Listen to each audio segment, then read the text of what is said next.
This book contains up to 4 sides per cassette. Side 1, Tales of 10 Worlds by Arthur C. Clarke. Copyright 1962 by Arthur C. Clarke.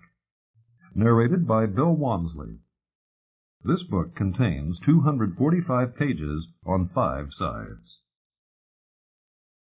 From the book jacket, 15 new stories by Arthur C. Clarke, ranging from the infinite, somewhat startling possibilities of communication satellites like Telstar to life 6,000 years from now, when history on Earth is ended, make up this irresistible volume of some of the finest work that the colossus of science fiction has yet produced. About the author. From the UNESCO Courier. The selection of Mr. Arthur C. Clarke, a British science and science fiction writer, as winner of the 1962 Kalinga Prize, means that this annual international award for the popularization of science has honored for the first time an interpreter of the space age. Mr. Clarke is a former chairman of the British Interplanetary Society and is now president of the Ceylon Astronomical Association. Interplanetary flights, spaceships, and expeditions into the cosmos are among the subjects of his 28 books, both fiction and non-fiction, which have sold 2 million copies in 15 languages. The Kalinga Prize of £1,000 sterling is awarded by an international jury appointed by UNESCO. The jury, which awarded this year's Kalinga Prize, was composed of Professor I. Artobolevsky of the Academy of Sciences of the USSR, Professor Giuseppe Montalenti of the Institute of Genetics of Rome University, and Dr. M.S. Randhawa, advisor on natural resources and scientific research to the Planning Commission of India. Previous winners of the prize since its foundation in 1951 have been Louis de Broglie, France; Julian Huxley, United Kingdom; Valdemar Camphert, United States; Augusto P. Sunier, Venezuela; George Gamow, United States; Bertrand Russell, United Kingdom; Karl von Fritsch, Germany and Austria; Jean Rostand, France; and Richie Calder, United Kingdom. Other books by Arthur C. Clarke. Fiction: Against the Fall of Night, Prelude to Space, Islands in the Sky, The Sands of Mars, Childhood's End, Expedition to Earth, Earthlight, Reach for Tomorrow, The City and the Stars, Tales from the White Heart, The Deep Range, The Other Side of the Sky, Across the Sea of Stars, A Fall of Moon Dust, From the Ocean, from the Stars, Dolphin Island, Glide Path, Prelude to Mars, The 9 Billion Names of God.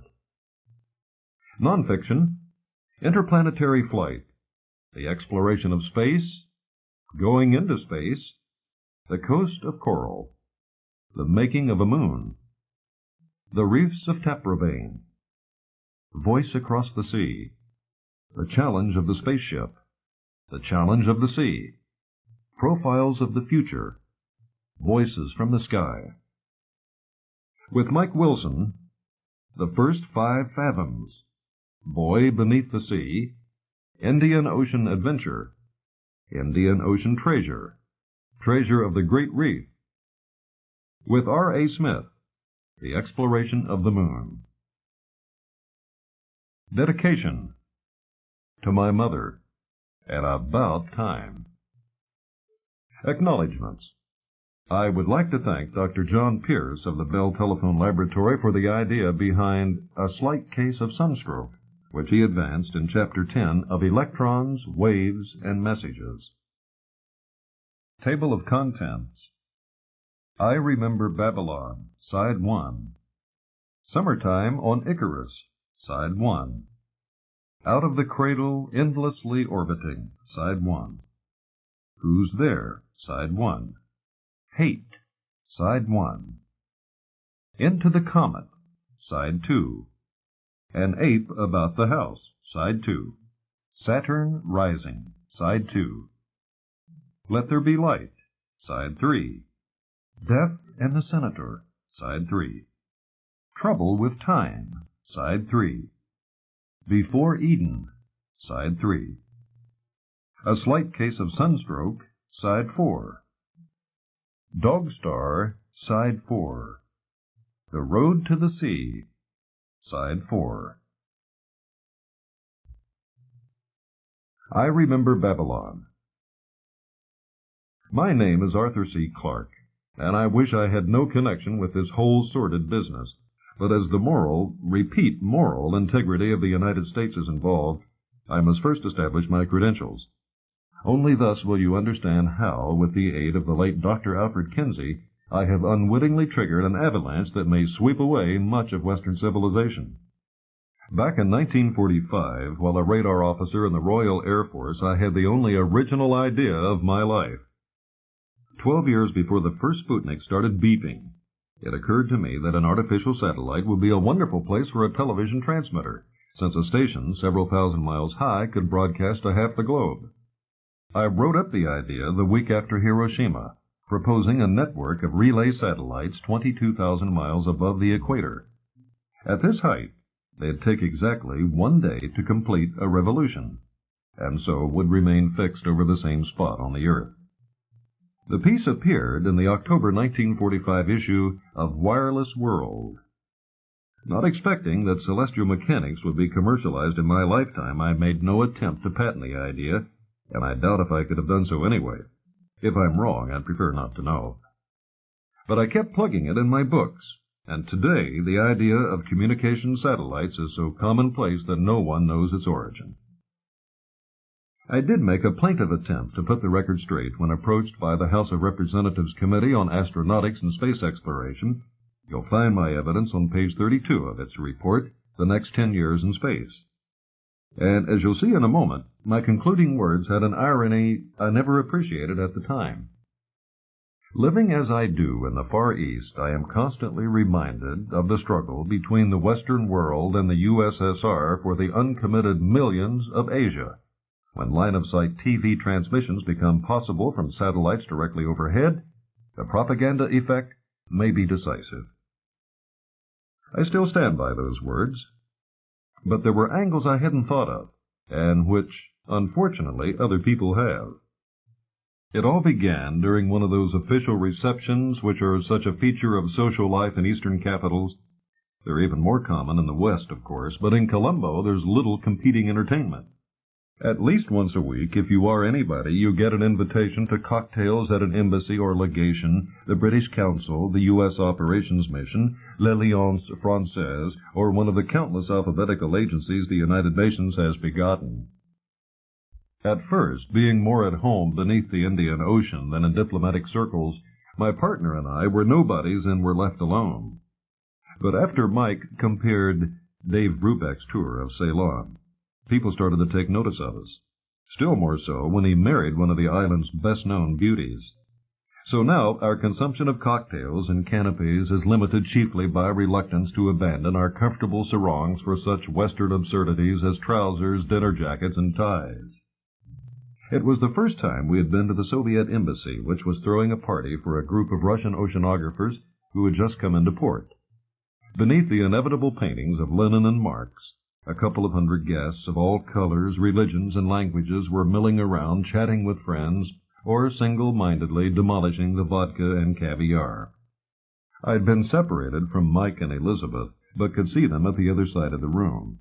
Mike was doing his "There was I at 50 fathoms" act to a fascinated audience, while Elizabeth watched him quizzically, and rather more people watched Elizabeth. Ever since I lost an eardrum while pearl diving on the Great Barrier Reef, I've been at a considerable disadvantage at functions of this kind. The surface noise is about 12 decibels too much for me to cope with. And this is no small handicap when being introduced to people with names like Dharmasiri Bordini, Tissa Veerasinghe, Gunatilaki, and Jaya Wikrima. When I'm not raiding the buffet, therefore, I usually look for a pool of relative quiet where there's a chance of following more than 50% of any conversation in which I may get involved. I was standing in the acoustic shadow of a large ornamental pillar, surveying the scene in my detached or Somerset Maugham manner, when I noticed that someone was looking at me with that "haven't we met before" expression. I'll describe him with some care because there must be many people who can identify him. He was in the mid-30s, and I guessed he was American.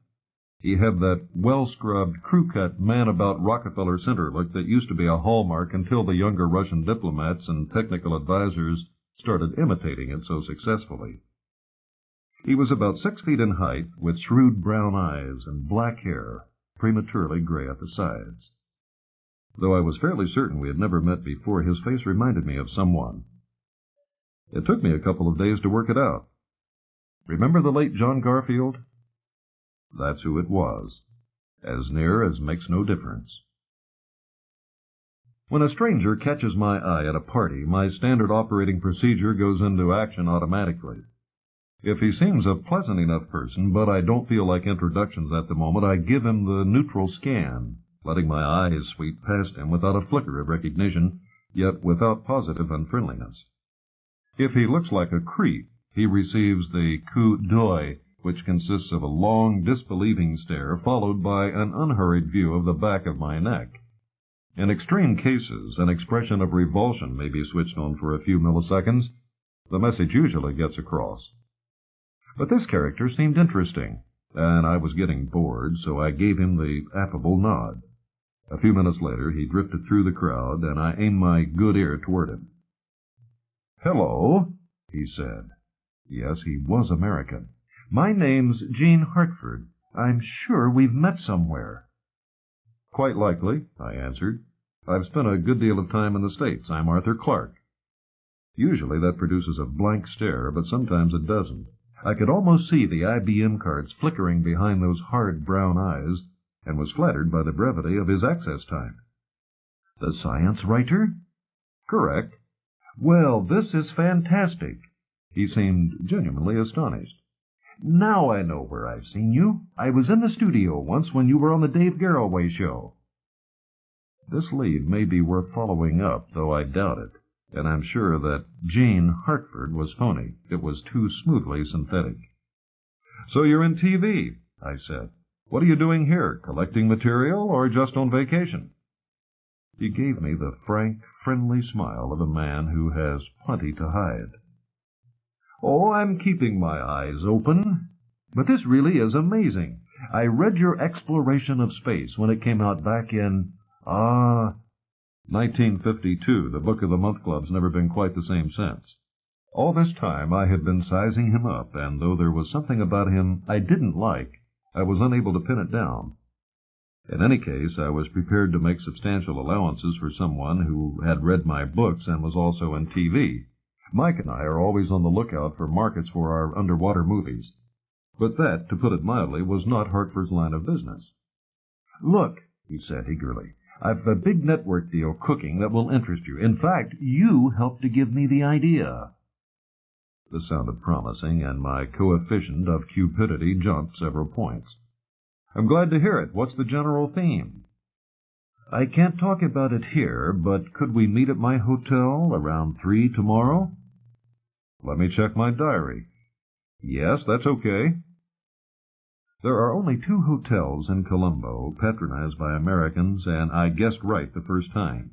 He was at the Mount Lavinia, and though you may not know it, you've seen the place where we had our private chat.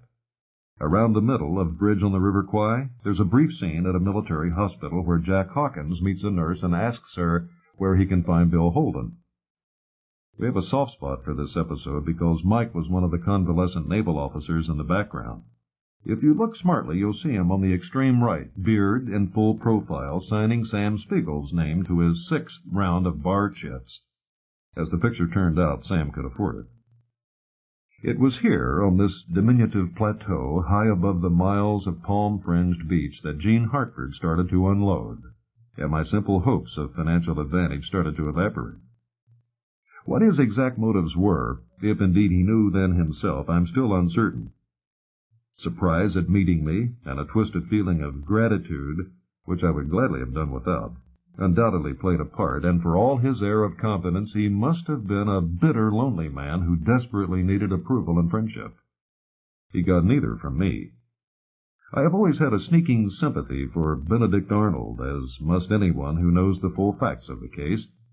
But Arnold merely betrayed his country. No one before Hartford ever tried to seduce him. What dissolved my dream of dollars was the news that Hartford's connection with American TV had been severed, somewhat violently, in the early 50s. It was clear that he had been bounced out of Madison Avenue for party lining, and it was equally clear that his was one case where no grave injustice had been done.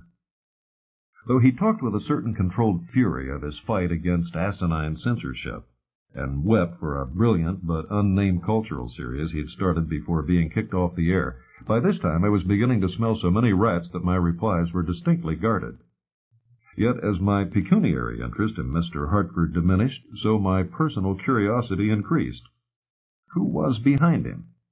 Surely not the BBC. He got round to it at last, when he'd worked the self-pity out of his system. "I've got some news that will make you sit up," he said smugly. "The American networks are soon going to have some real competition, and it will be done just the way you predicted. The people who sent a TV transmitter to the moon can put a much bigger one in orbit round the Earth." "Good for them," I said cautiously. "I'm all in favor of healthy competition. When's the launching date?" "Any moment now. The first transmitter will be parked due south of New Orleans, on the equator, of course. That puts it way out in the open Pacific. It won't be over anyone's territory, so there'll be no political complications on that score. Yet it will be sitting up there in the sky in full view of everybody from Seattle to Key West. Think of it. The only TV station the whole United States can tune into. Yes, even Hawaii. There won't be any way of jamming it. For the first time, there'll be a clear channel into every American home, and J. Edgar's Boy Scouts can't do a thing to block it." "So that's your little racket," I thought. "At least you're being frank." Long ago I learned not to argue with Marxists and flat-earthers, but if Hartford was telling the truth, I wanted to pump him for all he was worth. "Before you get too enthusiastic," I said, "there are a few points you may have overlooked." "Such as?" "This will work both ways.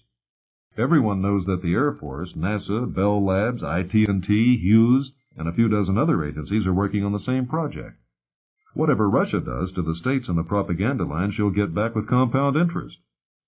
Hartford grinned mirthlessly.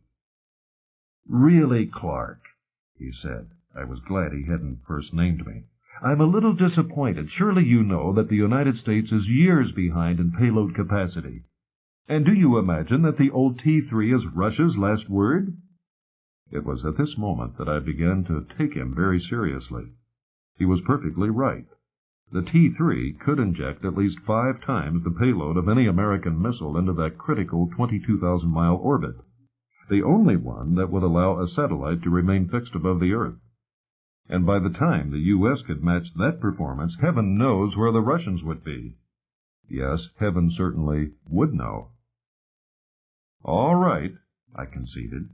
"But why should 50 million American homes start switching channels just as soon as they can tune into Moscow? I admire the Russians, but their entertainment is worse than their politics. After the Bolshoi, what have you? And for me, a little ballet goes a long, long way." Once again I was treated to that peculiarly humorless smile. Hartford had been saving up his Sunday punch, and now he let me have it. "You were the one who brought in the Russians," he said. "They're involved, sure, but only as contractors. The independent agency I'm working for is hiring their services." "That," I remarked dryly, "must be some agency." "It is. Just about the biggest, even though the United States tries to pretend it doesn't exist." "Oh?" I said, rather stupidly. "So that's your sponsor?" I had heard those rumors that the USSR was going to launch satellites for the Chinese. Now it began to look as if the rumors fell far short of the truth. But how far short? I had still no conception. "You're so right," continued Hartford, obviously enjoying himself, "about Russian entertainment. After the initial novelty, the Nielsen rating would drop to 0. But not with the program I'm planning. My job is to find material that will put everyone else out of business when it goes on the air. You think it can't be done? Finish that drink and come up to my room. I've a highbrow movie about ecclesiastical art that I'd like to show you." Well, he wasn't crazy, though for a few minutes I wondered. I could think of few titles more carefully calculated to make the viewer reach for the channel switch than the one that flashed onto the screen. Aspects of 13th Century Tantric Sculpture. Don't be alarmed, Hartford chuckled above the whir of the projector. That title saves me having trouble with inquisitive customs inspectors.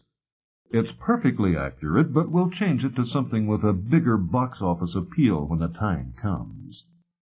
A couple of 100 feet later, after some innocuous architectural long shots, I saw what he meant. You may know that there are certain temples in India covered with superbly executed carvings of a kind that we in the West scarcely associate with religion. To say that they are frank is a laughable understatement. They leave nothing to the imagination, any imagination. Yet at the same time they are genuine works of art, and so was Hartford's movie. It had been shot, in case you're interested, at the Temple of the Sun, Konarak. I've since looked it up. It's on the Orissa coast, about 25 miles northeast of Puri. The reference books are pretty mealy-mouthed. Some apologize for the obvious impossibility of providing illustrations, but Percy Brown's Indian architecture misses no words. The carvings, it says primly, are of a shamelessly erotic character that have no parallel in any known building. A sweeping claim, but I can believe it after seeing that movie. Camera work and editing were brilliant, the ancient stones coming to life beneath the roving lens. There were breathtaking time-lapse shots as the rising sun chased the shadows from bodies intertwined in ecstasy. Sudden startling close-ups of scenes which at first the mind refused to recognize. Soft focus studies of stone shaped by a master's hand in all the fantasies and aberrations of love. Restless zooms and pans whose meaning eluded the eye until they froze into patterns of timeless desire, eternal fulfillment. The music, mostly percussion, with a thin, high thread of sound from some stringed instrument that I could not identify, perfectly fitted the tempo of the cutting. At one moment it would be languorously slow, like the opening bars of Debussy's L'après-midi. Then the drums would swiftly work themselves up to a frenzied, almost unendurable climax. The art of the ancient sculptors and the skill of the modern cameraman had combined across the centuries to create a poem of rapture, an orgasm on celluloid which I would defy any man to watch unmoved. There was a long silence when the screen flooded with light and the lascivious music ebbed into exhaustion. "My God," I said, when I had recovered some of my composure, "are you going to telecast that?" Hartford laughed. "Believe me," he answered, "that's nothing. It just happens to be the only reel I can carry around safely. We're prepared to defend it any day on grounds of genuine art, historic interest, religious tolerance. Oh, we've thought of all the angles. But it doesn't really matter. No one can stop us. For the first time in history, any form of censorship's become utterly impossible. There's simply no way of enforcing it. The customer can get what he wants right in his own home, lock the door, switch on the TV set. Friends and family will never know." "Very clever," I said. "But don't you think such a diet will soon pall?" "Of course. Variety is the spice of life. We'll have plenty of conventional entertainment. Let me worry about that. And every so often we'll have information programs. I hate that word, propaganda, to tell the cloistered American public what's really happening in the world. Our special features will just be the bait." "Mind if I get some fresh air?" I said. "It's getting stuffy in here." Hartford drew the curtains and let daylight back into the room.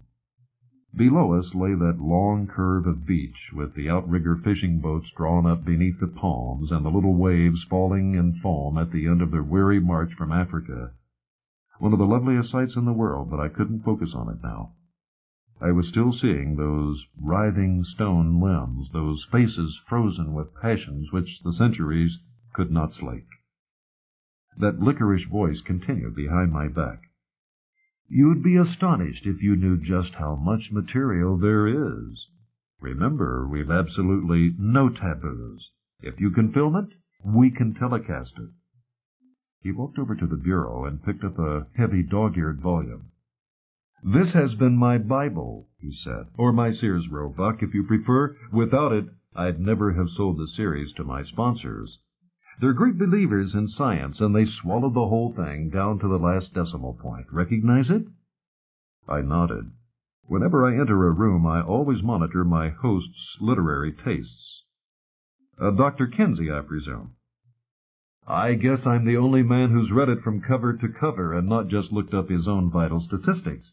You see, it's the only piece of market research in its field. Until something better comes along, we're making the most of it. It tells us what the customer wants, and we're going to supply it. All of it? If the audience is big enough, yes. We won't bother about feeble-minded farm boys who get too attached to the stock. But the four main sexes will get the full treatment. That's the beauty of the movie you just saw. It appeals to them all. You can say that again, I muttered. We've had a lot of fun planning the feature I've christened Queer Corner. Don't laugh. No go-ahead agency can afford to ignore that audience. At least 10 million if you count the ladies, bless their clogs and tweeds. If you think I'm exaggerating, look at all the male art mags on the newsstands.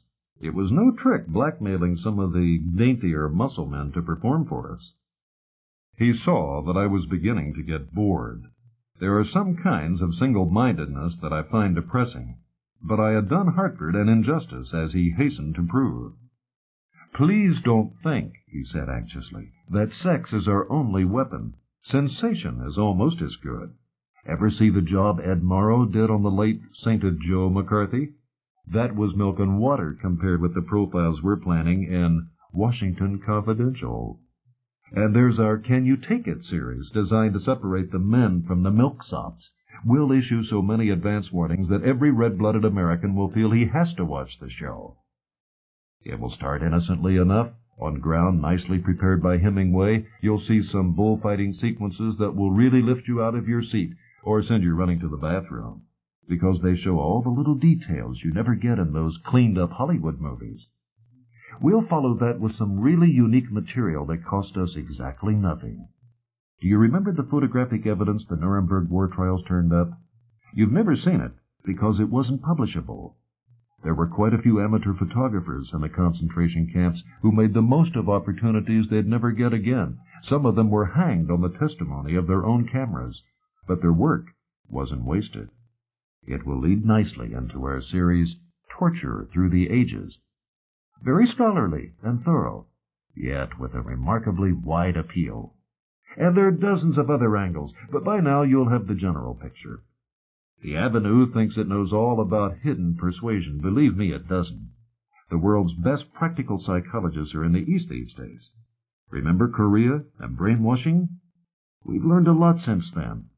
There's no need for violence anymore. People enjoy being brainwashed, if you set about it the right way. And you, I said, are going to brainwash the United States. Quite an order. Exactly. And the country will love it, despite all the screams from Congress and the churches, not to mention the networks, of course. They'll make the biggest fuss of all when they find they can't compete with us. Hartford glanced at his watch and gave a whistle of alarm. "Time to start packing," he said. "I've got to be at that unpronounceable airport of yours by 6. There's no chance, I suppose, that you can fly over to Macau and see us sometime?" "Not a hope. But I've got a pretty good idea of the picture now, and incidentally, aren't you afraid that I'll spill the beans?" "Why should I be? The more publicity you can give us, the better. Although our advertising campaign doesn't go into top gear for a few months yet, I feel you've earned this advance notice. As I said, your books helped to give me the idea." His gratitude was quite genuine, by God. It left me completely speechless. "Nothing can stop us," he declared, and for the first time the fanaticism that lurked behind that smooth, cynical facade was not altogether under control. "History is on our side. We'll be using America's own decadence as a weapon against her, and it's a weapon for which there's no defense. The Air Force won't attempt space piracy by shooting down a satellite nowhere near American territory. The FCC can't even protest to a country that doesn't exist in the eyes of the State Department. If you've any other suggestions, I'd be most interested to hear them." I had none then, and I have none now. Perhaps these words may give some brief warning before the first teasing advertisements appear in the trade papers and may start stirrings of elephantine alarm among the networks. But will it make any difference? Hartford did not think so, and he may be right. History is on our side. I cannot get those words out of my head. Land of Lincoln and Franklin and Melville, I love you and I wish you well. But into my heart blows a cold wind from the past, for I remember Babylon. Summertime on Icarus. When Colin Sherrard opened his eyes after the crash, he could not imagine where he was. He seemed to be lying, trapped in some kind of vehicle on the summit of a rounded hill, which sloped steeply away in all directions. Its surface was seared and blackened as if a great fire had swept over it. Above him was a jet-black sky crowded with stars. One of them hung like a tiny brilliant sun, low, down on the horizon. Could it be the sun? Was he so far from Earth? No, that was impossible. Some nagging memory told him that the sun was very close, hideously close, not so distant that it had shrunk to a star. And with that thought, full consciousness returned. Sherrard knew exactly where he was, and the knowledge was so terrible that he almost fainted again.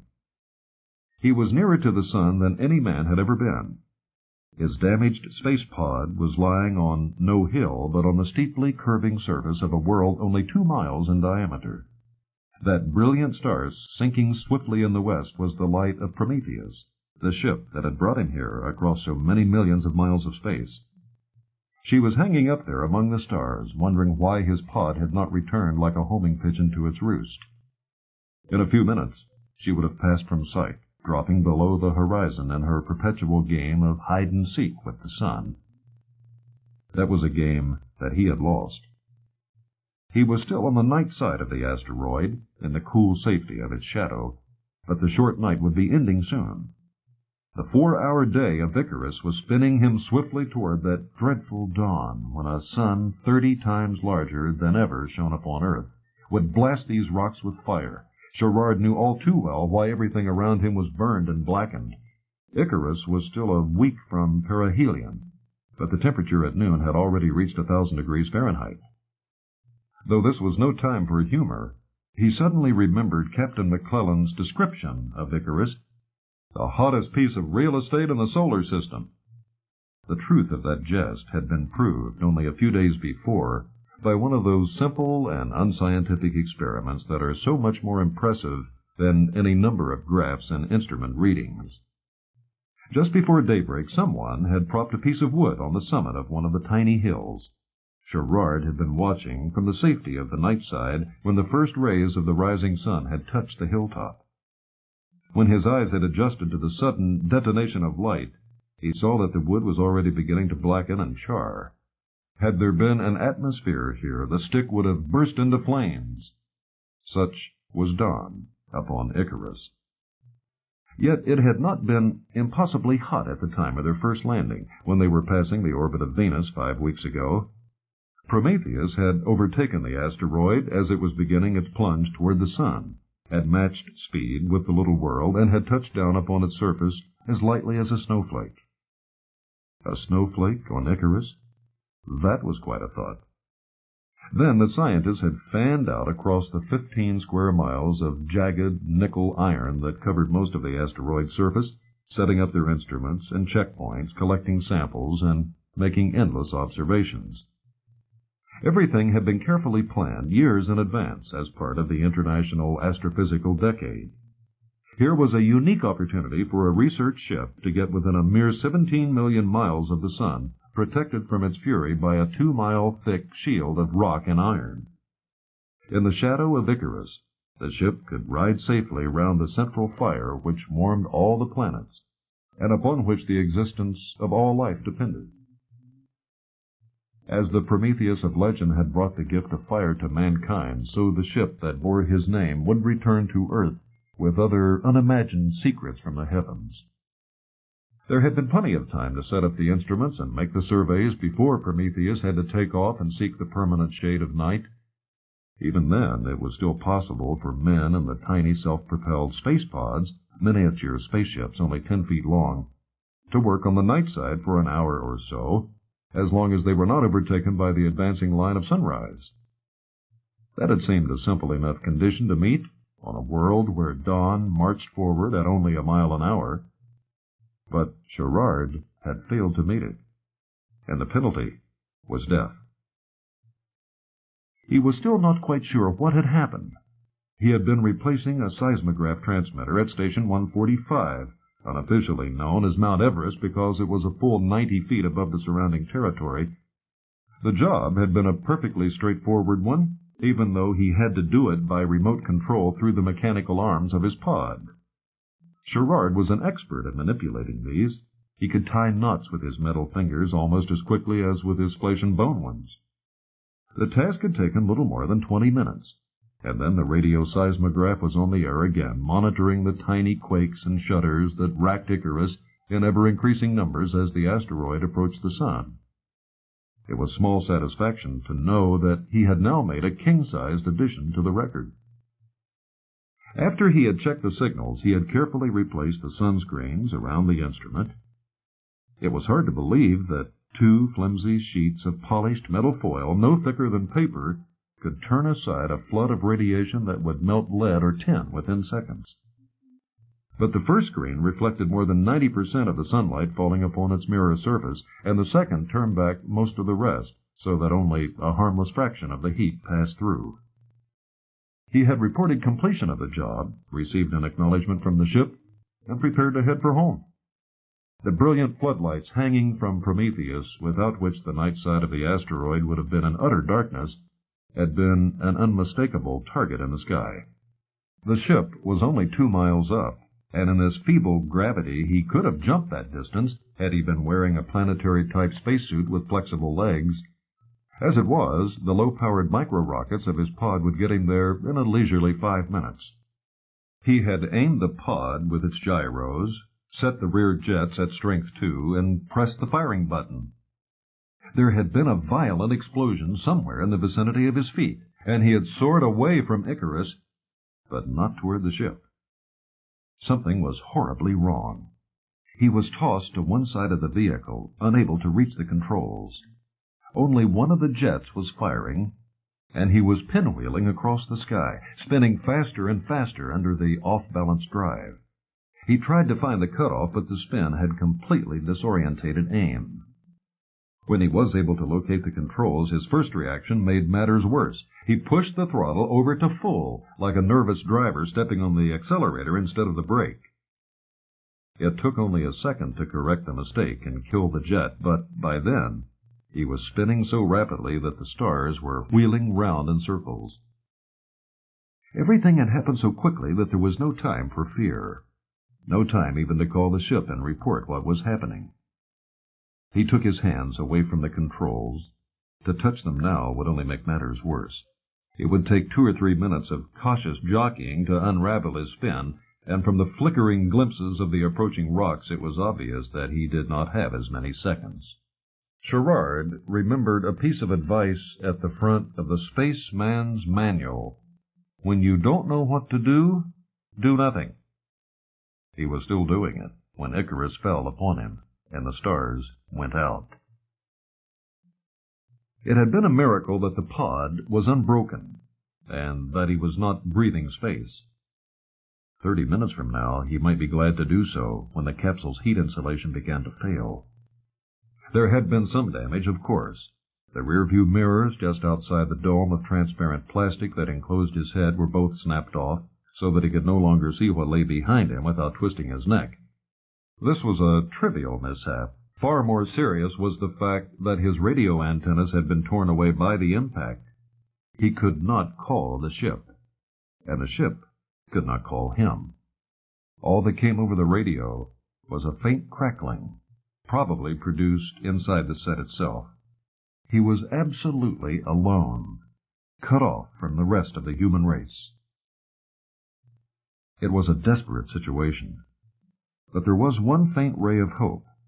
He was not, after all, completely helpless. Even if he could not use the pod's rockets, he guessed that the starboard motor had blown back and ruptured a fuel line, something the designer said was impossible. He was still able to move. He had his arms. But which way should he crawl?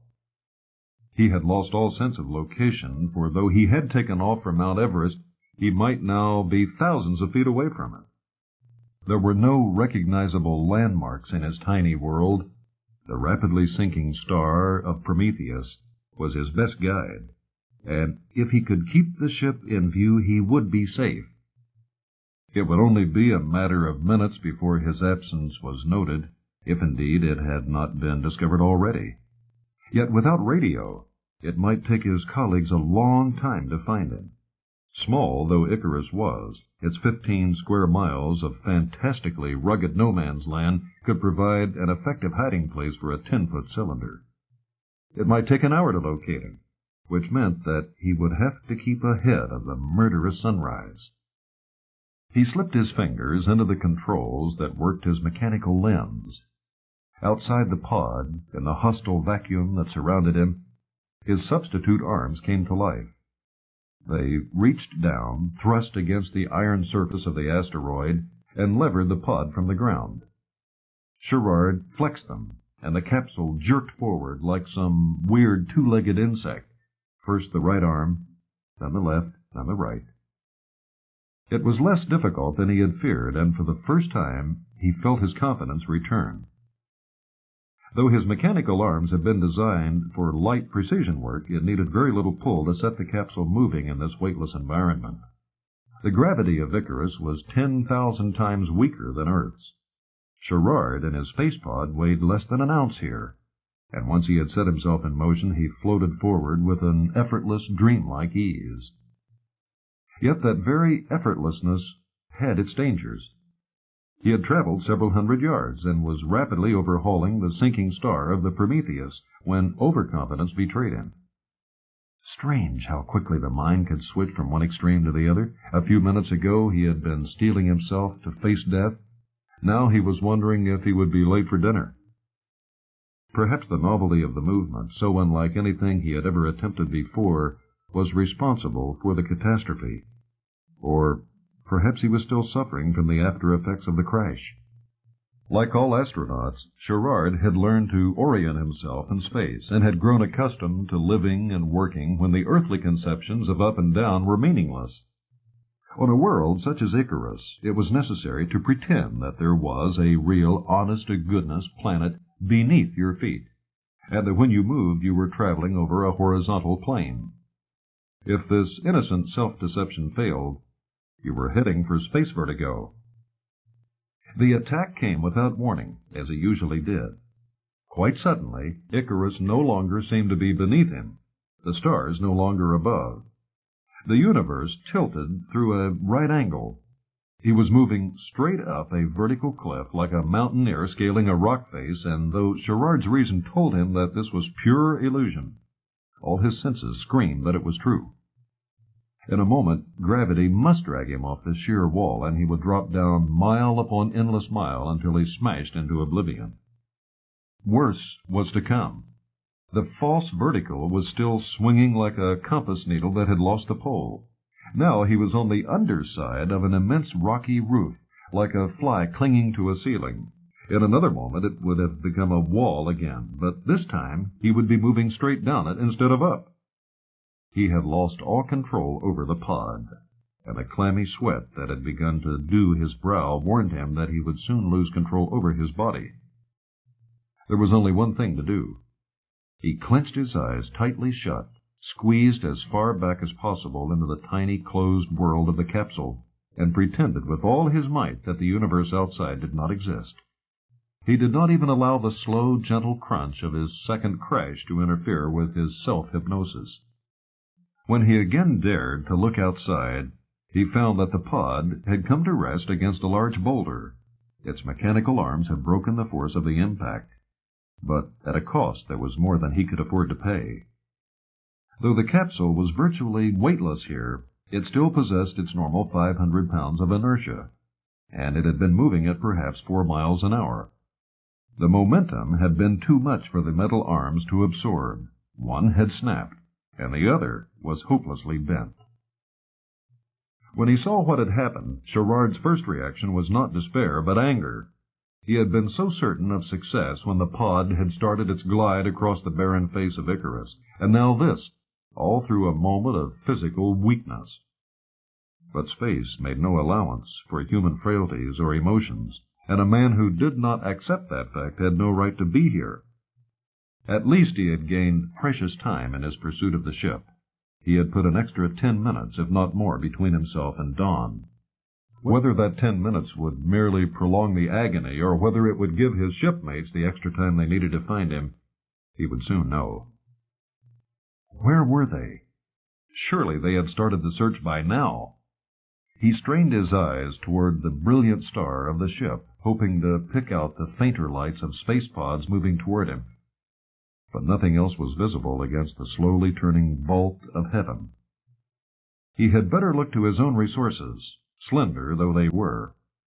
Only a few minutes were left before the Prometheus and her trailing lights would sink below the edge of the asteroid and leave him in darkness. It was true that the darkness would be all too brief, that before it fell upon him he might find some shelter against the coming day. This rock into which he had crashed, for example. Yes, it would give some shade until the sun was halfway up the sky. Nothing could protect him if it passed right overhead, but it was just possible that he might be in a latitude where the sun never rose far above the horizon at this season of Icarus's 409-day year. Then he might survive the brief period of daylight. That was his only hope, if the rescuers did not find him before dawn. There went Prometheus and her lights below the edge of the world. With her going, the now unchallenged stars blazed forth with redoubled brilliance, more glorious than any of them, so lovely that even to look upon it almost brought tears to his eyes, was the blazing beacon of Earth, with its companion moon beside it. He had been born on one, and had walked on the other. Would he see either again? Strange that until now he had given no thought to his wife and children, and to all that he loved in the life that now seemed so far away. He felt a spasm of guilt, but it passed swiftly. The ties of affection were not weakened even across the 100 million miles of space that now sundered him from his family. At this moment, they were simply irrelevant. He was now a primitive, self-centered animal fighting for his life, and his only weapon was his brain. In this conflict, there was no place for the heart. It would merely be a hindrance, spoiling his judgment and weakening his resolution. And then he saw something that banished all thoughts of his distant home. Reaching up above the horizon, behind him, spreading across the stars like a milky mist, was a faint and ghostly cone of phosphorescence. It was the herald of the sun, the beautiful, pearly phantom of the corona, visible on Earth only during the rare moments of a total eclipse. When the corona was rising, the sun would not be far behind to smite this little land with fury. Sherrard made good use of the warning. Now he could judge with some accuracy the exact point where the sun would rise. Crawling slowly and clumsily on the broken stumps of his metal arms, he dragged the capsule round to the side of the boulder that should give the greatest shade. He had barely reached it when the sun was upon him like a beast of prey, and his tiny world exploded into light. He raised the dark filters inside his helmet, one thickness after another, until he could endure the glare. Except where the broad shadow of the boulder lay across the asteroid, it was like looking into a furnace. Every detail of the desolate land around him was revealed by that merciless light. There were no grays, only blinding whites and impenetrable blacks. All the shadowed cracks and hollows were pools of ink, while the higher ground already seemed to be on fire as it caught the sun, yet it was only a minute after dawn. Now Sherrard could understand how the scorching heat of 1 billion summers had turned Icarus into a cosmic cinder, baking the rocks until the last traces of gas had bubbled out of them. Why should men travel, he asked himself bitterly, across the gulf of stars at such expense and risk merely to land on a spinning slag heap? For the same reason, he knew that they had once struggled to reach Everest and the poles and the far places of the earth. For the excitement of the body, that was adventure, and the more enduring excitement of the mind, that was discovery. It was an answer that gave him little consolation now that he was about to be grilled like a joint on the turning spit of Icarus. Already he could feel the first breath of heat upon his face. The boulder against which he was lying gave him protection from direct sunlight, but the glare reflected back at him from those blazing rocks only a few yards away was striking through the transparent plastic of the dome. It would grow swiftly more intense as the sun rose higher. He had even less time than he had thought, and with the knowledge came a kind of numb resignation that was beyond fear.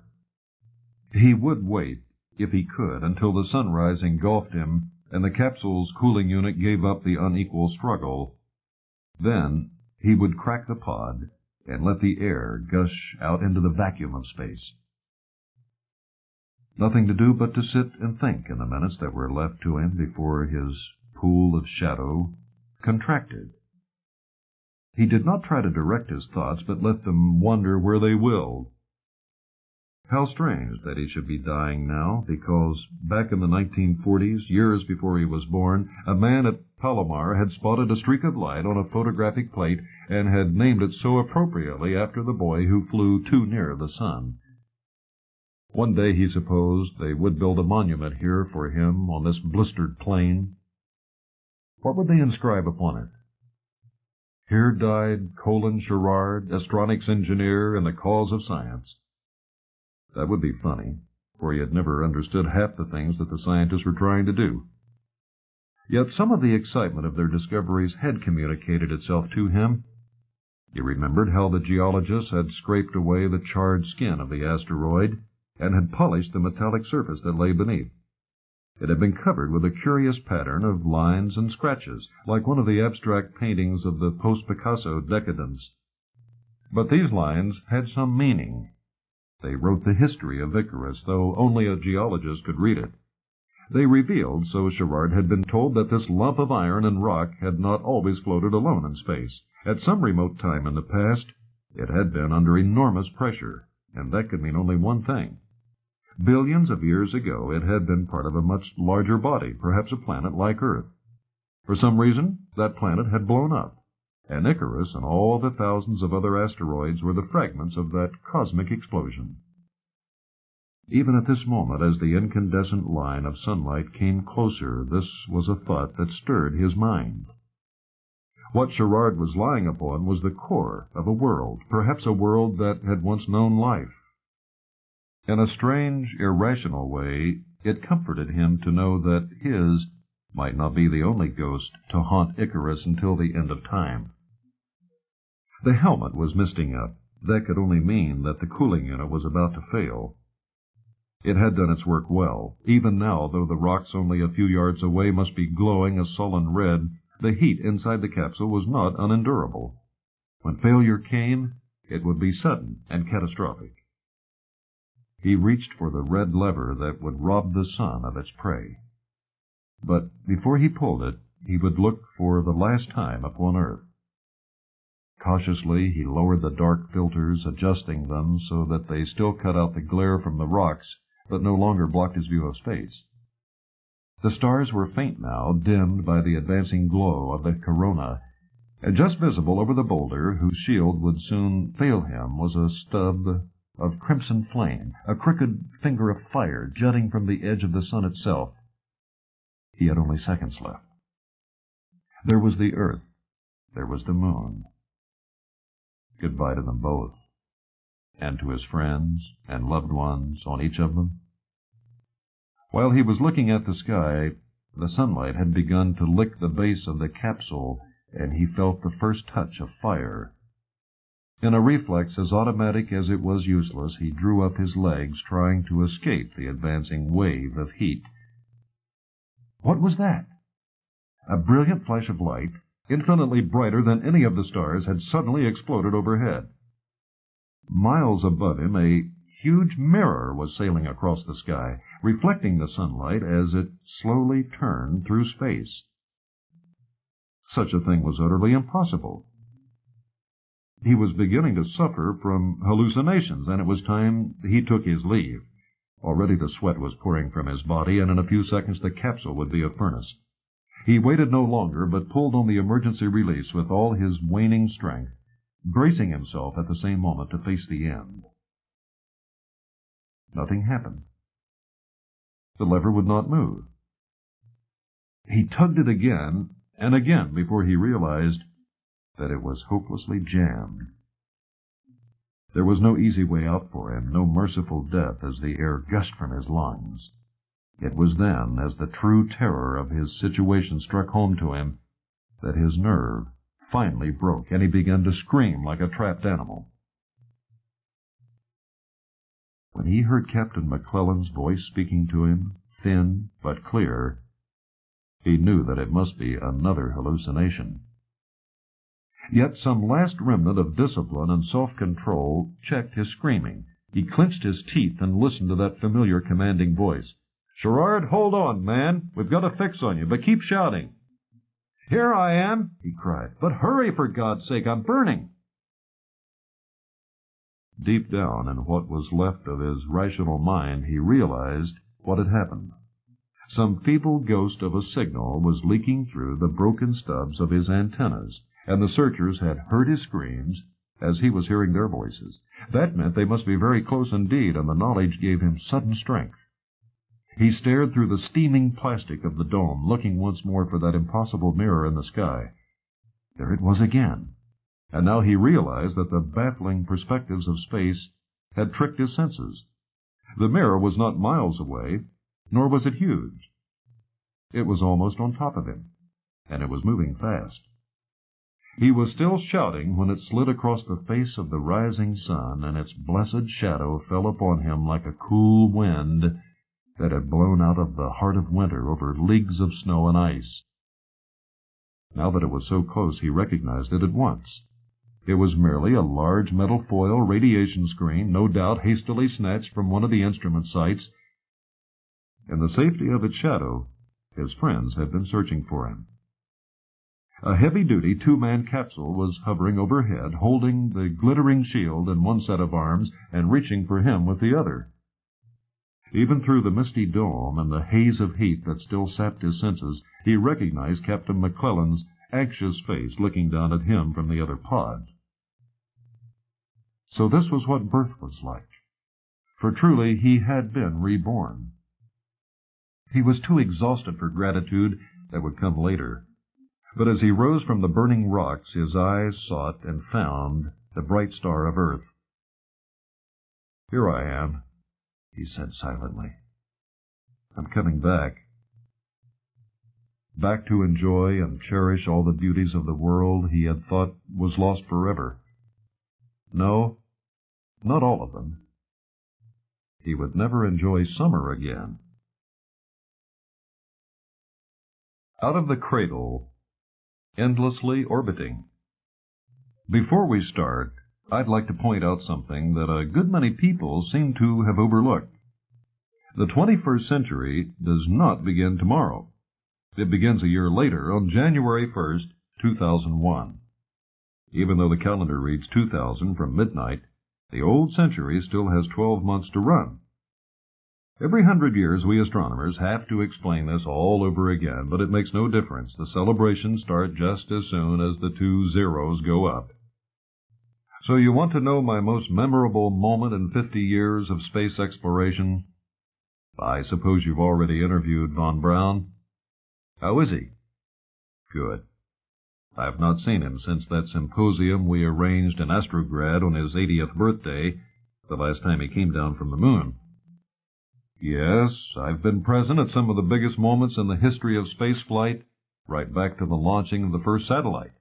I was only 25 then, and a very junior mathematician at Kapustin Yar, not important enough to be in the control center during the countdown.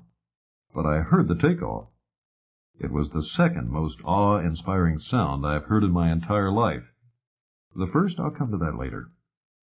When we knew we had hit orbit, one of the senior officers called for his Zis, and we drove into Stalingrad for a real party. Only the very top people had cars in the workers' paradise, you know. We made the 100-kilometer drive in just about the same time the Sputnik took for one circuit of Earth, and that was pretty good going.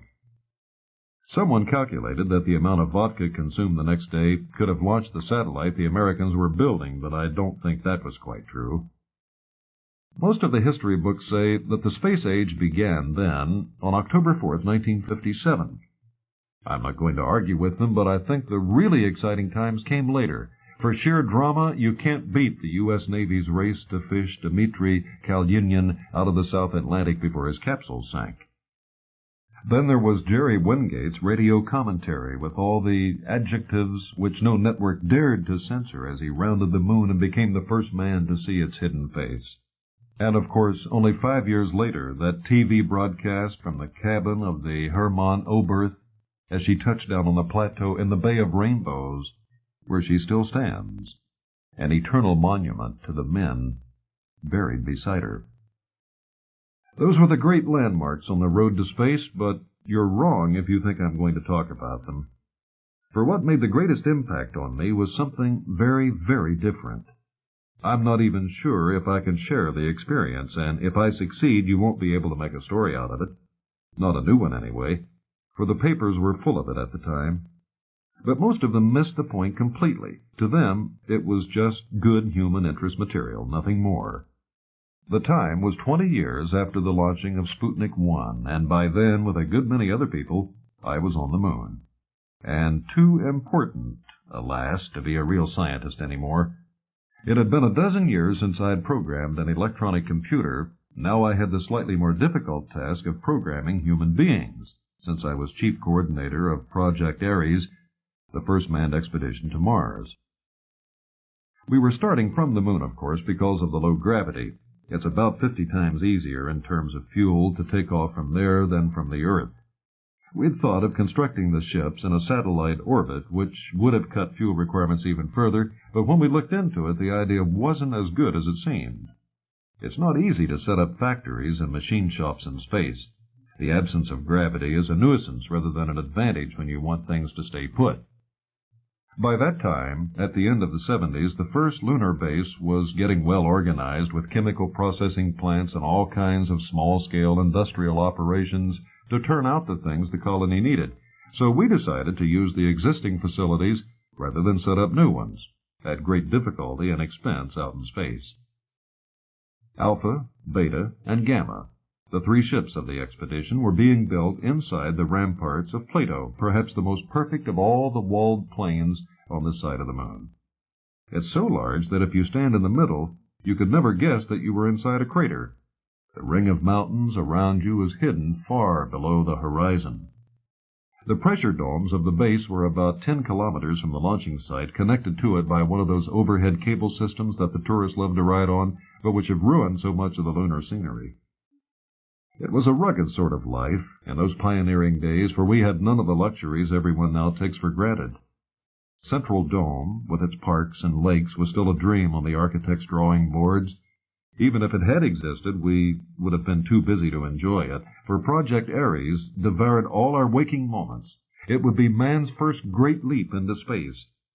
By that time, we already looked on the moon as no more than a suburb of Earth, a stepping stone on the way to places that really mattered.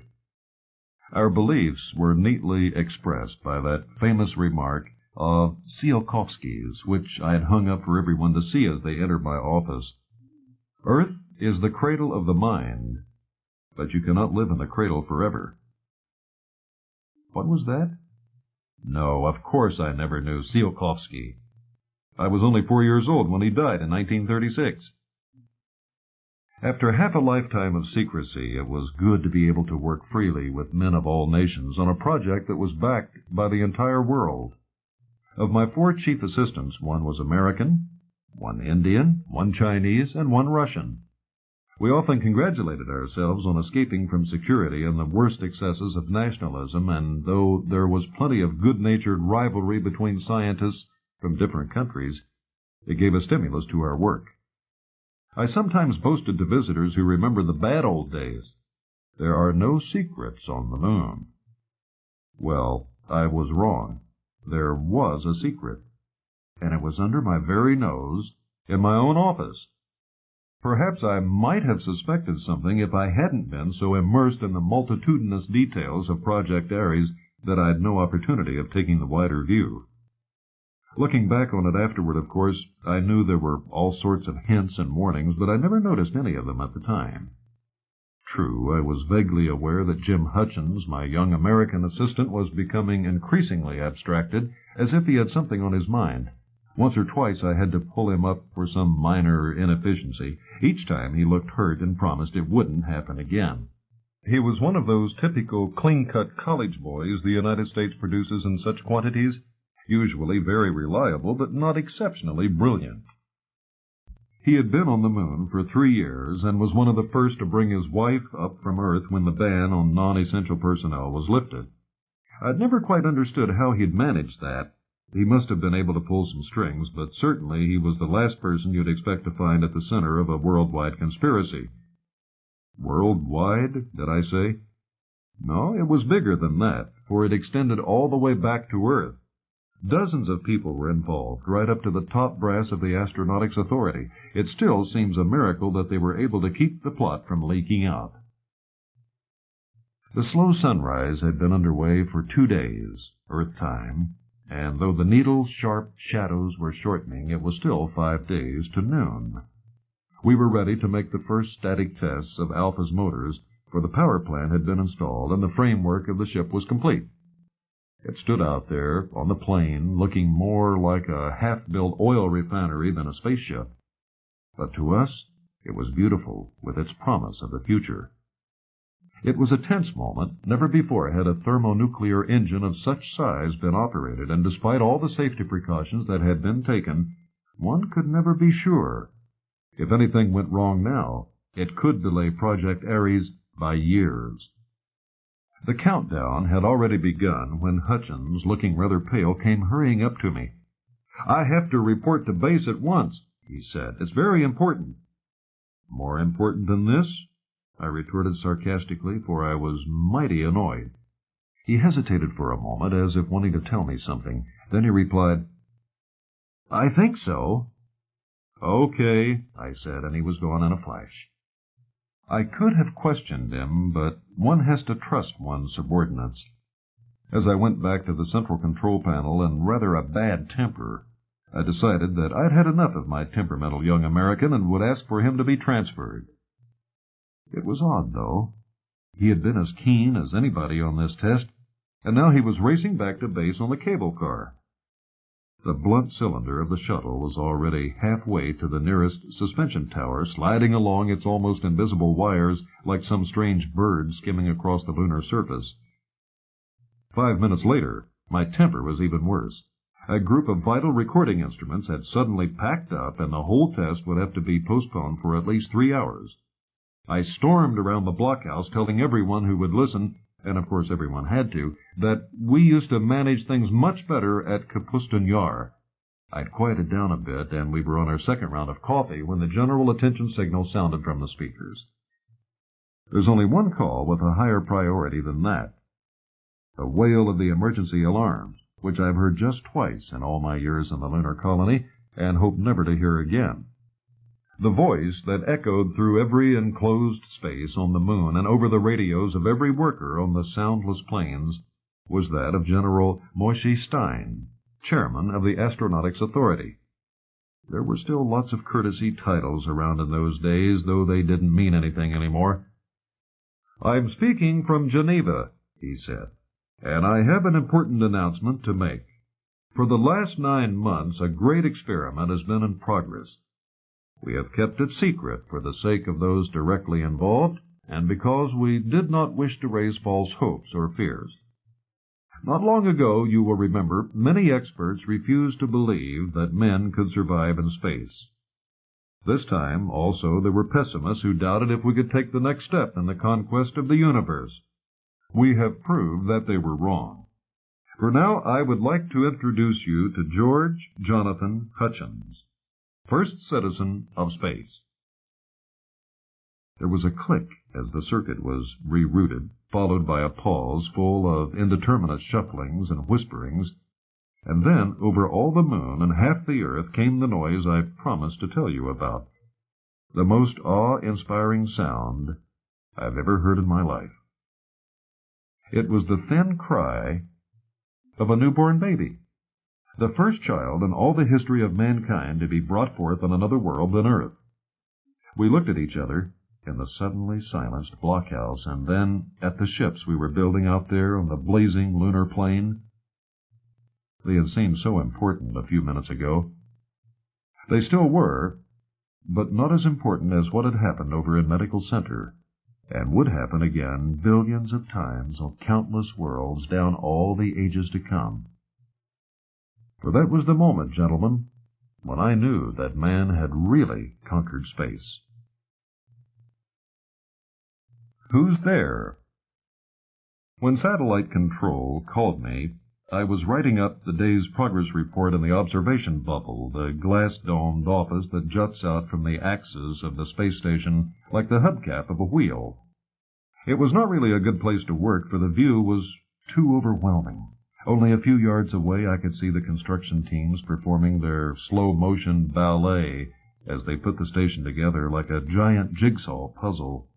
And beyond them, 20,000 miles below, was the blue-green glory of the full Earth, floating against the raveled star clouds of the Milky Way.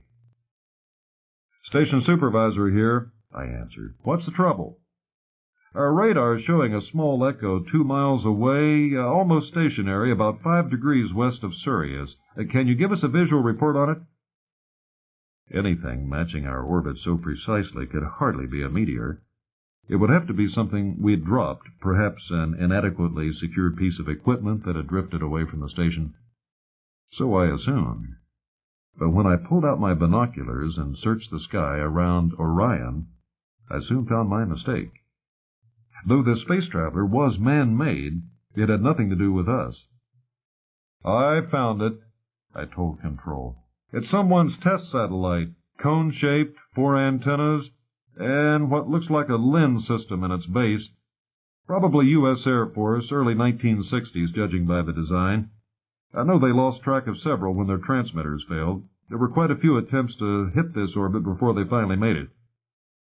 After a brief search through the files, Control was able to confirm my guess. It took a little longer to find out that Washington wasn't in the least bit interested in our discovery of a 20-year-old stray satellite and would be just as happy if we lost it again. "Well, we can't do that," said Control. "Even if nobody wants it, the thing's a menace to navigation. Someone had better go out and haul it aboard." That someone, I realized, would have to be me. I dared not detach a man from the closely knit construction teams, for we were already behind schedule, and a single day's delay on this job cost $1 million. All the radio and TV networks on Earth were waiting impatiently for the moment when they could route their programs through us and thus provide the first truly global service spanning the world from pole to pole. "I'll go out and get it," I answered, snapping an elastic band over my paper so that the air currents from the ventilators wouldn't set them wandering around the room. Though I tried to sound as if I was doing everyone a great favor, I was secretly not at all displeased. It had been at least 2 weeks since I'd been outside. I was getting a little tired of stores schedules, maintenance reports, and all the glamorous ingredients of a space station supervisor's life. The only member of the staff I passed on my way to the airlock was Tommy, our recently acquired cat. Pets mean a great deal to men thousands of miles from Earth, but there are not many animals that can adapt themselves to a weightless environment. Tommy mewed plaintively at me as I clambered into my spacesuit, but I was in too much of a hurry to play with him. At this point, perhaps I should remind you that the suits we use on the station are completely different from the flexible affairs men wear when they want to walk around on the moon. Ours are really baby spaceships, just big enough to hold one man. They are stubby cylinders about 7 feet long, fitted with low-powered propulsion jets, and have a pair of accordion-like sleeves at the upper end for the operator's arms. Normally, however, you keep your hands drawn inside the suit, working the manual controls in front of your chest. As soon as I'd settled down inside my very exclusive spacecraft, I switched on power and checked the gauges on the tiny instrument panel. There's a magic word, FORB, that you'll often hear spacemen mutter as they climb into their spacesuits. It reminds them to test fuel, oxygen, radio, batteries. All my needles were well in the safety zone, so I lowered the transparent hemisphere over my head and sealed myself in. For a short trip like this, I did not bother to check the suit's internal lockers, which were used to carry food and special equipment for extended missions. As the conveyor belt decanted me into the airlock, I felt like an Indian papoose being carried along on its mother's back. Then the pumps brought the pressure down to zero. The outer door opened, and the last traces of air swept me out into the stars, turning very slowly head over heels. The station was only a dozen feet away, yet I was now an independent planet, a little world of my own. I was sealed up in a tiny mobile cylinder with a superb view of the entire universe, but I had practically no freedom of movement inside the suit. The padded seat and safety belts prevented me from turning around, though I could reach all the controls and lockers with my hands or feet. In space, the great enemy is the sun, which can blast you to blindness in seconds. Very cautiously, I opened up the dark filters on the night side of my suit and turned my head to look out at the stars. At the same time, I switched the helmet's external sunshade to automatic, so that whichever way the suit gyrated, my eyes would be shielded from that intolerable glare. Presently, I found my target, a bright fleck of silver whose metallic glint distinguished it clearly from the surrounding stars. I stamped on the jet control pedal and felt the mild surge of acceleration as the low-powered rocket set me moving away from the station. After 10 seconds of steady thrust, I estimated that my speed was great enough and cut off the drive. It would take me 5 minutes to coast the rest of the way, and not much longer to return with my salvage. And it was at that moment, as I launched myself out into the abyss, that I knew that something was horribly wrong. It is never completely silent inside a spacesuit. You can always hear the gentle hiss of oxygen, the faint whir of fans and motors, the susurration of your own breathing, even if you listen carefully enough, the rhythmic thump that is the pounding of your heart.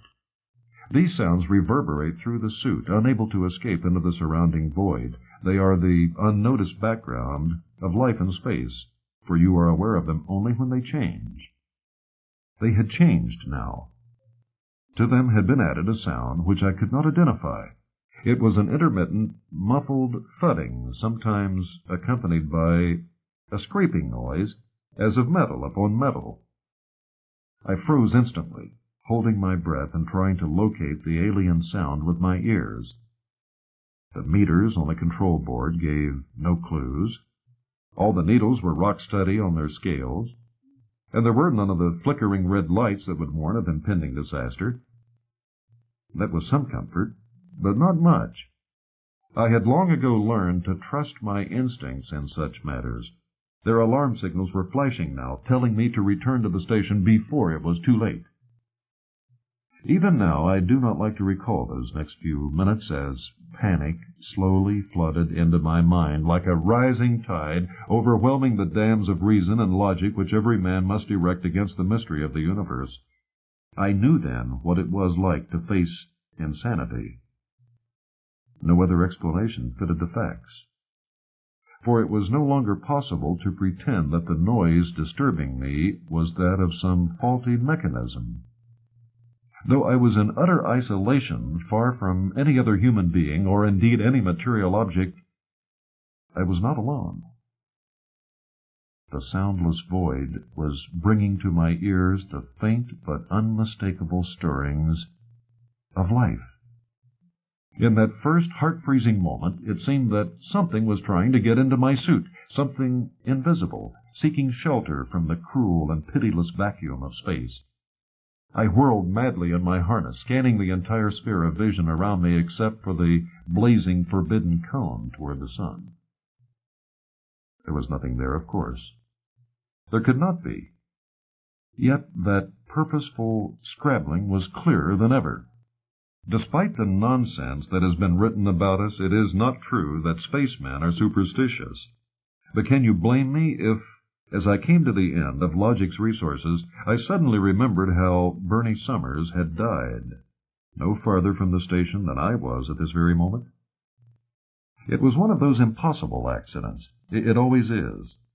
3 things had gone wrong at once. Bernie's oxygen regulator had run wild and sent the pressure soaring, the safety valve had failed to blow, and a faulty joint had given way instead. In a fraction of a second, his suit was open to space. I had never known Bernie, but suddenly his fate became of overwhelming importance to me, for a horrible idea had come into my mind. One does not talk about these things, but a damaged spacesuit is too valuable to be thrown away, even if it has killed its wearer. It is repaired, renumbered, and issued to someone else. What happens to the soul of a man who dies between the stars, far from his native world? Are you still here, Bernie, clinging to the last object that linked you to your lost and distant home? As I fought the nightmares that were swirling around me, for now it seemed that the scratchings and soft fumblings were coming from all directions, there was one last hope to which I clung. For the sake of my sanity, I had to prove that this wasn't Bernie's suit, that the metal walls so closely wrapped around me had never been another man's coffin. It took me several tries before I could press the right button and switch my transmitter to the emergency wavelength. "Station!" I gasped. "I'm in trouble. Get records to check my suit history and—" I never finished. They say my yell wrecked the microphone. But what man alone in the absolute isolation of a spacesuit would not have yelled when something patted him softly on the back of the neck? I must have lunged forward despite the safety harness and smashed against the upper edge of the control panel. When the rescue squad reached me a few minutes later, I was still unconscious with an angry bruise across my forehead. And so I was the last person in the whole satellite relay system to know what had happened.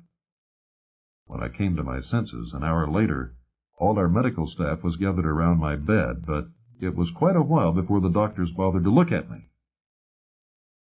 They were much too busy playing with the 3 cute little kittens our badly misnamed Tommy had been rearing in the seclusion of my spacesuit's number 5 storage locker. Hate. Only Joey was awake on deck in the cool stillness before dawn when the meteor came flaming out of the sky above New Guinea. He watched it climb up the heavens until it passed directly overhead, rooting the stars and throwing swift-moving shadows across the crowded deck.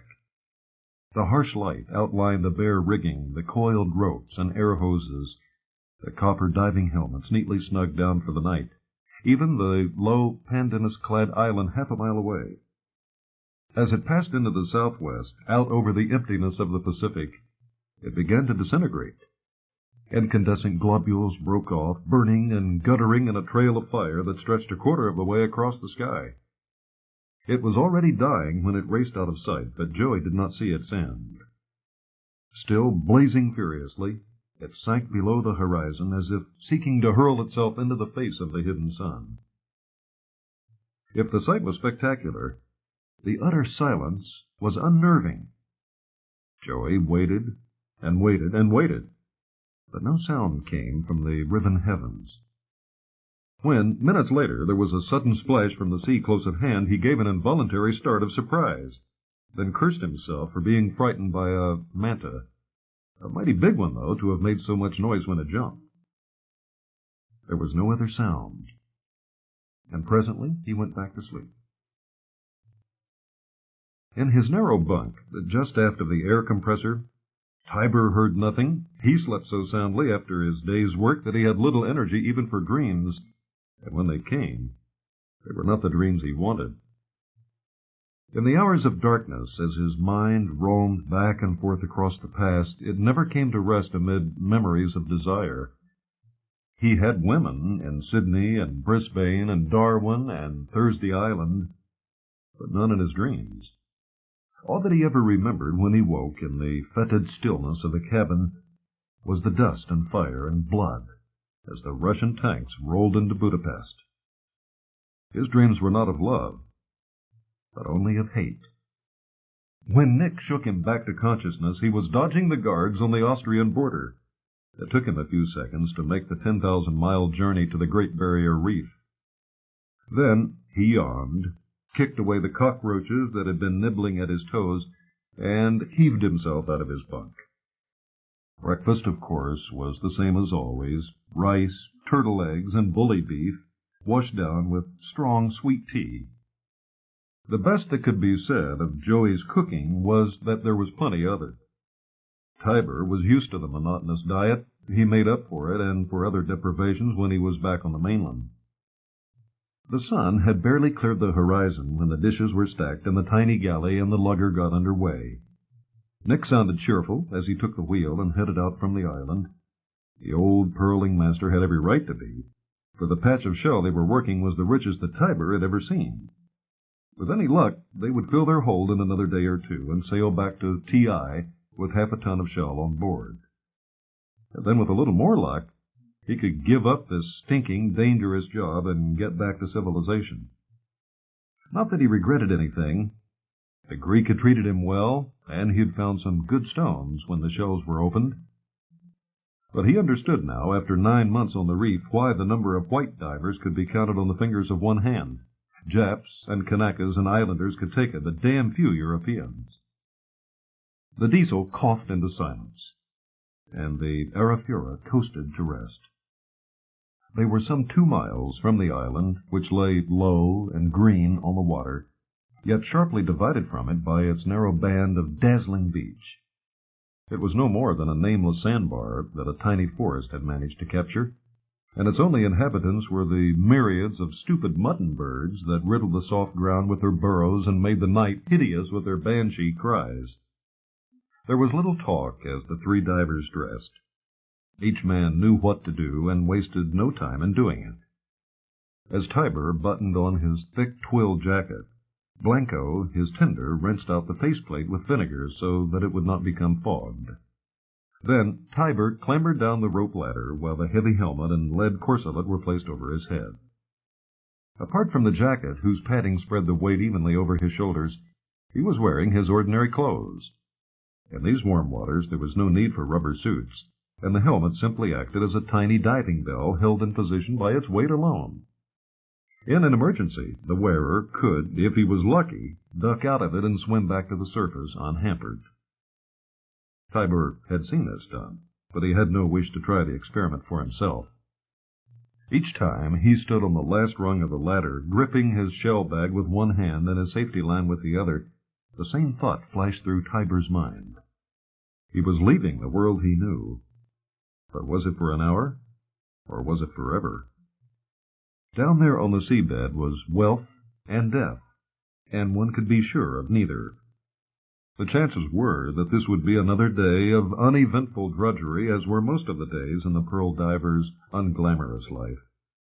But Tiber had seen one of his mates die when his air hose tangled in the Arafura's prop, and he had watched the agony of another whose body twisted with the bends.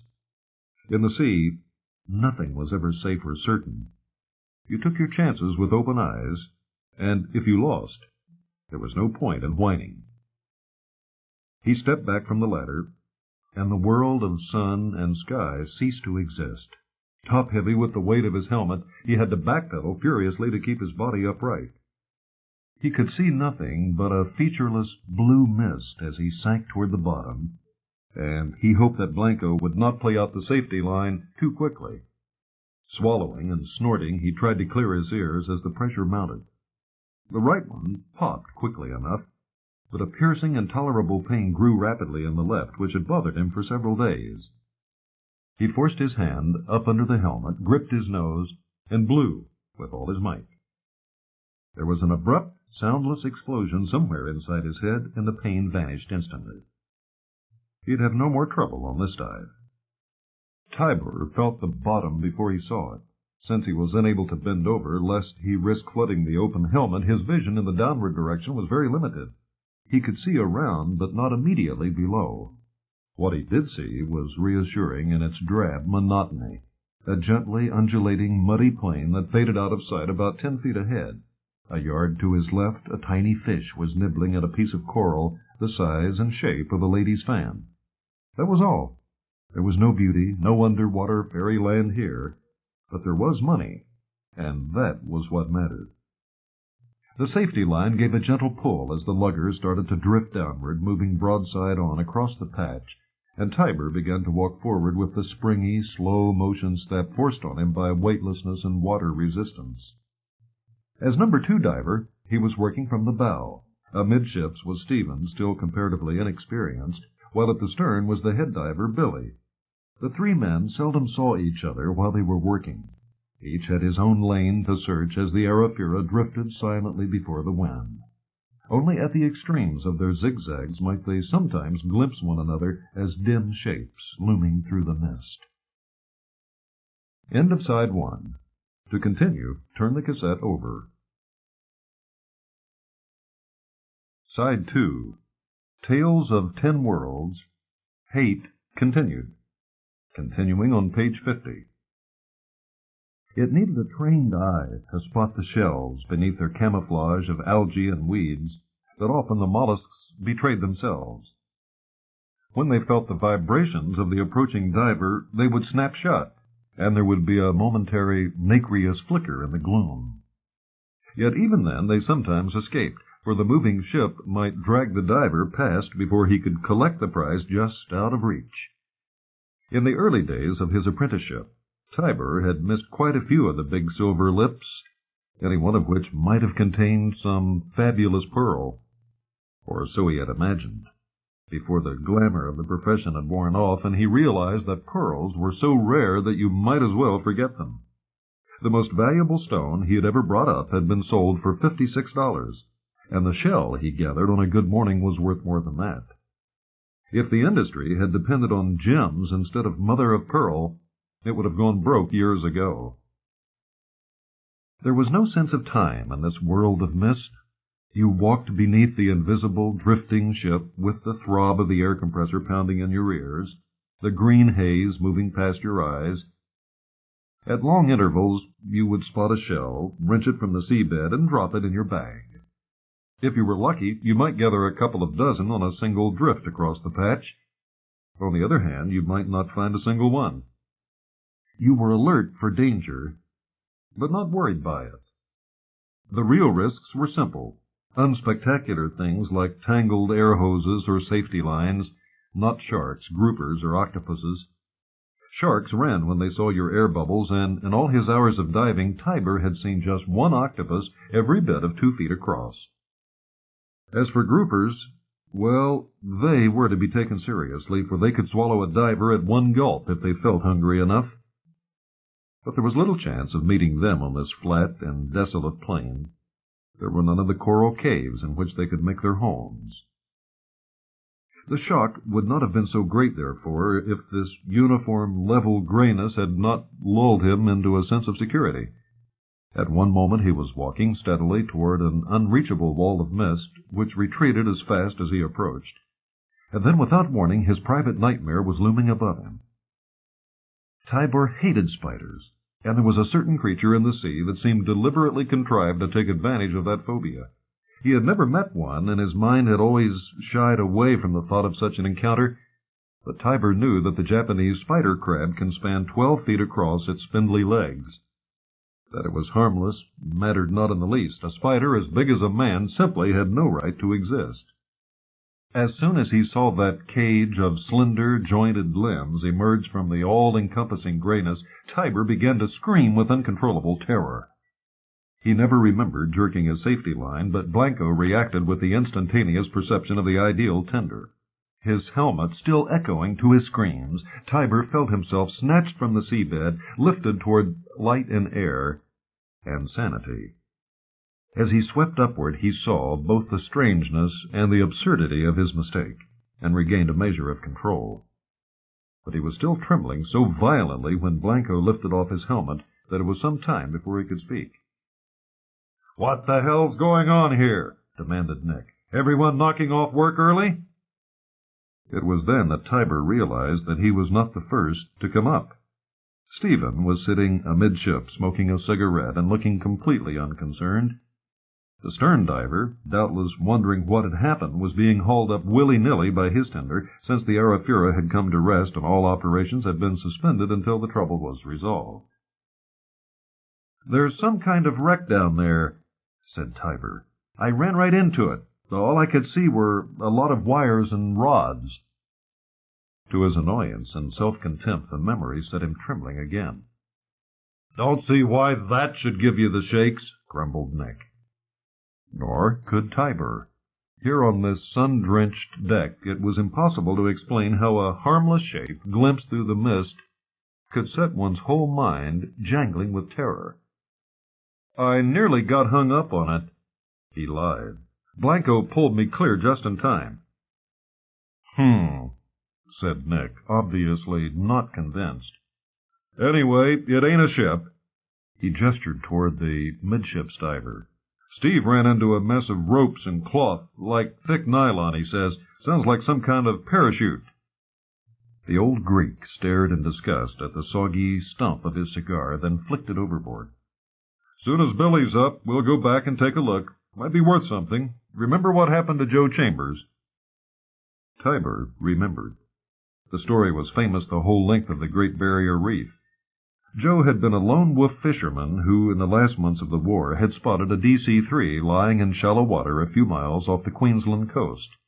After prodigies of single-handed salvage, he had broken into the fuselage and started unloading boxes of taps and dies, perfectly protected by their greased wrappings. For a while he had run a flourishing import business, but when the police caught up with him, he reluctantly revealed his source of supply. Australian cops can be very persuasive. And it was then, after weeks and weeks of back-breaking underwater work, that Joe discovered what his DC-3 had been carrying besides the miserable few hundred quids worth of tools he had been flogging to garages and workshops on the mainland. The big wooden crates he had never got around to opening held a week's payroll for the U.S. Pacific Forces, most of it in $20 gold pieces. No such luck here, thought Tiber as he sank over the side again. But the aircraft, or whatever it was, might contain valuable instruments, and there could be a reward for its discovery.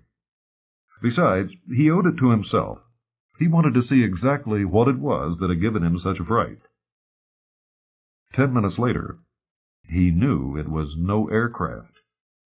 It was the wrong shape, and it was much too small, only about 20 feet long and half that in width. Here and there on the gently tapering body were access hatches and tiny ports through which unknown instruments peered at the world. It seemed unharmed, though one end had been fused as if by terrific heat. From the other sprouted a tangle of antennas, all of them broken or bent by the impact with the water. Even now they bore an incredible resemblance to the legs of a giant insect. Tiber was no fool. He guessed at once what the thing was. Only one problem remained, and he solved that with little difficulty. Though they had been partly charred away by heat, stenciled words could still be read on some of the hatch covers. The letters were Cyrillic, and Tiber knew enough Russian to pick out references to electrical supplies and pressurizing systems. "So they've lost a Sputnik," he told himself with satisfaction. He could imagine what had happened. The thing had come down too fast and in the wrong place. Around one end were the tattered remnants of flotation bags. They had burst under the impact, and the vehicle had sunk like a stone. The Arafura's crew would have to apologize to Joey. He hadn't been drinking grog. What he'd seen burning across the stars must have been the rocket carrier, separated from its payload and falling back unchecked into the Earth's atmosphere. For a long time, Tiber hovered on the seabed, knees bent in the diver's crouch, as he regarded this space creature now trapped in an alien element. His mind was full of half-formed plans, but none had yet come clearly into focus. He no longer cared about salvage money. Much more important were the prospects of revenge. Here was one of the proudest creations of Soviet technology, and Sabo Tibor, late of Budapest, was the only man on earth who knew. There must be some way of exploiting the situation, of doing harm to the country and the cause he now hated with such smoldering intensity. In his waking hours he was seldom conscious of that hate, and still less did he ever stop to analyze its real cause. Here in this lonely world of sea and sky, of steaming mangrove swamps and dazzling coral strands, there was nothing to recall the past. Yet he could never escape it, and sometimes the demons in his mind would awake, lashing him into a fury of rage or vicious, wanton destructiveness. So far he had been lucky. He had not killed anyone. But some day... An anxious jerk from Blanco interrupted his reveries of vengeance. He gave a reassuring signal to his tender and started a closer examination of the capsule. What did it weigh? Could it be hoisted easily? There were many things he had to discover before he could settle on any definite plans. He braced himself against the corrugated metal wall and pushed cautiously. There was a definite movement as the capsule rocked on the seabed. Maybe it could be lifted, even with the few pieces of tackle that the Arafura could muster. It was probably lighter than it looked. Tibor pressed his helmet against a flat section of the hull and listened intently. He had half expected to hear some mechanical noise, such as the whirring of electric motors. Instead, there was utter silence. With the hilt of his knife, he rapped sharply on the metal, trying to gauge its thickness and to locate any weak spots. On the third try, he got results. But they were not what he had anticipated. In a furious, desperate tattoo, the capsule rapped back at him. Until this moment, Tibor had never dreamed that there might be someone inside. The capsule had seemed far too small. Then he realized that he had been thinking in terms of conventional aircraft. There was plenty of room here for a little pressure cabin in which a dedicated astronaut could spend a few cramped hours. As a kaleidoscope can change its pattern completely in a single moment, so the half-formed plans in Tibor's mind dissolved and then crystallized into a new shape. Behind the thick glass of his helmet, he ran his tongue lightly across his lips. If Nick could have seen him now, he would have wondered, as he had sometimes done before, whether his number 2 diver was wholly sane. Gone were all thoughts of a remote and impersonal vengeance against something as abstract as a nation or a machine. Now, it would be man to man. "Took your time, didn't you?" said Nick. "What did you find?" "It's Russian," said Tibor. "Some kind of Sputnik. If we can get a rope around it, I think we can lift it off the bottom, but it's too heavy to get aboard." Nick chewed thoughtfully on his eternal cigar. The pearling master was worried about a point that had not occurred to Tibor. If there were any salvage operations around here, everyone would know where the Arafura had been drifting. When the news got back to Thursday Island, his private patch of shell would be cleaned out in no time. They'd have to keep quiet about the whole affair, or else haul the damn thing up themselves and not say where they'd found it.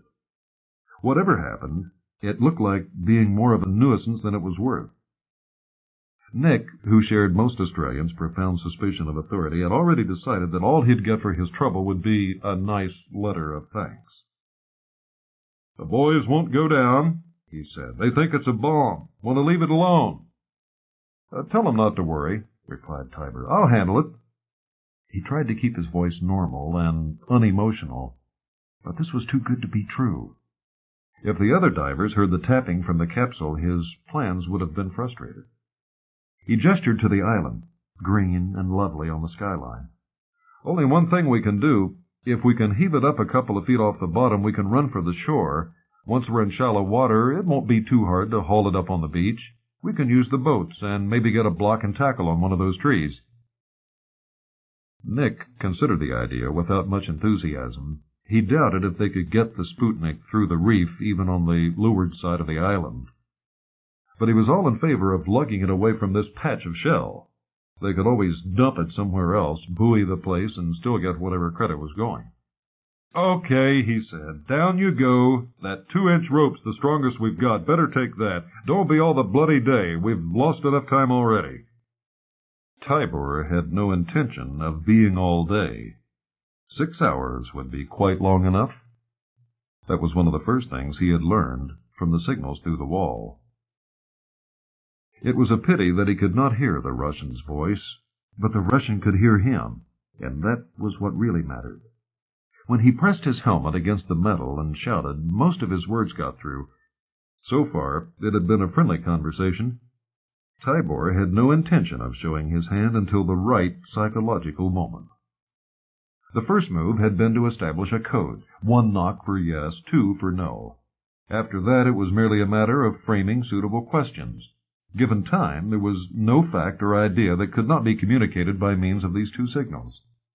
It would have been a much tougher job if Tibor had been forced to use his indifferent Russian. He had been pleased, but not surprised, to find that the trapped pilot understood English perfectly. There was air in the capsule for another 5 hours. The occupant was uninjured. Yes, the Russians knew where it had come down. That last reply gave Tibor pause. Perhaps the pilot was lying, but it might very well be true. Although something had obviously gone wrong with the planned return to Earth, the tracking ships out in the Pacific must have located the impact point. With what accuracy, he could not guess. Still, did that matter? It might take them days to get here, even if they came racing straight into Australian territorial waters without bothering to get permission from Canberra. He was master of the situation. The entire might of the USSR could do nothing to interfere with his plans until it was much too late. The heavy rope fell in coils on the seabed, stirring up a cloud of silt that drifted like smoke down the slow current. Now that the sun was higher in the sky, the underwater world was no longer wrapped in a gray twilight gloom. The seabed was colorless, but bright, and the boundary of vision was now almost 15 feet away. For the first time, Tibor could see the space capsule in its entirety. It was such a peculiar-looking object, being designed for conditions beyond all normal experience, that there was an eye-teasing wrongness about it. One searched in vain for a front or a rear. There was no way of telling in what direction it pointed as it sped along its orbit. Tibor pressed his helmet against the metal and shouted. "I'm back," he called. "Can you hear me?" Tap. "I've got a rope, and I'm going to tie it onto the parachute cables.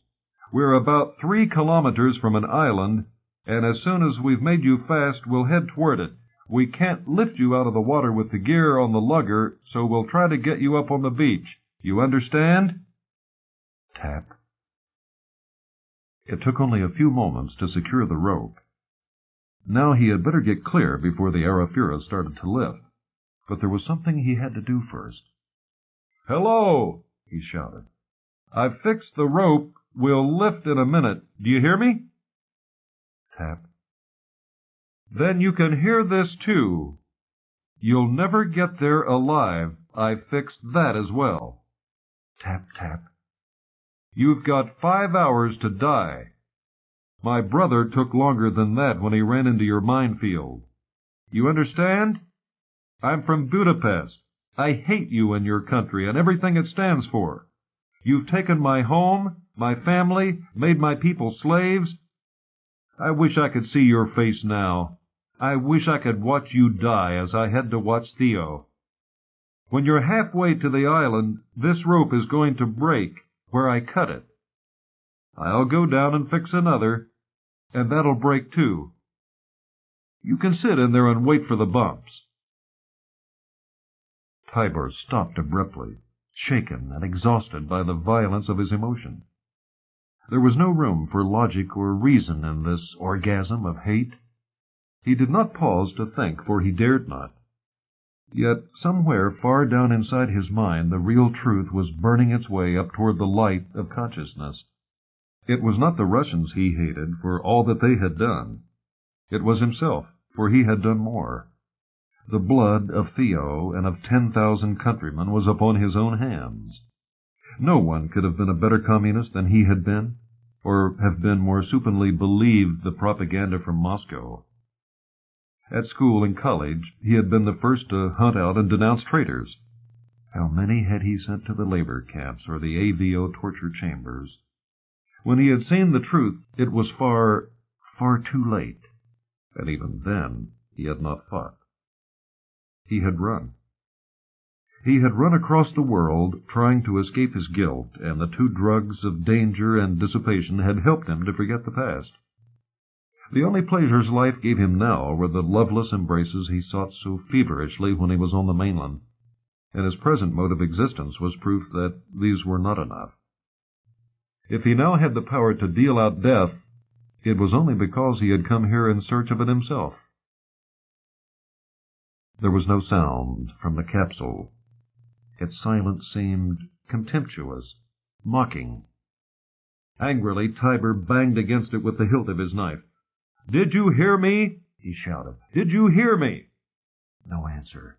"Damn you, I know you're listening. If you don't answer, I'll hold you and let the water in." He was sure that he could with the sharp point of his knife. But that was the last thing he wanted to do. That would be too quick, too easy an ending. There was still no sound. Maybe the Russian had fainted.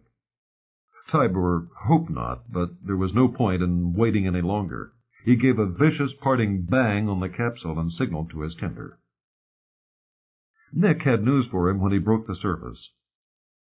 "TI radio's been squawking," he said. "The Ruskies are asking everyone to look out for one of their rockets. They say it should be floating somewhere off the Queensland coast. Sounds as if they want it badly." "Did they say anything else about it?" Tiber asked anxiously.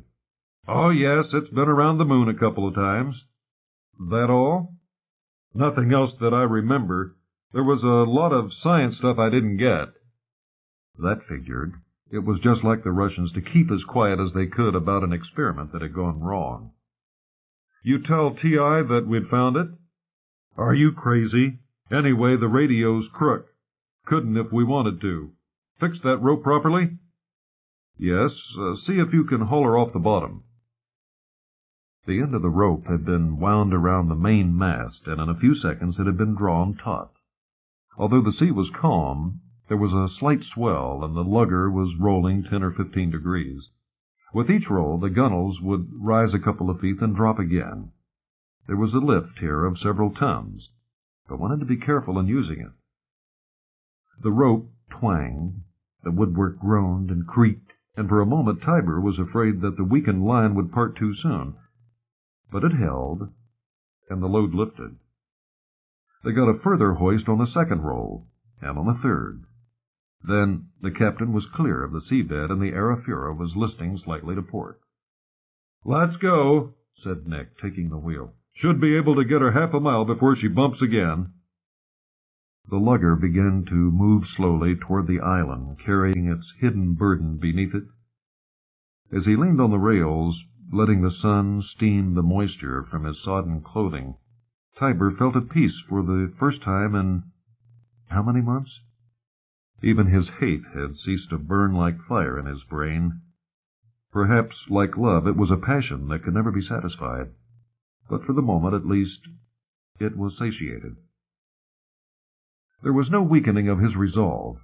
He was implacably set upon the vengeance that had been so strangely, so miraculously placed within his power. Blood called for blood, and now the ghosts that haunted him might rest at last.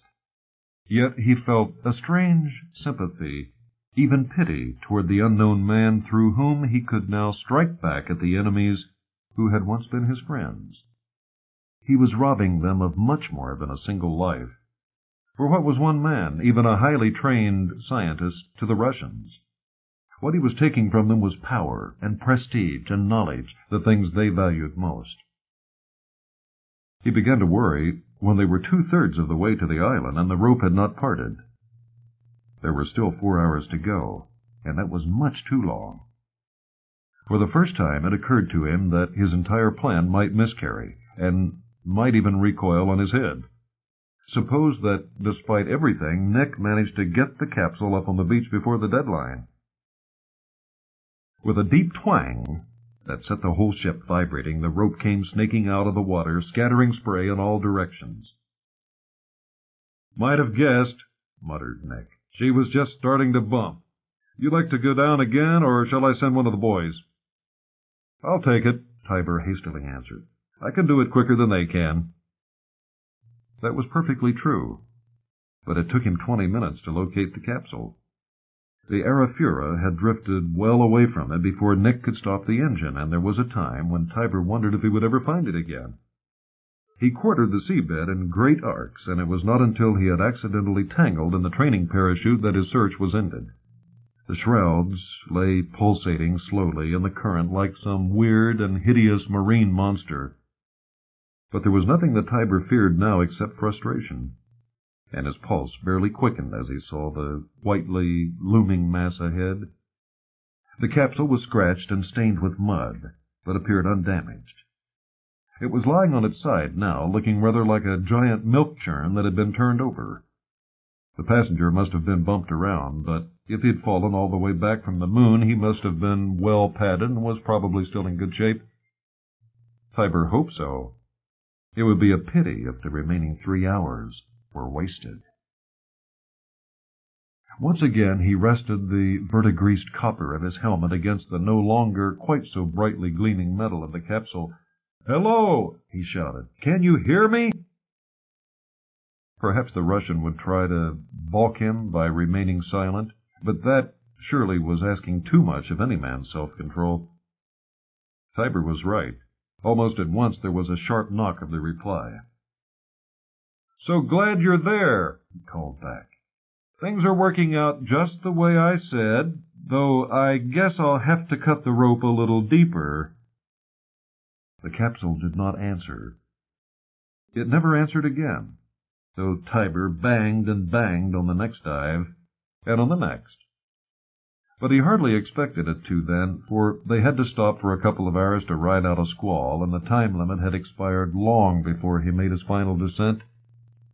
He was a little annoyed about that, for he had planned a farewell message. He shouted it just the same, though he knew he was wasting his breath. By early afternoon, the Arafura had come in as close as she dared. There were only a few feet of water beneath her, and the tide was falling. The capsule broke surface at the bottom of each wave trough, and was now firmly stranded on a sandbank. There was no hope of moving it any farther. It was stuck until a high sea would dislodge it. Nick regarded the situation with an expert eye. "There's a 6-foot tide tonight," he said. "The way she's lying now, she'll be in only a couple of feet of water at low. We'll be able to get at her with the boats." They waited off the sandbank while the sun and the tide went down, and the radio broadcast intermittent reports of a search that was coming closer, but was still far away. Late in the afternoon, the capsule was almost clear of the water. The crew rowed the small boat toward it with a reluctance which Tiber, to his annoyance, found himself sharing. "It's got a door in the side," said Nick suddenly. "Geez, think there's anyone in it?" "Could be," answered Tiber, his voice not as steady as he thought. Nick glanced at him curiously. His diver had been acting strangely all day, but he knew better than to ask him what was wrong. In this part of the world, you soon learn to mind your own business. The boat, rocking slightly in the choppy sea, had now come alongside the capsule. Nick reached out and grabbed one of the twisted antenna stubs. Then, with cat-like agility, he clambered up the curved metal surface.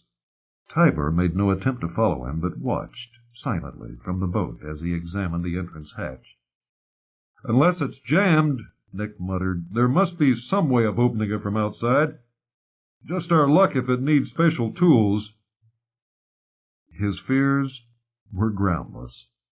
The word "open" had been stenciled in 10 languages around the recessed door catch, and it took only seconds to deduce its mode of operation.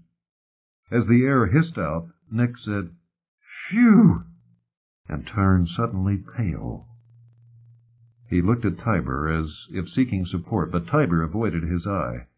Then, reluctantly, Nick lowered himself into the capsule. He was gone for a long time. At first they could hear muffled bangings and bumpings from the inside, followed by a string of bilingual profanity. And then there was a silence that went on and on and on. When at last Nick's head appeared above the hatchway, his leathery, wind-tanned face was gray and streaked with tears. As Tiber saw this incredible sight, he felt a sudden, ghastly premonition. Something had gone horribly wrong, but his mind was too numb to anticipate the truth. It came soon enough, when Nick handed down his burden, no larger than an oversized doll.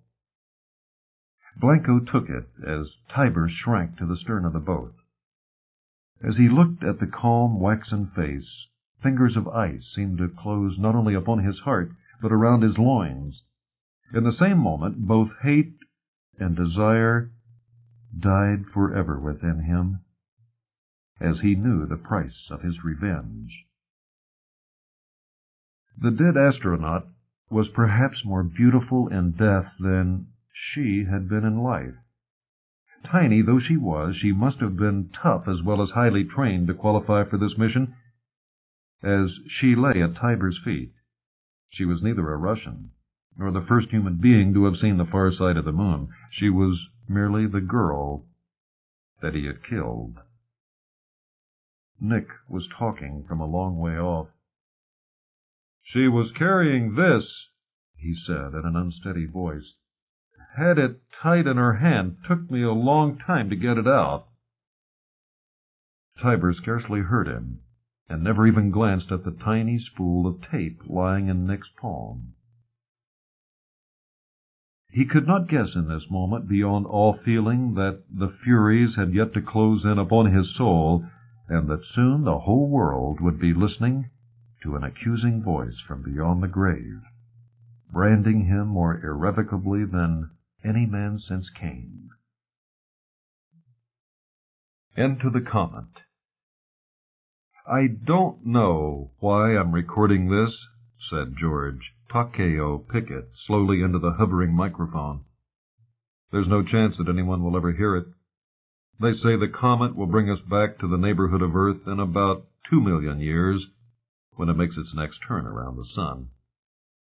I wonder if mankind will still be in existence then, and whether the comet will put on as good a display for our descendants as it did for us.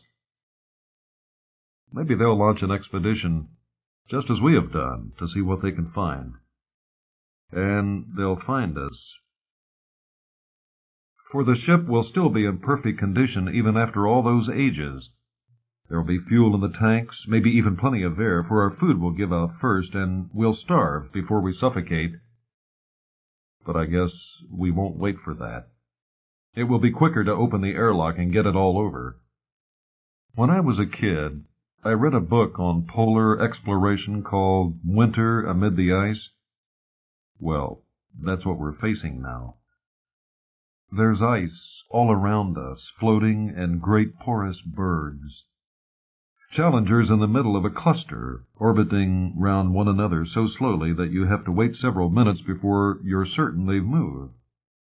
But no expedition to Earth's poles ever faced our winter. During most of that 2 million years, the temperature will be 450 below zero. We'll be so far away from the sun that it'll give about as much heat as the stars, and whoever tried to warm his hands by Sirius on a cold winter night? That absurd image, coming suddenly into his mind, broke him up completely. He could not speak because of memories of moonlight upon snowfields, of Christmas chimes ringing across a land already 50 million miles away. Suddenly he was weeping like a child, his self-control dissolved by the remembrance of all the familiar, disregarded beauties of the earth he had forever lost. And everything had begun so well, in such a blaze of excitement and adventure. He could recall, was it only 6 months ago? The very first time he had gone out to look for the comet, soon after 18-year-old Jimmy Randall had found it in his homemade telescope and sent his famous telegram to Mount Stromlo Observatory. In those early days, it had been only a faint pollywog of mist moving slowly through the constellation of Eridanus, just south of the equator. It was still far beyond Mars, sweeping sunward along its immensely elongated orbit. When it had last shone in the skies of Earth, there were no men to see it, and there might be none when it appeared again. The human race was seeing Randall's Comet for the first and perhaps the only time. As it approached the sun, it grew, blasting out plumes and jets, the smallest of which was larger than 100 Earths. Like a great pennant streaming down some cosmic breeze, the comet's tail was already 40 million miles long when it raced past the orbit of Mars. It was then that the astronomers realized that this might be the most spectacular sight ever to appear in the heavens. The display put on by Halley's Comet back in 1986 would be nothing in comparison. And it was then that the administrators of the International Astrophysical Decade decided to send the research ship Challenger chasing after it, if she could be fitted out in time. For here was a chance that might not come again in 1,000 years. For weeks on end, in the hours before dawn, the comet sprawled across the sky like a second but far brighter Milky Way. As it approached the sun and felt again the fires it had not known since the mammoths shook the earth, it became steadily more active. Gouts of luminous gas erupted from its core, forming great fans which turned like slowly swinging searchlights across the stars. The tail, now 100 million miles long, divided into intricate bands and streamers which changed their patterns completely in the course of a single night. Always they pointed away from the sun, as if driven starward by a great wind blowing forever outward from the heart of the solar system. When the Challenger assignment had been given to him, George Pickett could hardly believe his luck. Nothing like this had happened to any reporter since William Lawrence and the atom bomb. The fact that he had a science degree, was unmarried, in good health, weighed less than 120 pounds, and had no appendix undoubtedly helped. But there must have been many others equally qualified. Well, their envy would soon turn to relief. Because the skimpy payload of Challenger could not accommodate a mere reporter, Pickett had to double up in his spare time as executive officer. This meant, in practice, that he had to write up the log, act as captain's secretary, keep track of stores, and balance the accounts. It was very fortunate, he often thought, that one needed only 3 hours sleep in every 24 in the weightless world of space. Keeping his two duties separate had required a great deal of tact.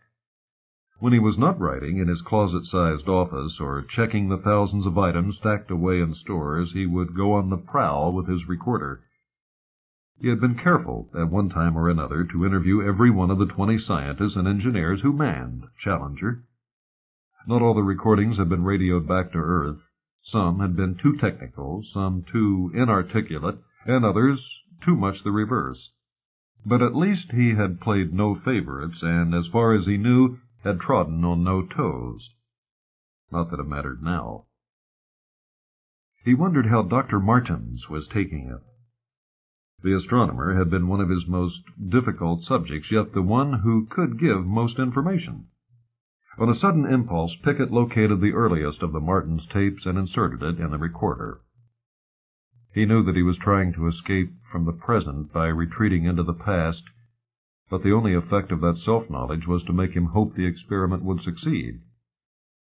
He still had vivid memories of that first interview, for the weightless microphone, wavering only slightly in the draft of air from the ventilators, had almost hypnotized him into incoherence. Yet no one would have guessed. His voice had its normal, professional smoothness. They had been 20 million miles behind the comet, but swiftly overtaking it when he had trapped Martens in the observatory and thrown that opening question at him. "Dr. Martens," he began, "just what is Randall's Comet made of?" "Quite a mixture," the astronomer had answered, "and is changing all the time as we move away from the sun. But the tail's mostly ammonia, methane, carbon dioxide, water vapor, cyanogen." "Cyanogen? Isn't that a poison gas? What would happen if the Earth ran into it?" "Not a thing. Though it looks so spectacular by our normal standards, a comet's tail is a pretty good vacuum. A volume as big as Earth contains about as much gas as a matchbox full of air. And yet this thin stuff puts on such a wonderful display. So does the equally thin gas in an electric sign, and for the same reason. A comet's tail glows because the sun bombards it with electrically charged particles. It's a cosmic sky sign. One day I'm afraid the advertising people will wake up to this and find a way of writing slogans across the solar system. That's a depressing thought, though I suppose someone will claim it's a triumph of applied science, but let's leave the tail. How soon will we get into the heart of the comet? The nucleus, I believe you call it. Since a stern chase always takes a long time, it will be another 2 weeks before we enter the nucleus. We'll be plowing deeper and deeper into the tail, taking a cross-section through the comet as we catch up with it. But though the nucleus is still 20 million miles ahead, we've already learned a good deal about it. For one thing, it's extremely small, less than 50 miles across. And even that's not solid, but probably consists of thousands of smaller bodies, all milling around in a cloud. Will we be able to go into the nucleus? We'll know when we get there. Maybe we'll play safe and study it through our telescopes from a few thousand miles away, but personally I'll be disappointed unless we go right inside, won't you? Pickett switched off the recorder. Yes, Martins had been right. He would have been disappointed, especially since there had seemed no possible source of danger. Nor was there as far as the comet was concerned. The danger had come from within. They had sailed through one after another of the huge but unimaginably tenuous curtains of gas that Randall's comet was still ejecting as it raced away from the sun. Yet even now, though they were approaching the densest region of the nucleus, they were, for all practical purposes, in a perfect vacuum. The luminous fog that stretched around Challenger for so many millions of miles scarcely dimmed the stars. But directly ahead, where lay the comet's core, was a brilliant patch of hazy light luring them onward like a will-o'-the-wisp. The electrical disturbances now taking place around them with ever-increasing violence had almost completely cut their link with Earth. The ship's main radio transmitter could just get a signal through, but for the last few days they had been reduced to sending OK messages in Morse. When they broke away from the comet and headed for home, normal communication would be resumed. But now they were almost as isolated as explorers had been in the days before radio. It was inconvenient, but that was all. Indeed, Pickett rather welcomed this state of affairs. It gave him more time to get on with his clerical duties. Though Challenger was sailing into the heart of a comet on a course that no captain could have dreamed of before the 20th century, someone still had to check the provisions and count the stores. Very slowly and cautiously, her radar probing the whole sphere of space around her, Challenger crept into the nucleus of the comet. And there she came to rest, amid the ice. Back in the 1940s, Fred Whipple of Harvard had guessed the truth, but it was hard to believe it even when the evidence was before one's eyes.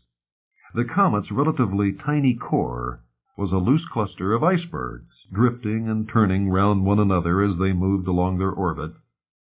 But unlike the bergs that floated in polar seas, they were not a dazzling white, nor were they made of water.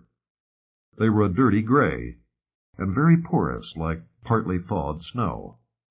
And they were riddled with pockets of methane and frozen ammonia, which erupted from time to time in gigantic gas jets as they absorbed the heat of the sun.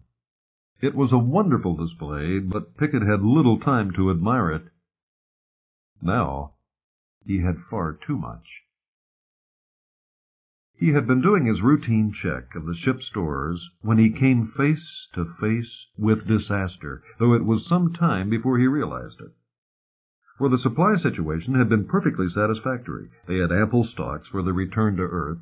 He had checked that with his own eyes, and now had merely to confirm the balances recorded in the pinhead-sized section of the ship's electronic memory, which stored all the accounts. When the first crazy figures flashed on the screen, Pickett assumed that he had pressed the wrong key. He cleared the totals and fed the information into the computer once more. 60 cases of pressed meat to start with, 17 consumed so far, quantity left, 999,99943. He tried again and again with no better result. Then, feeling annoyed but not particularly alarmed, he went in search of Dr. Martins. He found the astronomer in the torture chamber, the tiny gem squeezed between the technical stores and the bulkhead of the main propellant tank. Each member of the crew had to exercise here for an hour a day, lest his muscles waste away in this gravity-less environment. Martins was wrestling with a set of powerful springs, an expression of grim determination on his face. It became much grimmer when Pickett gave his report. A few tests on the main input board quickly told them the worst. "The computer's insane," said Martins. "It can't even add or subtract." "But surely we can fix it." Martins shook his head. He had lost all his usual cocky self-confidence. He looked, Pickett told himself, like an inflated rubber doll that had started to leak. "Not even the builders could do that. It's a solid mass of microcircuits, packed as tightly as the human brain. The memory units are still operating, but the computing section's utterly useless. It just scrambles the figures you feed into it." "And where does that leave us?" Pickett asked. "It means that we're all dead," Martins answered flatly. "Without the computer, we're done for. It's impossible to calculate an orbit back to Earth. It would take an army of mathematicians, weeks to work it out on paper." "That's ridiculous. The ship's in perfect condition, we've plenty of food and fuel, and you tell me we're all going to die just because we can't do a few sums?" "A few sums?"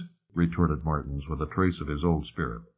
"A major navigational change, like the one needed to break away from the comet and put us on an orbit to Earth, involves about 100,000 separate calculations. Even the computer needs several minutes for the job."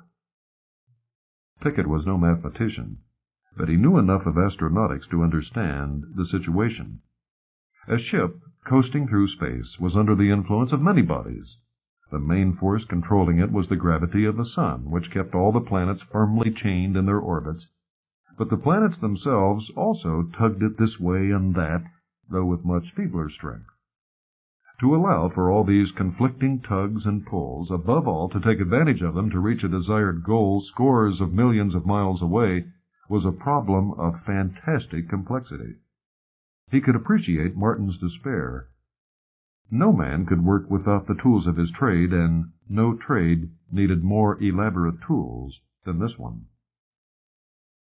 Even after the captain's announcement and that first emergency conference when the entire crew had gathered to discuss the situation, it had taken hours for the facts to sink home. The end was still so many months away that the mind could not grasp it.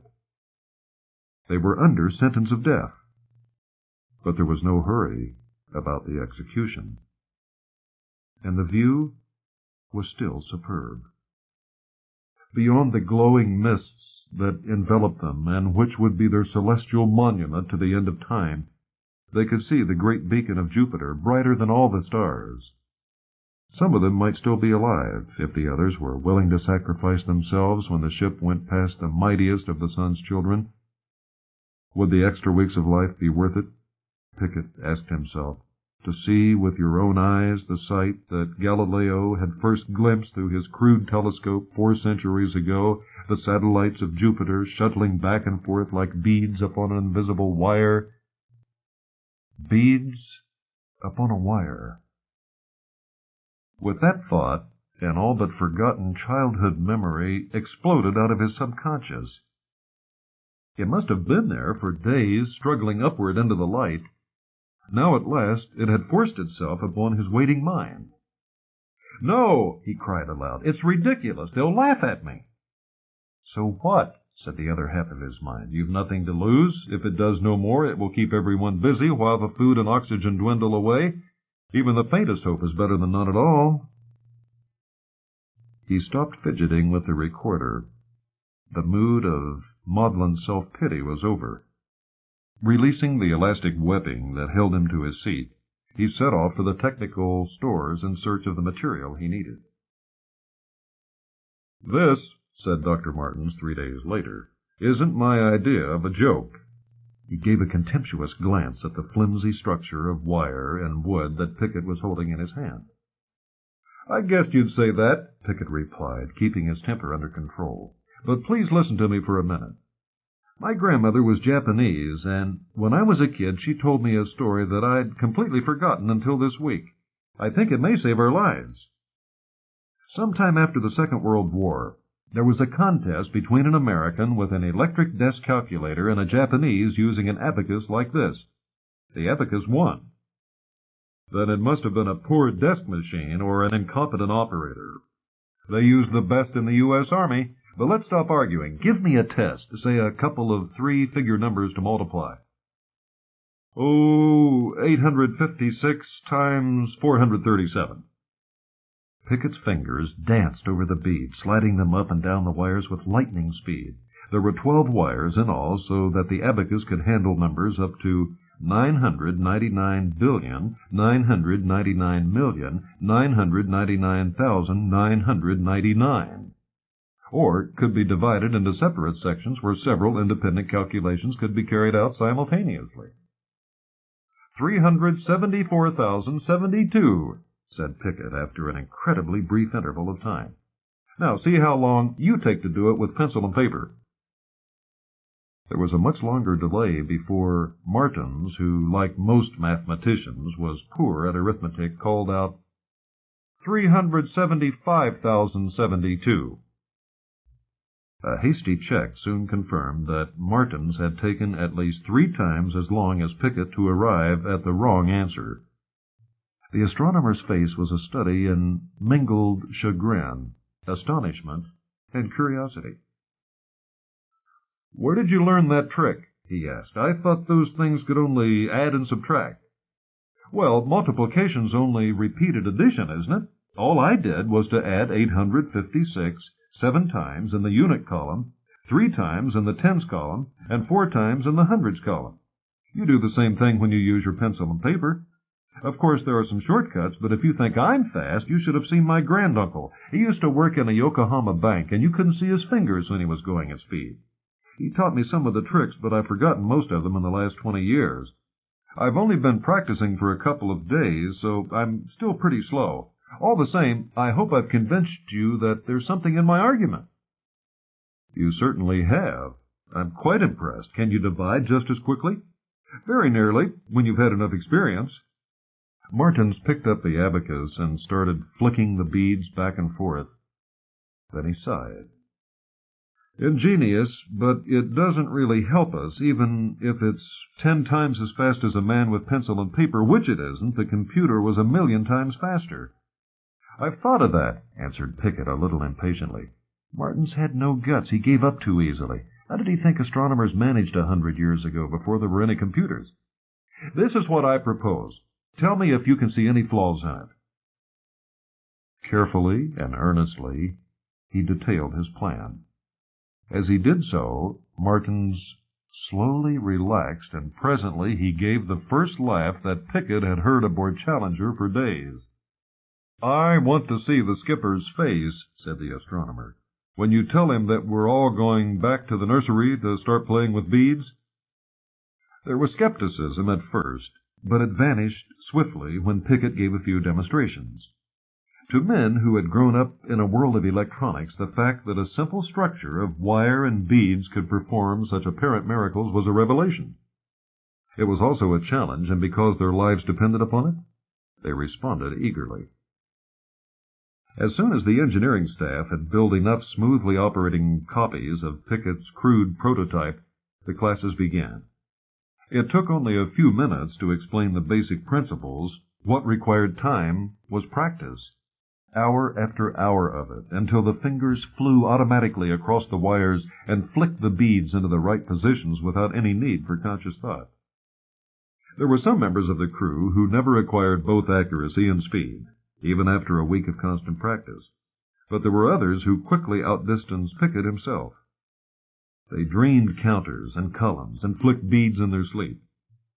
As soon as they had passed beyond the elementary stage, they were divided into teams, which then competed fiercely against each other until they had reached still higher standards of proficiency. In the end, There were men aboard Challenger who could multiply four-figure numbers on the abacus in 15 seconds and keep it up hour after hour. Such work was purely mechanical. It required skill, but no intelligence. The really difficult job was Martin's, and there was little that anyone could do to help him. He had to forget all the machine-based techniques he had taken for granted and rearrange his calculations so they could be carried out automatically by men who had no idea of the meaning of the figures they were manipulating. He would feed them the basic data, and then they would follow the program he had laid down. After a few hours of patient, routine work, the answer would emerge from the end of the mathematical production line, provided that no mistakes had been made. And the way to guard against that was to have two independent teams working, cross-checking results at regular intervals. "What we've done," said Pickett into his recorder, when at last he had time to think of the audience he had never expected to speak to again, "is to build a computer out of human beings instead of electronic circuits. It's a few thousand times slower, can't handle many digits, and gets tired easily, but it's doing the job. Not the whole job of navigating to Earth, that's far too complicated, but the simpler one of giving us an orbit that will bring us back into radio range. Once we've escaped from the electrical interference around us, we can radio our position, and the big computers on Earth can tell us what to do next. We've already broken away from the comet and are no longer heading out of the solar system. Our new orbit checks with the calculations to the accuracy that can be expected. We're still inside the comet's tail, but the nucleus is 1,000,000 miles away, and we won't see those ammonia icebergs again. They're racing on toward the stars into the freezing night between the suns, while we are coming home. Hello, Earth! Hello, Earth! This is Challenger calling. Challenger calling. Signal back as soon as you receive us. We'd like you to check our arithmetic before we work our fingers to the bone." An ape about the house. Granny thought it a perfectly horrible idea, but then she could remember the days when there were human servants. "If you imagine," she snorted, "that I'll share the house with a monkey, you're very much mistaken." "Don't be so old-fashioned," I answered. "Anyway, Dorcas isn't a monkey." "Then what is she? It?" I flipped through the pages of the Biological Engineering Corporation's guide. "Listen to this, Gran," I said. "The super chimp, registered trademark, Pan sapiens, is an intelligent anthropoid, derived by selective breeding and genetic modification from basic chimpanzee stock." "Just what I said, a monkey." "And with a large enough vocabulary to understand simple orders. It can be trained to perform all types of domestic work or routine manual labor, and is docile, affectionate, housebroken, and particularly good with children." "Children! Would you trust Johnny and Susan with a gorilla?" I put the handbook down with a sigh. "You've got a point there. Dorcas is expensive, and if I find the little monsters knocking her about—" At this moment, fortunately, the door buzzer sounded. "Sign, please," said the delivery man. I signed, and Dorcas entered our lives. "Hello, Dorcas," I said. "I hope you'll be happy here." Her big, mournful eyes peered out at me from beneath her heavy ridges. I'd met much uglier humans, though she was rather an odd shape, being only about 4 feet tall and very nearly as wide. In her neat, plain uniform, she looked just like a maid from one of those early 20th century movies. Her feet, however, were bare and covered an astonishing amount of floor space. "Morning, ma'am," she answered in slurred but perfectly intelligible accents. "She can speak!" squawked Granny. "Of course," I answered. "She can pronounce over 50 words and can understand 200. She'll learn more as she grows used to us, but for the moment we must stick to the vocabulary on pages 42 and 43 of the handbook." I passed the instruction manual over to Granny, for once she couldn't find even a single word to express her feelings. Dorcas settled down very quickly. Her basic training, Class A domestic plus nursery duties, had been excellent, and by the end of the first month there were very few jobs around the house that she couldn't do, from laying the table to changing the children's clothes. At first, she had an annoying habit of picking things up with her feet. It seemed as natural to her as using her hands, and it took a long time to break her of it. One of Granny's cigarette butts finally did the trick. She was good-natured, conscientious, and didn't answer back. Of course, she was not terribly bright, and some jobs had to be explained to her at great length before she got the point. It took several weeks before I discovered her limitations and allowed for them. At first, it was quite hard to remember that she was not exactly human, and that it was no good engaging her in the sort of conversations we women occupy ourselves with when we get together, or not many of them. She did have an interest in clothes, and was fascinated by colors. If I'd let her dress the way she wanted, she'd have looked like a refugee from Mardi Gras. The children, I was relieved to find, adored her. I know what people say about Johnny and Sue, and admit that it contains some truth. It's so hard to bring up children when their father's away most of the time, and to make matters worse, Granny spoils them when I'm not looking. So indeed does Eric, whenever his ship's on Earth, and I'm left to cope with the resulting tantrums. Never marry a spaceman, if you can possibly avoid it. The pay may be good, but the glamour soon wears off. By the time Eric got back from the Venus run with 3 weeks accumulated leave, our new maid had settled down as one of the family. Eric took her in his stride. After all, he had met much odder creatures on the planets. He grumbled about the expense, of course, but I pointed out that now that so much of the housework was taken off my hands, we'd be able to spend more time together and do some of the visiting that had proved impossible in the past. I looked forward to having a little social life again now that Dorcas could take care of the children.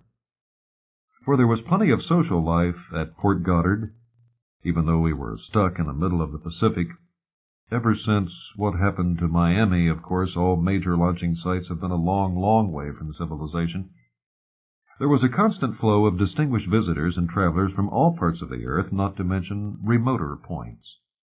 Every community has its arbiter of fashion and culture, its grande dame, who is resented yet copied by all her unsuccessful rivals. At Port Goddard, it was Christine Swanson. Her husband was Commodore of the Space Service, and she never let us forget it.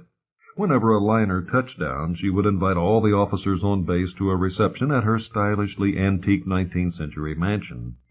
It was advisable to go unless you had a very good excuse, even though that meant looking at Christine's paintings. She fancied herself as an artist, and the walls were hung with multicolored daubs. Thinking of polite remarks to make about them was one of the major hazards of Christine's parties.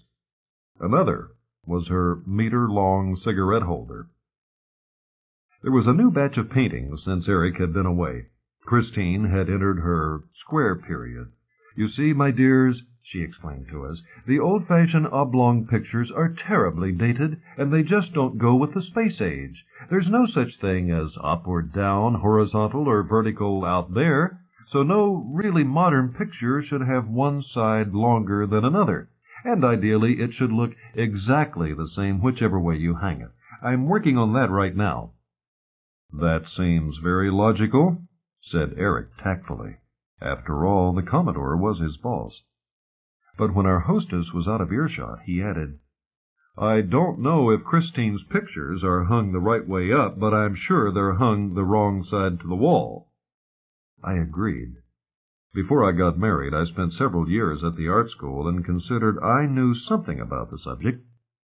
Given as much cheek as Christine, I could have made quite a hit with my own canvases, which were now gathering dust in a garage. "You know, Eric," I said a little cattily, "I could teach Dorcas to paint better than this." He laughed and answered, "It might be fun to try it some day if Christine gets out of hand." Then I forgot all about the matter until a month later when Eric was back in space. The exact cause of the fight isn't important. It arose over a community development scheme on which Christine and I took opposing viewpoints. She won, as usual, and I left the meeting breathing fire and brimstone.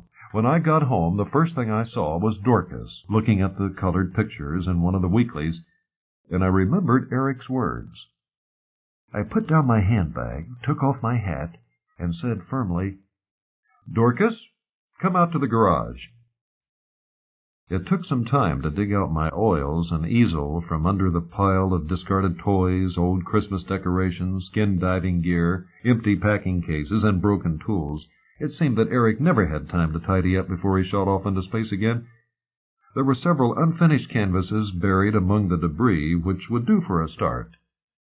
I set up a landscape which had got as far as one skinny tree and said, "Now, Dorcas, I'm going to teach you to paint." My plan was simple and not altogether honest. Although apes had, of course, splashed paint on canvas often enough in the past, none of them had created a genuine, properly composed work of art. I was sure that Dorcas couldn't either, but no one need know that mine was the guiding hand. She could get all the credit. I was not actually going to lie to anyone, however. Though I would create the design, mix the pigments, and do most of the execution, I would let Dorcas tackle just as much of the work as she could handle. I hoped that she could fill in the areas of solid color and perhaps develop a characteristic style of brushwork in the process. With any luck, I estimated she might be able to do perhaps a quarter of the actual work. Then I could claim it was all hers, with a reasonably clear conscience, for hadn't Michelangelo and Leonardo signed paintings that were largely done by their assistants? I'd be Dorcas's assistant.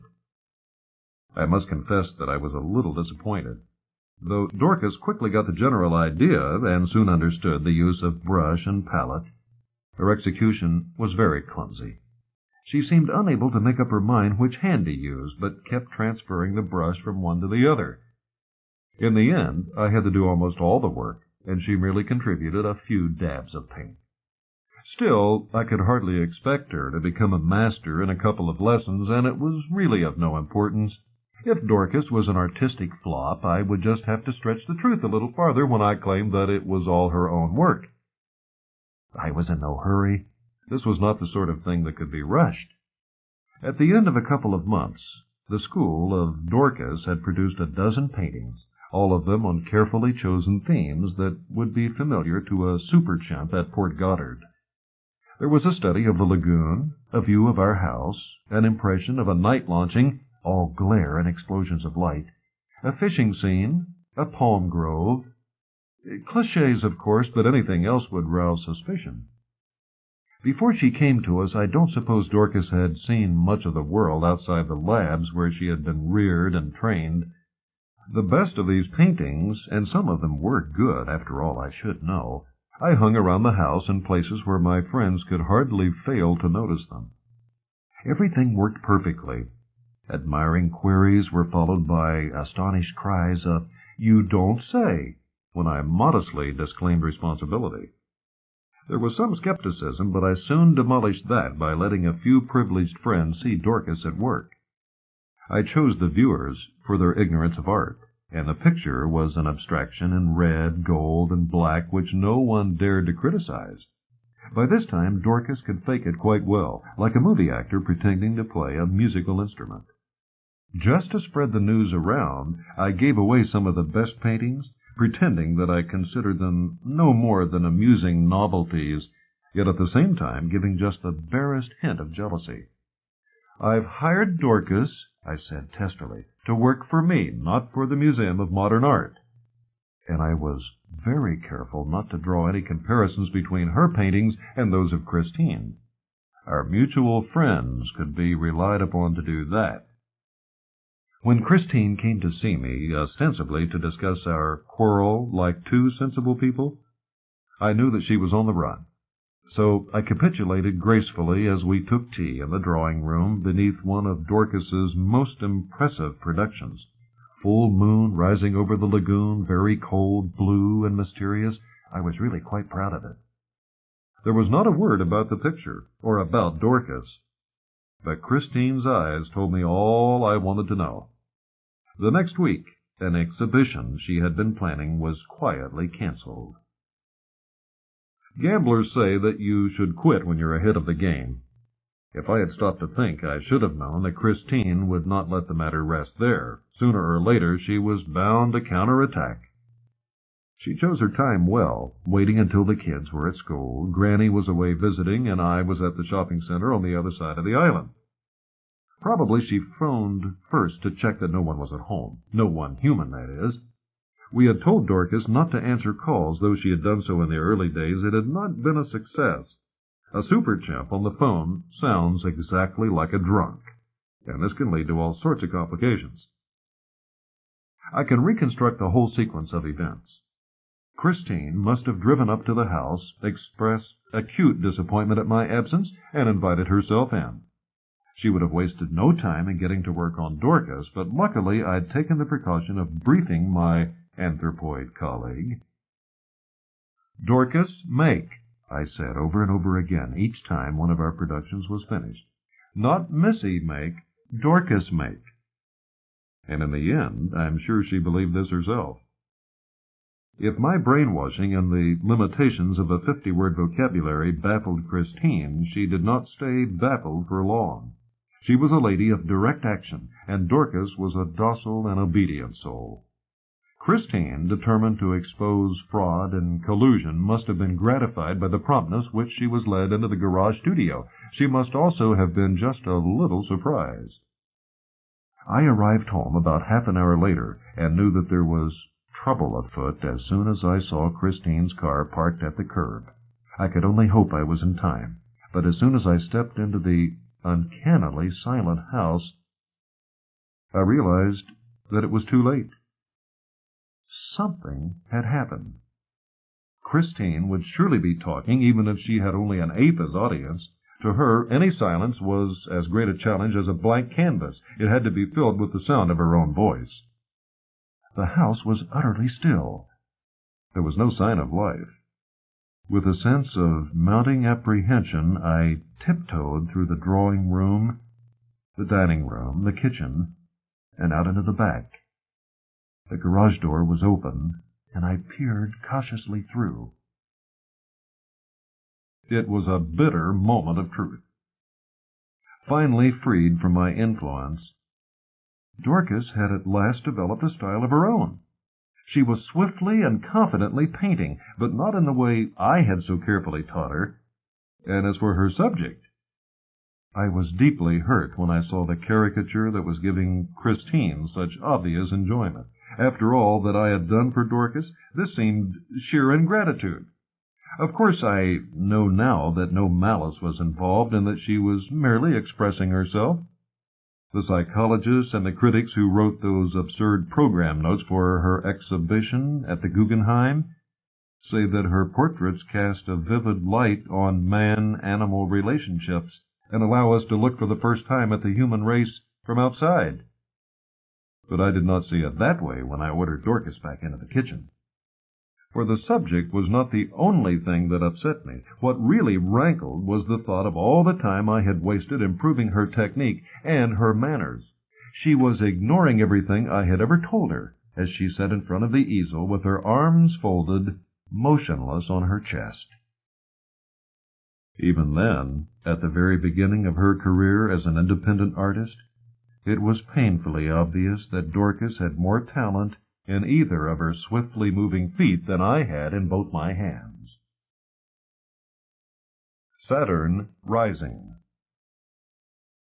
Yes, that's perfectly true. I met Morris Perlman when I was about 28. I met thousands of people in those days, from presidents downward. When we got back from Saturn, everybody wanted to see us, and about half the crew took off on lecture tours. I've always enjoyed talking. Don't say you haven't noticed it. But some of my colleagues said they'd rather go to Pluto than face another audience. Some of them did. My beat was the Midwest, and the first time I ran into Mr. Perlman, no one ever called him anything else, certainly never Morris, was in Chicago. The agency always booked me into good but not too luxurious hotels. That suited me. I liked to stay in places where I could come and go as I pleased without running a gauntlet of liveried flunkies, and where I could wear anything within reason without being made to feel a tramp. I see you're grinning. Well, I was only a kid then, and a lot of things have changed. It's all a long time ago now, but I must have been lecturing at the university. At any rate, I remember being disappointed because they couldn't show me the place where Fermi started the first atomic pile. They said that the building had been pulled down 40 years before, and there was only a plaque to mark the spot. I stood looking at it for a while, thinking of all that had happened since that far-off day in 1942. I had been born, for one thing, and atomic power had taken me out to Saturn and back. That was probably something that Fermi and company never thought of when they built their primitive latticework of uranium and graphite. I was having breakfast in the coffee shop when a slightly built, middle-aged man dropped into the seat on the other side of the table. He nodded a polite "good morning," then gave a start of surprise as he recognized me. Of course he had planned the encounter, but I didn't know it at the time. "This is a pleasure," he said. "I was at your lecture last night. How I envied you."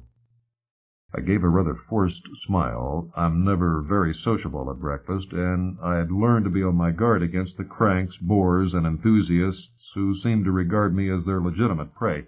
Mr. Perlman, however, was not a bore, though he was certainly an enthusiast, and I suppose you could call him a crank. He looked like any average, fairly prosperous businessman, and I assumed that he was a guest like myself. The fact that he had attended my lecture was not surprising.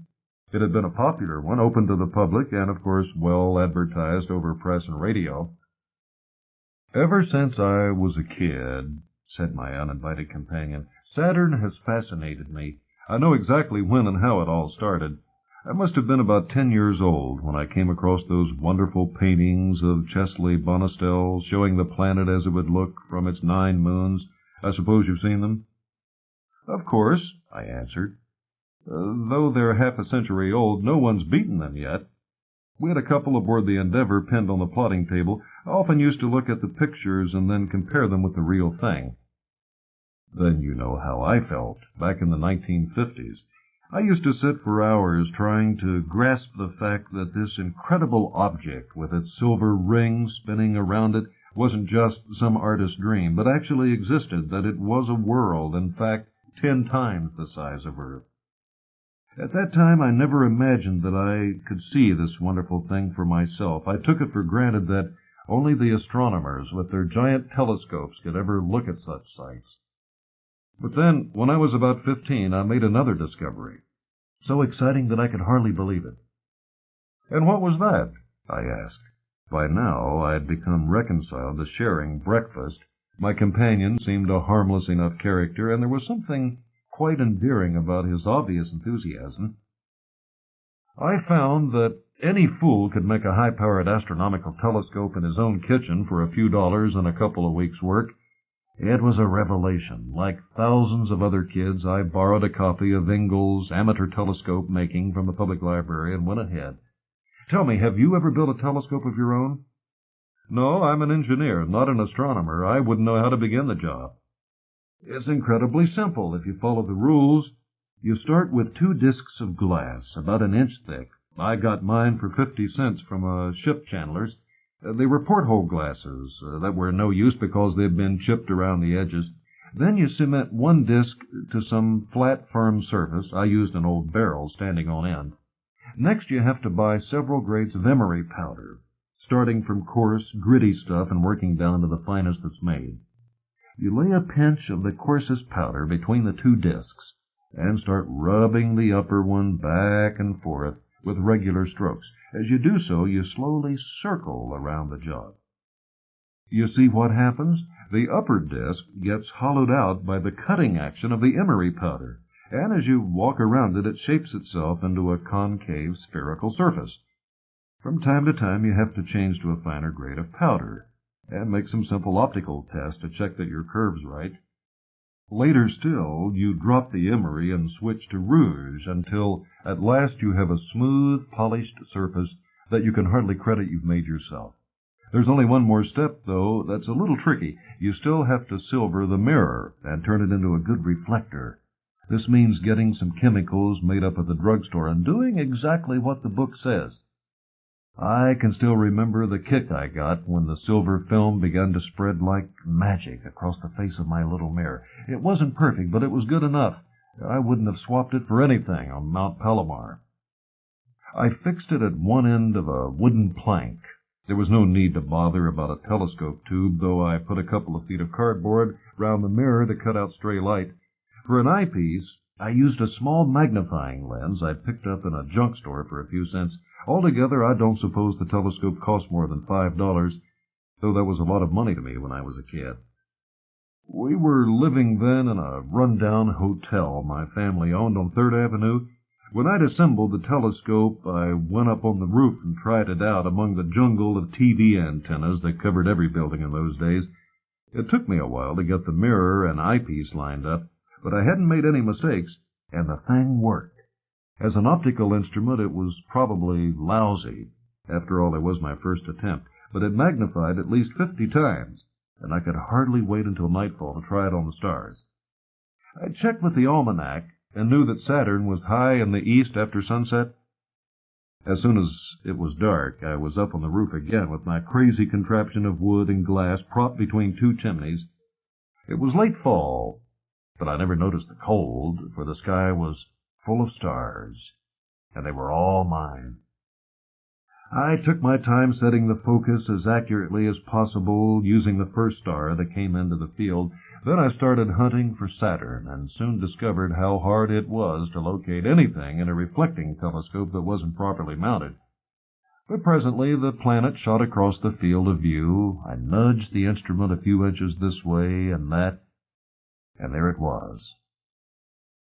It was tiny, but it was perfect. I don't think I breathed for a minute. I could hardly believe my eyes. After all the pictures, here was the reality. It looked like a toy hanging there in space, with the ring slightly open and tilted toward me. Even now, 40 years later, I can remember thinking, it looked so artificial, like something from a Christmas tree. There was a single bright star to the left of it, and I knew that was Titan. He paused, and for a moment we must have shared the same thoughts, for to both of us Titan was no longer merely the largest moon of Saturn, a point of light known only to astronomers. It was the fiercely hostile world upon which Endeavour had landed, and where 3 of my crewmates lay in lonely graves farther from their homes than any of mankind's dead had ever rested before. I don't know how long I stared, straining my eyes and moving the telescope across the sky in jerky steps as Saturn rose above the city. I was 1 billion miles from New York. But presently New York caught up with me. I told you about our hotel. It belonged to my mother, but my father ran it not very well. It had been losing money for years, and all through my boyhood there had been continuous financial crises. So I don't want to blame my father for drinking. He must have been half crazy with worry most of the time, and I had quite forgotten that I was supposed to be helping the clerk at the reception desk. So Dad came looking for me, full of his own cares and knowing nothing about my dreams. He found me stargazing on the roof. He wasn't a cruel man. He couldn't have understood the study and patience and care that had gone into my little telescope, or the wonders it had shown me during the short time I had used it. I don't hate him any more, but I'll remember all my life the splintering crack of my first and last mirror as it smashed against the brickwork. There was nothing I could say. My initial resentment at this interruption had long since changed to curiosity. Already I had sensed that there was much more to this story than I had heard so far, and I'd noticed something else. The waitress was treating us with an exaggerated deference, only a little of which was directed at me. My companion toyed with the sugar bowl while I waited in silent sympathy. But this time I felt there was some bond between us, though I did not know exactly what it was. "I never built another telescope," he said. "Something else broke besides that mirror, something in my heart. Anyway, I was much too busy. 2 things happened that turned my life upside down. Dad walked out on us, leaving me the head of the family, and then they pulled down a 3rd Avenue L. He must have seen my puzzled look, for he grinned across the table at me. "Oh, you wouldn't know about that, but when I was a kid, there was an elevated railroad down the middle of 3rd. It made the whole area dirty and noisy. The avenue was a slum district of bars, pawn shops, and cheap hotels, like ours. All that changed when the L went. Land values shot up, and we were suddenly prosperous. Dad came back quickly enough, but it was too late. I was running the business. Before long, I started moving across town, then across country. I wasn't an absent-minded stargazer anymore, and I gave Dad one of my smaller hotels where he couldn't do much harm. It's 40 years since I looked at Saturn, but I've never forgotten that one glimpse, and last night your photographs brought it all back. I just wanted to say how grateful I am." He fumbled in his wallet and pulled out a card. "I hope you'll look me up when you're in town again. You can be sure I'll be there if you give any more lectures. Good luck, and I'm sorry to have taken so much of your time." Then he was gone, almost before I could say a word. I glanced at the card, put it away in my pocket, and finished my breakfast rather thoughtfully. When I signed my check on the way out of the coffee shop, I asked, "Who was that gentleman at my table? The boss?" The cashier looked at me as if I were mentally retarded. "I suppose you could call him that, sir," she answered. "Of course, he owns this hotel, but we've never seen him here before. He stays at the Ambassador when he's in Chicago." "And does he own that?" I said, without too much irony, for I had already suspected the answer. "Why, yes, as well as—" and she rattled off a whole string of others, including the 2 biggest hotels in New York. I was impressed, and also rather amused, for it was now obvious that Mr. Perlman had come here with the deliberate intention of meeting me. It seemed a roundabout way of doing it. I knew nothing then of his notorious shyness and secretiveness. From the first, he was never shy with me. Then I forgot about him for 5 years. Oh, I should mention that when I asked for my bill, I was told I didn't have one. During that 5 years, I made my second trip. We knew what to expect this time and weren't going completely into the unknown. There were no more worries about fuel because all we could ever use was waiting for us on Titan. We just had to pump its methane atmosphere into our tanks, and we'd made our plans accordingly. One after another, we visited all the 9 moons, and then we went into the rings. There was little danger, yet it was a nerve-wracking experience. The ring system is very thin, you know, only about 20 miles in thickness. We descended into it slowly and cautiously, after having matched its spin so that we were moving at exactly the same speed. It was like stepping onto a carousel 170,000 miles across. But a ghostly kind of carousel, because the rings aren't solid and you can look right through them. Close up, in fact, they're almost invisible. The billions of separate particles that make them up are so widely spaced that all you see in your immediate neighborhood are occasional small chunks drifting very slowly past. It's only when you look into the distance that the countless fragments merge into a continuous sheet, like a hailstorm that sweeps around Saturn forever. That's not my phrase, but it's a good one. For when we brought our first piece of genuine Saturnian ring into the airlock, it melted down in a few minutes into a pool of muddy water. Some people think it spoils the magic to know that the rings, or 90% of them, are made of ordinary ice. But that's a stupid attitude. They would be just as wonderful and just as beautiful if they were made of diamond. When I got back to Earth, in the first year of the new century, I started off on another lecture tour, only a short one, for now I had a family and wanted to see as much of it as possible. This time, I ran into Mr. Perlman in New York, when I was speaking at Columbia and showing our movie Exploring Saturn. A misleading title, that, since the nearest we had been to the planet itself was about 20,000 miles. No one dreamed in those days that men would ever go down into the turbulent slush, which is the closest thing Saturn has to a surface.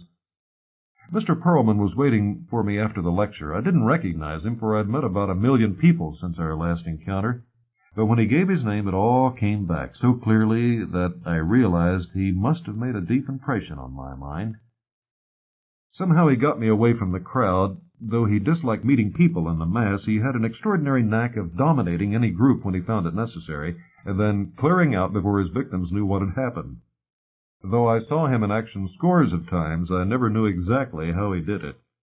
At any rate, half an hour later, we were having a superb dinner in an exclusive restaurant, his, of course. It was a wonderful meal, especially after the chicken and ice cream of the lecture circuit, but he made me pay for it. Metaphorically, I mean. Now, all the facts and photos gathered by the 2 expeditions to Saturn were available to everyone, and hundreds of reports and books and popular articles. Mr. Perlman seemed to have read all the material that wasn't too technical. What he wanted from me was something different. Even then, I put his interest down to that of a lonely, aging man trying to recapture a dream that had been lost in youth. I was right. But that was only a fraction of the whole picture. He was after something that all the reports and articles failed to give. What did it feel like, he wanted to know, to wake up in the morning and see that great golden globe with its scudding cloud belts dominating the sky? And the rings themselves, what did they do to your mind when they were so close that they filled the heavens from end to end? You want a poet, I said, not an engineer. But I'll tell you this, however long you look at Saturn and fly in and out among its moons, you can never quite believe it. Every so often you find yourself thinking, it's all a dream, a thing like that can't be real. And you go to the nearest viewport, and there it is, taking your breath away. You must remember that altogether, apart from our nearness, we were able to look at the rings from angles and vantage points that are quite impossible from Earth, where you always see them turned toward the sun. We could fly into their shadow, and then they would no longer gleam like silver. They would be a faint haze, a bridge of smoke across the stars. And most of the time we could see the shadow of Saturn lying across the full width of the rings, eclipsing them so completely that it seemed as if a great bite had been taken out of them. It worked the other way, too. On the day side of the planet, there would always be the shadow of the rings running like a dusky band parallel to the equator and not far from it. Above all, though we did this only a few times, we could rise high above either pole of the planet and look down upon the whole stupendous system so that it was spread out in plan beneath us. End of side 2. To continue, change side selector switch and turn the cassette over. Side 3. Tales of 10 Worlds, Saturn Rising continued. Continuing on page 101.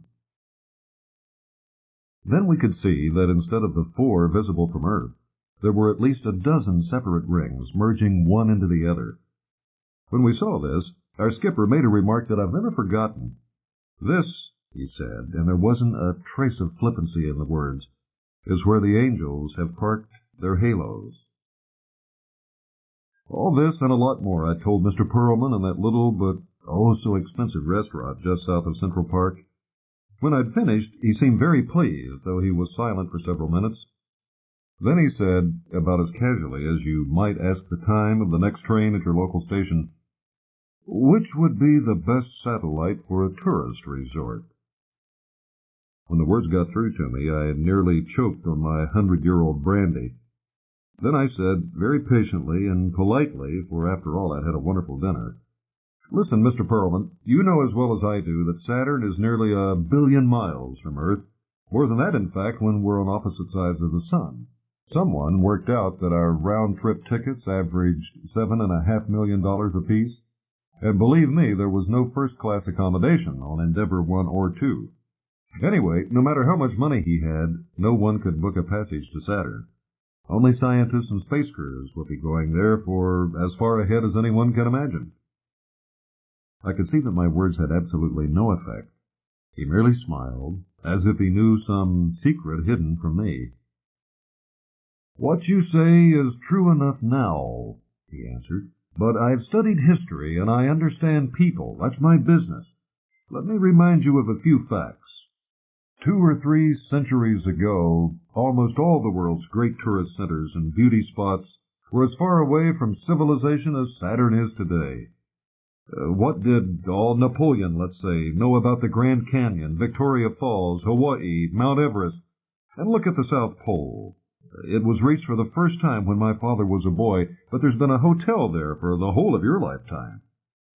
And now it's starting all over again. You can appreciate only the problems and difficulties because you're too close to them. Whatever they are, men will overcome them, as they've always done in the past. For wherever there's something strange or beautiful or novel, people will want to see it. The rings of Saturn are the greatest spectacle in the known universe. I've always guessed so, and now you've convinced me. Today it takes a fortune to reach them, and the men who go there must risk their lives. So did the first men who flew.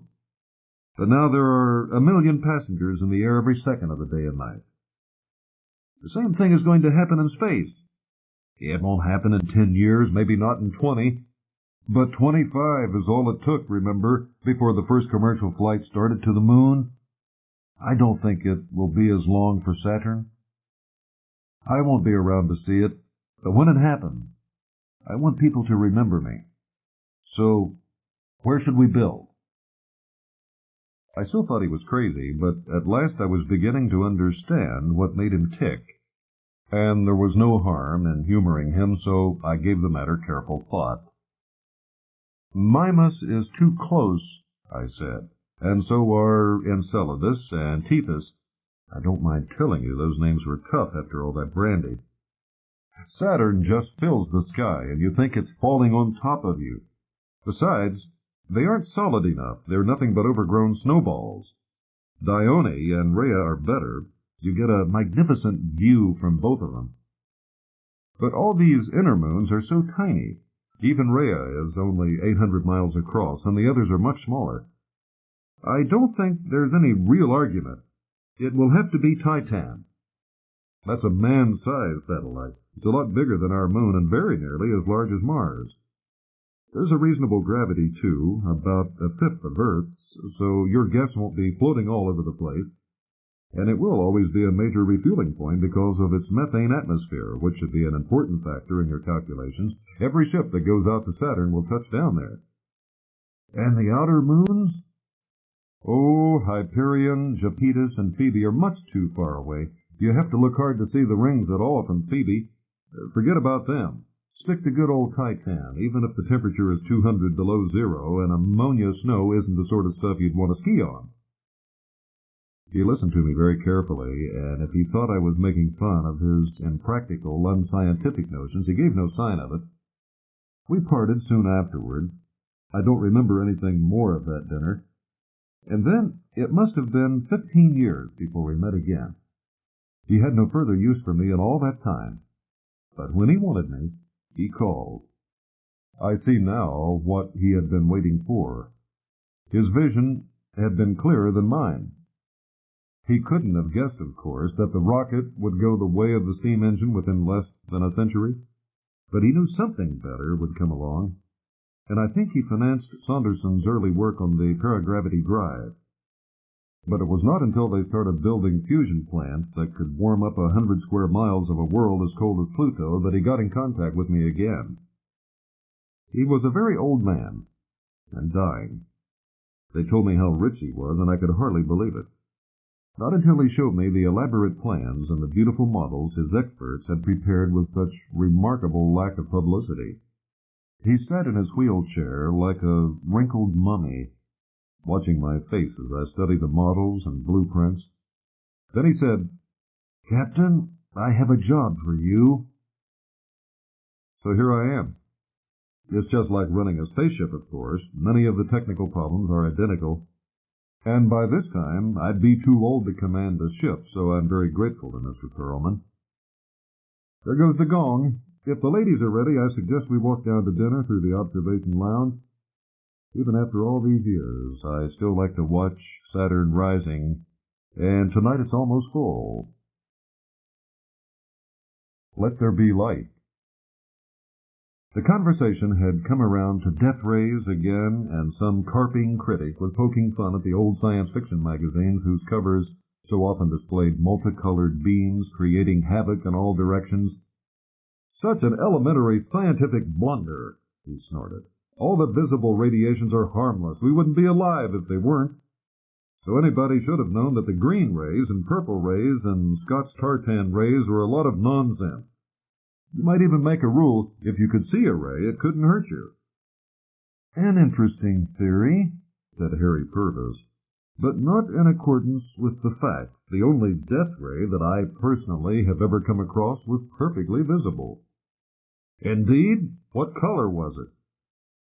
I'll come around to that in a minute, if you want me to. But talking of rounds, we caught Charlie Willis before he could sneak out of the bar and practiced a little jiu-jitsu on him until all the glasses were filled again. Then that curious, suspenseful silence descended over the White Hart that all the regulars recognized as the prelude to one of Harry Purvis's improbable stories. Edgar and Mary Burton were a somewhat ill-assorted pair, and none of their friends could explain why they had married. Perhaps the cynical explanation was the correct one. Edgar was almost 20 years older than his wife, and had made $250,000 on the stock exchange before retiring at an unusually early age. He had set himself this financial target, had worked hard to attain it, and when his bank balance had reached the desired figure, had instantly lost all ambition. From now on, he intended to live the life of a country gentleman and to devote his declining years to his one absorbing hobby, astronomy. For some reason, it seems to surprise many people that an interest in astronomy is compatible with business acumen or even with common sense. This is a complete delusion, said Harry with much feeling. I was once practically skinned alive at a poker game by a professor of astrophysics from the California Institute of Technology. But in Edgar's case, shrewdness seemed to have been combined with a vague impracticality in one and the same person. Once he had made his money, he took no further interest in it, or indeed in anything else except the construction of progressively larger reflecting telescopes. On his retirement, Edgar had purchased a fine old house high up on the Yorkshire moors. It was not as bleak and weathering heightsish as it may sound. It was a splendid view, and the Bentley would get you into town in 15 minutes.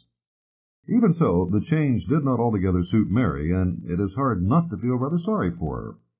There was no work for her to do, since the servants ran the house, and she had few intellectual resources to fall back on. She took up writing, joined all the book clubs, read the Tatler and Country Life from cover to cover, but still felt that there was something missing. It took her about 4 months to find what she wanted, and then she met it at an otherwise dismal village fete. It was 6'3", ex-Coldstream Guards, with a family that looked on the Norman Conquest as a recent and regrettable piece of impertinence. It was called Rupert de Vere Courtenay. We'll forget about the other 6 Christian names. And it was generally regarded as the most eligible bachelor in the district. 2 full weeks passed before Rupert, who was a high-principled English gentleman brought up in the best traditions of the aristocracy, succumbed to Mary's blandishments. His downfall was accelerated by the fact that his family was trying to arrange a match for him with the Honorable Felicity Fauntleroy, who was generally admitted to be no great beauty. Indeed, she looked so much like a horse that it was risky for her to go near her father's famous stables when the stallions were exercising. Mary's boredom and Rupert's determination to have a last desperate fling had the inevitable result. Edgar saw less and less of his wife, who found an amazing number of reasons for driving into town during the week. At first he was quite glad that the circle of her acquaintances was widening so rapidly, and it was several months before he realized that it was doing nothing of the sort. It is quite impossible to keep any liaison secret for long in a small country town like Stocksboro, though this is a fact that every generation has to learn afresh, usually the hard way. Edgar discovered the truth by accident, but some kind friend would have told him sooner or later. He had driven into town for a meeting of the local astronomical society, taking the rolls, since his wife had already gone with the Bentley, and was momentarily held up on the way home by the crowds emerging from the last performance at the local cinema. In the heart of the crowd was Mary, accompanied by a handsome young man whom Edgar had seen before but couldn't identify at the moment. He would have thought no more of the matter had not Mary gone out of her way the next morning to mention that she had been unable to get a seat in the cinema, and had spent a quiet evening with one of her women friends. Even Edgar, engrossed though he now was in the study of variable stars, began to put two and two together when he realized that his wife was gratuitously lying. He gave no hint of his vague suspicions, which ceased to be vague after the local hunt ball. Though he hated such functions, and this one by bad luck occurred just when U Orionis was going to its minimum, and he had to miss some vital observations, he realized that this would give him a chance of identifying his wife's companion, since everyone in the district would be there. It proved absurdly easy to locate Rupert and to get into conversation with him. Although the young man seemed a little ill at ease, he was pleasant company, and Edgar was surprised to find himself taking quite a fancy to him. If his wife had to have a lover, on the whole he approved her choice. And there matters rested for some months, largely because Edgar was too busy grinding and figuring a 15-inch mirror to do anything about it. Twice a week Mary drove into town, ostensibly to meet her friends or to go to the cinema, and arrived back at the lodge just before midnight. Edgar could see the lights of the car for miles away across the moor, the beams twisting and turning as his wife drove homeward with what always seemed to him excessive speed. That had been one of the reasons why they seldom went out together. Edgar was a sound but cautious driver, and his comfortable cruising speed was 10 miles an hour below Mary's. About 3 miles from the house, the lights of the car would disappear for several minutes as the road was hidden by a hill. There was a dangerous hairpin bend here, in a piece of highway construction more reminiscent of the Alps than of rural England. The road hugged the edge of a cliff and skirted an unpleasant 100-foot drop before it straightened out on the homeward stretch. As the car rounded this bend, its headlights would shine full on the house, and there were many evenings when Edgar was dazzled by the sudden glare as he sat at the eyepiece of his telescope. Luckily, this stretch of road was very little used at night. If it had been, observations would have been well nigh impossible, since it took Edgar's eyes 10 or 20 minutes to recover fully from the direct blast of the headlights. This was no more than a minor annoyance, but when Mary started to stay out 4 or 5 evenings a week, it became a confounded nuisance. Something, Edgar decided, would have to be done. It will not have escaped your notice, continued Harry Purvis, that throughout all this affair Edgar Burton's behavior was hardly that of a normal person. Indeed, anyone who could have switched his mode of life so completely from that of a busy London stockbroker to that of a near recluse on the Yorkshire moors must have been a little odd in the first place. I would hesitate, however, to say that he was more than eccentric until the time when Mary's midnight arrival started to interfere with the serious business of observation. And even thereafter, one must admit that there was a certain crazy logic in his actions. He had ceased to love his wife some years earlier, but he did object to her making a fool of him. And Rupert de Vere Courtenay seemed a pleasant young chap. It would be an act of kindness to rescue him. Well, there was a beautifully simple solution which had come to Edgar in a literally blinding flash. And I literally mean literally, for it was while he was blinking in the glare of Mary's headlights that Edgar conceived the only real perfect murder I've ever encountered.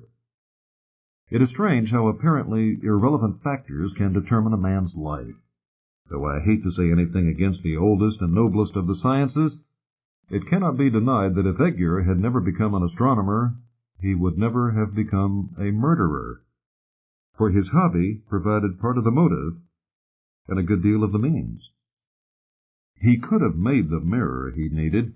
He was quite an expert by this time, but astronomical accuracy was unnecessary in this case, and it was simpler to pick up a second-hand searchlight reflector at one of those war surplus shops off Leicester Square. The mirror was about 3 feet across, and it was only a few hours' work to fix up a mounting for it and to arrange a crude but effective arc light at its focus. Getting the beam lined up was equally straightforward, and no one took the slightest notice of his activities, since his experimenting was now taken for granted by wife and servants alike. He made the final brief test on a clear, dark night and settled down to await Mary's return. He did not waste the time, of course, but continued his routine observations of a group of selected stars. By midnight there was still no sign of Mary, But Edgar did not mind, because he was getting a nicely consistent series of stellar magnitudes which were lying smoothly on his curves.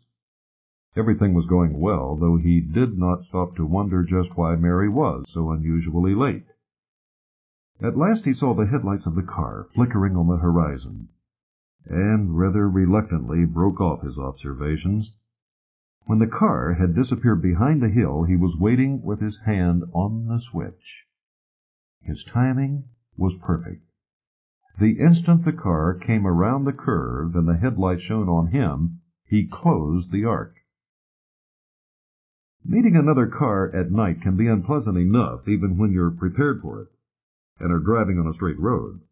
But if you are rounding a hairpin bend and know that there is no other car coming, yet suddenly find yourself staring directly into a beam 50 times as powerful as any headlight, well, the results are more than unpleasant. They were exactly what Edgar had calculated. He switched off his beam almost at once, but the car's own lights showed him all that he wanted to see. He watched them swing out over the valley and then curve down ever more and more swiftly until they disappeared below the crest of the hill.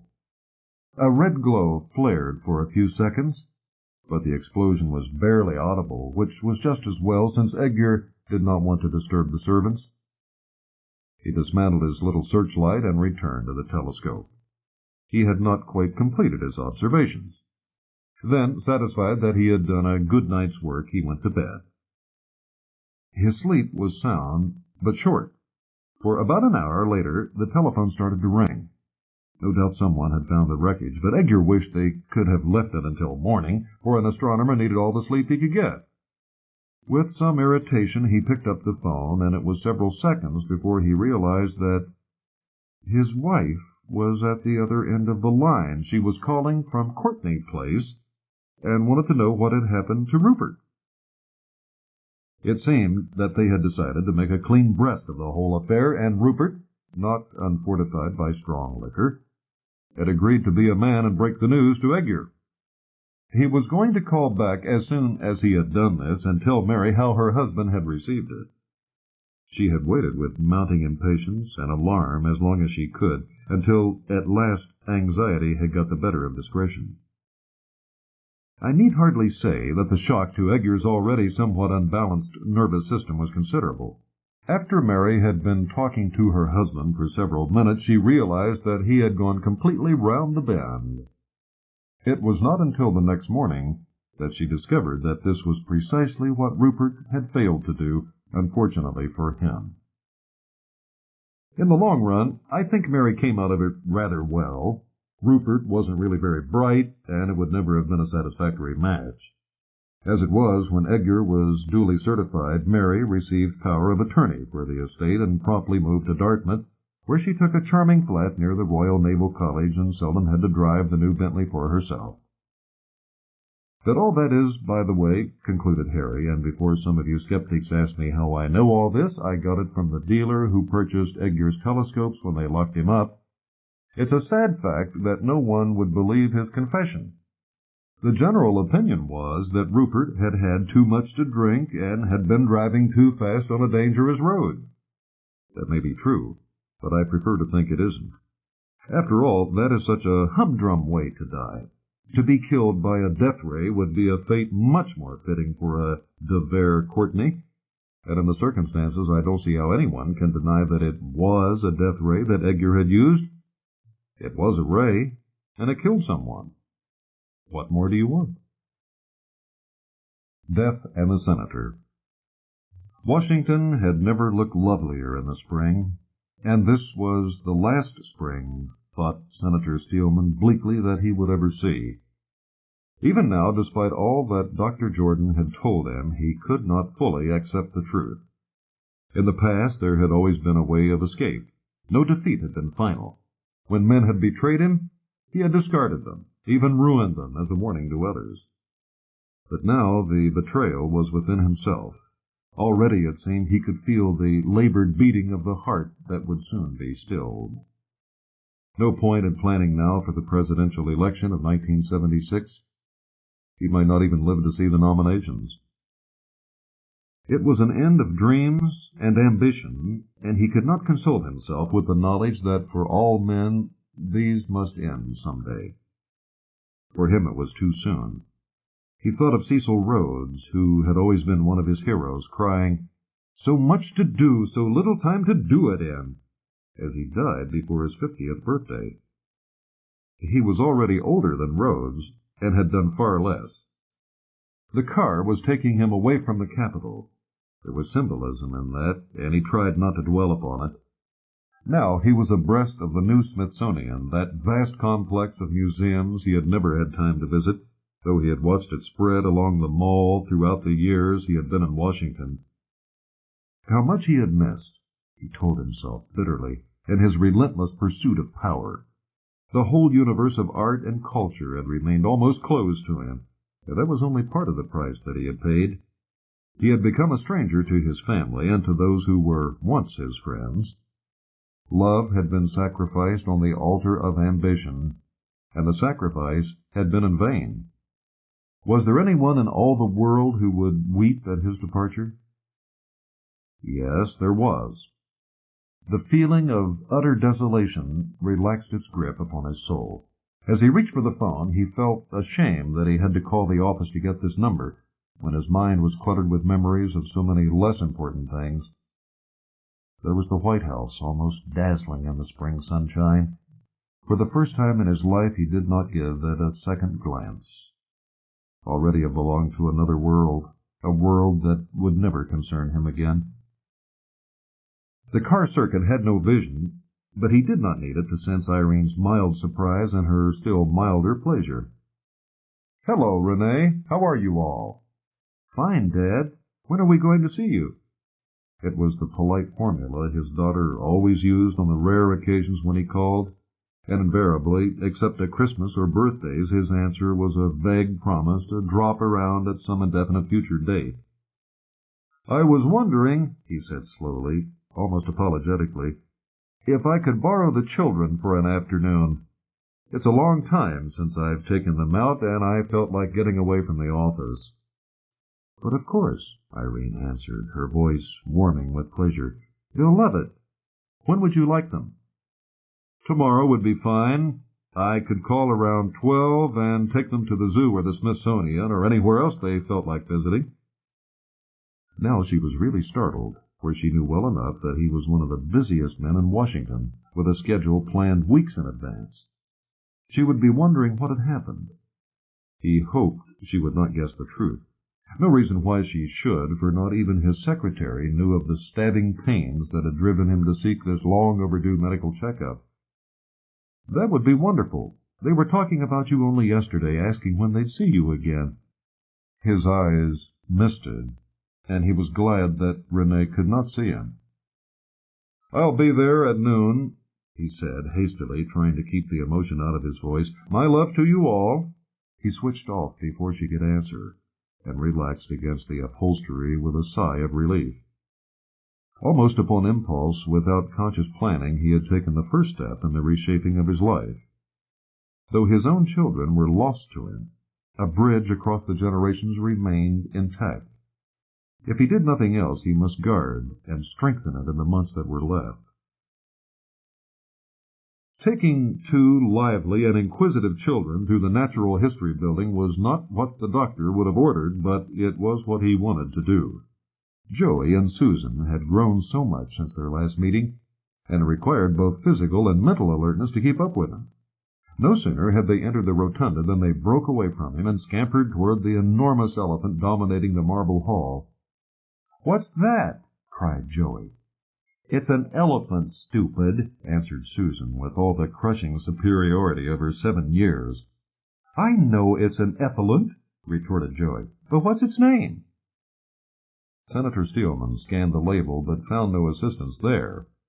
This was one occasion when the risky adage, "sometimes wrong, never uncertain," was a safe guide to conduct. "He was called, Jumbo," he said hastily. "Just look at those tusks." "Did he ever get toothache?" "Oh, no." "Then how did he clean his teeth? Ma says that if I don't clean mine—" Steelman saw where the logic of this was leading and thought it best to change the subject. "There's a lot more to see inside. Where do you want to start? Birds, snake, fish, mammals?" "Snakes!" clamored Susan. "I wanted to keep one in a box, but Daddy said no. Do you think he'd change his mind if you asked him?" "What's a mammal?" asked Joey, before Steelman could work out an answer to that. "Come along," he said firmly. "I'll show you." As they moved through the halls and galleries, the children darting from one exhibit to another, he felt at peace with the world. There was nothing like a museum for calming the mind, for putting the problems of everyday life in their true perspective. Here, surrounded by the infinite variety and wonder of nature, he was reminded of truths he had forgotten. He was only one of a million creatures that shared this planet Earth. The entire human race, with its hopes and fears, its triumphs and its follies, might be no more than an incident in the history of the world. As he stood before the monstrous bones of Diplodocus, the children for once awed and silent, he felt the winds of eternity blowing through his soul. He could no longer take so seriously the gnawing of ambition, the belief that he was the man the nation needed. What nation, if it came to that?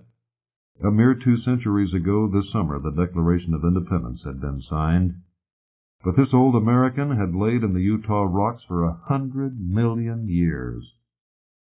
He was tired when they reached the Hall of Oceanic Life, with its dramatic reminder that Earth still possessed animals greater than any that the past could show.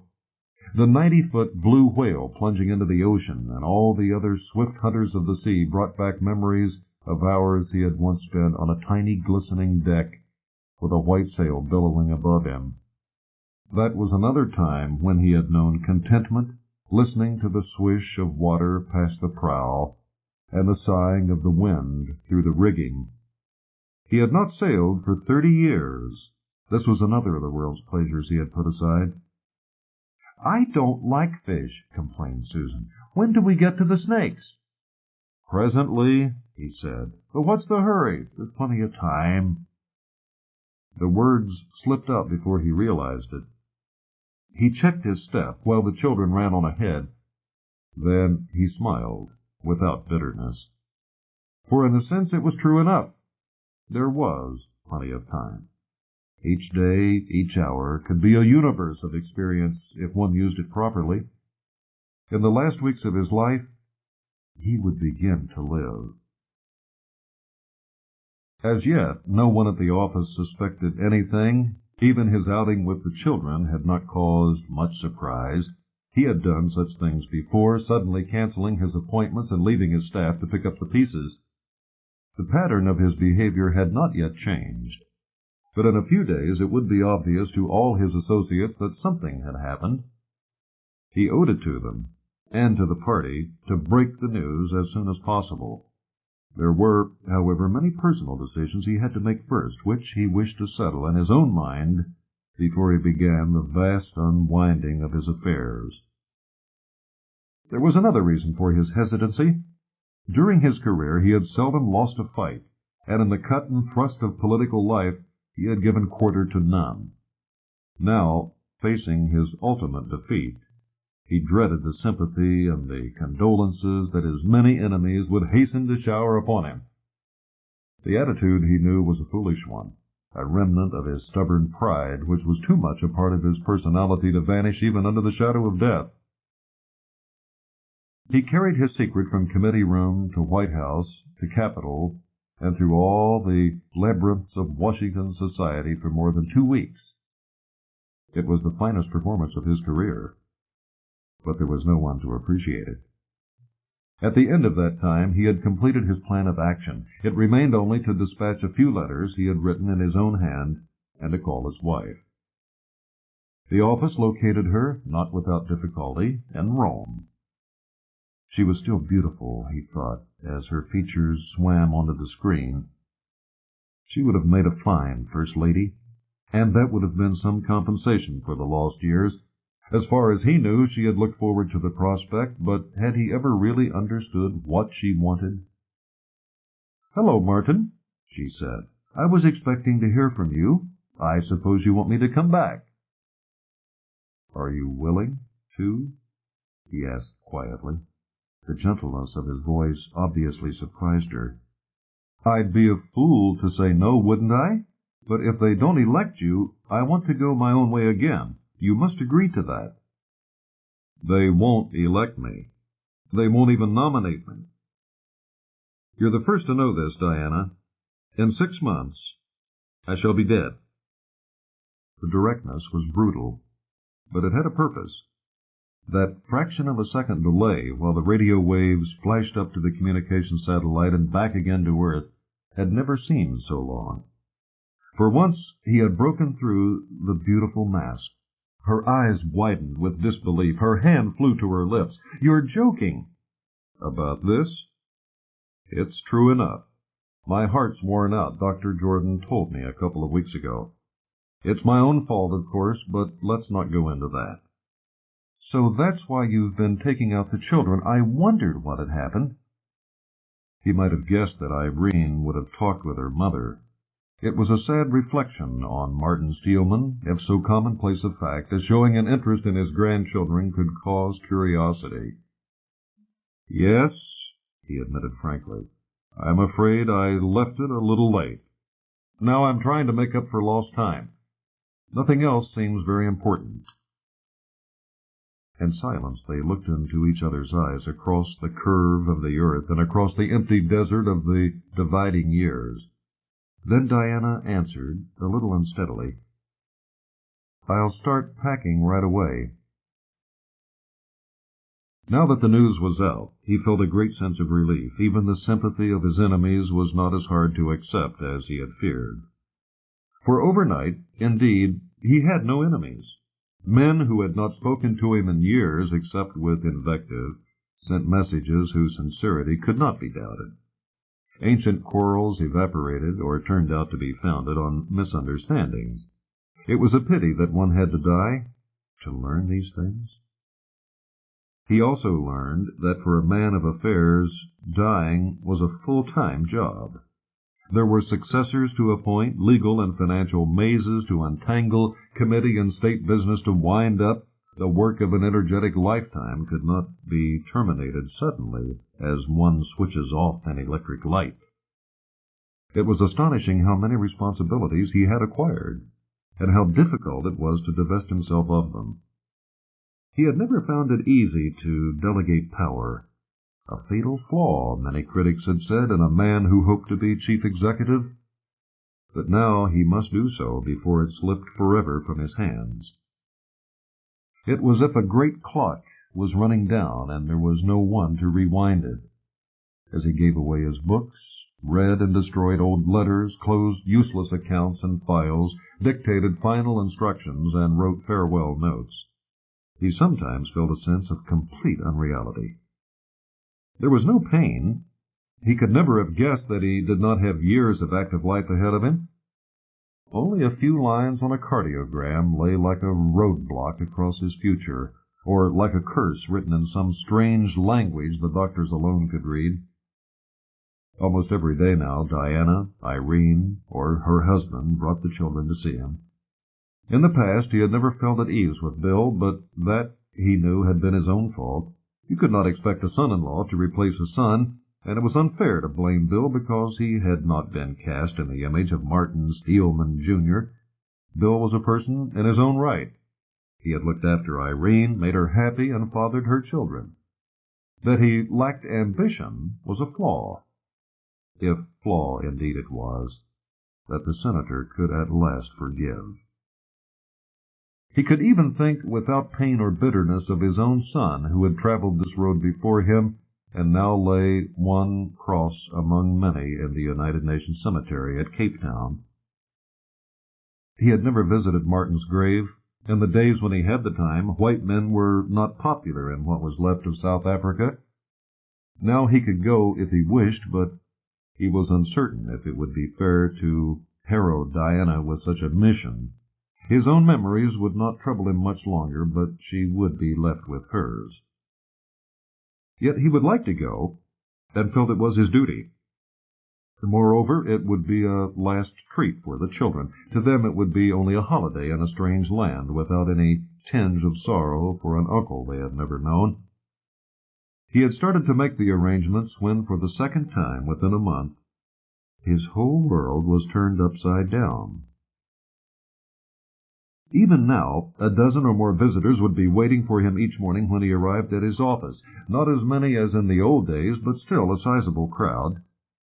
He had never imagined, however, that Dr. Harkness would be among them. The sight of that thin, gangling figure made him momentarily break his stride. He felt his cheeks flush, his pulse quicken at the memory of ancient battles across committee-room tables, of angry exchanges that had reverberated along the myriad channels of the ether. Then he relaxed. As far as he was concerned, all that was over. Harkness rose to his feet, a little awkwardly as he approached. Senator Steelman knew that initial embarrassment. He had seen it so often in the last few weeks. Everyone he now met was automatically at a disadvantage, always on the alert to avoid the one subject that was taboo. "Well, Doctor," he said, "this is a surprise. I never expected to see you here." He could not resist that little jab and derived some satisfaction at watching it go home. But it was free from bitterness, as the other's smile acknowledged. "Senator," replied Harkness in a voice that was pitched so low that he had to lean forward to hear it, "I've some extremely important information for you. Can we speak alone for a few minutes? It won't take long." Steelman nodded. He had his own idea of what was important now and felt only a mild curiosity as to why the scientist had come to see him. The man seemed to have changed a good deal since their last encounter 7 years ago. He was much more assured and self-confident, and had lost the nervous mannerisms that had helped to make him such an unconvincing witness. "Senator," he began, when they were alone in the private office, "I've some news that may be quite a shock to you. I believe that you can be cured." Steelman slumped heavily in his chair. This was the one thing he had never expected. From the first, he had not encumbered himself with the burden of vain hopes. Only a fool fought against the inevitable, and he had accepted his fate. For a moment he could not speak. Then he looked up at his old adversary and gasped, "Who told you that? All my doctors—" "Never mind them. It's not their fault they're 10 years behind the times. Look at this." "What does it mean? I can't read Russian." "It's the latest issue of the USSR Journal of Space Medicine. It arrived a few days ago, and we did the usual routine translation. This note here, the one I've marked, refers to some recent work at the Mechnikov station." "What's that?" "You don't know? Why, that's their satellite hospital, the one they've built just below the Great Radiation Belt." "Go on," said Steelman in a voice that was suddenly dry and constricted. "I'd forgotten they called it that." He had hoped to end his life in peace, but now the past had come back to haunt him. "Well, the note itself doesn't say much, but you can read a lot between the lines. It's one of those advance hints that scientists put out before they have time to write a full-fledged paper so they can claim priority later. The title is Therapeutic Effects of Zero Gravity on Circulatory Diseases. What they've done is to induce heart disease artificially in rabbits and hamsters and then take them up to the space station. In orbit, of course, nothing has any weight.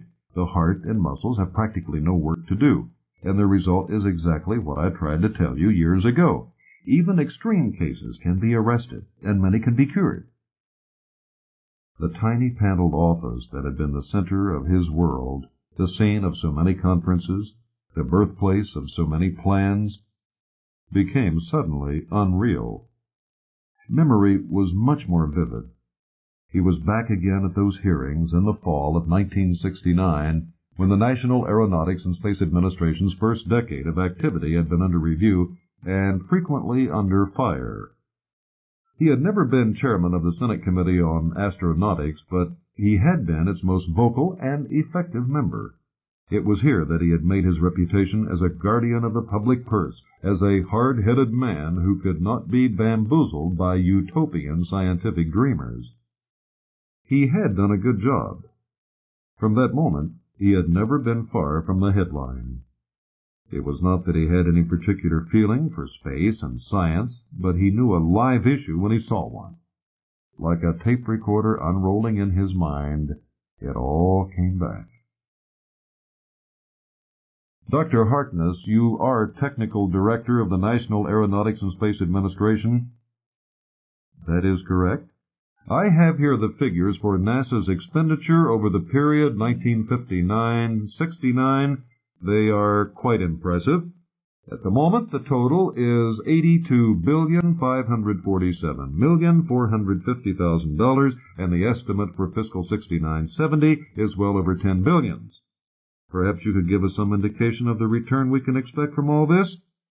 I'll be glad to do so, Senator.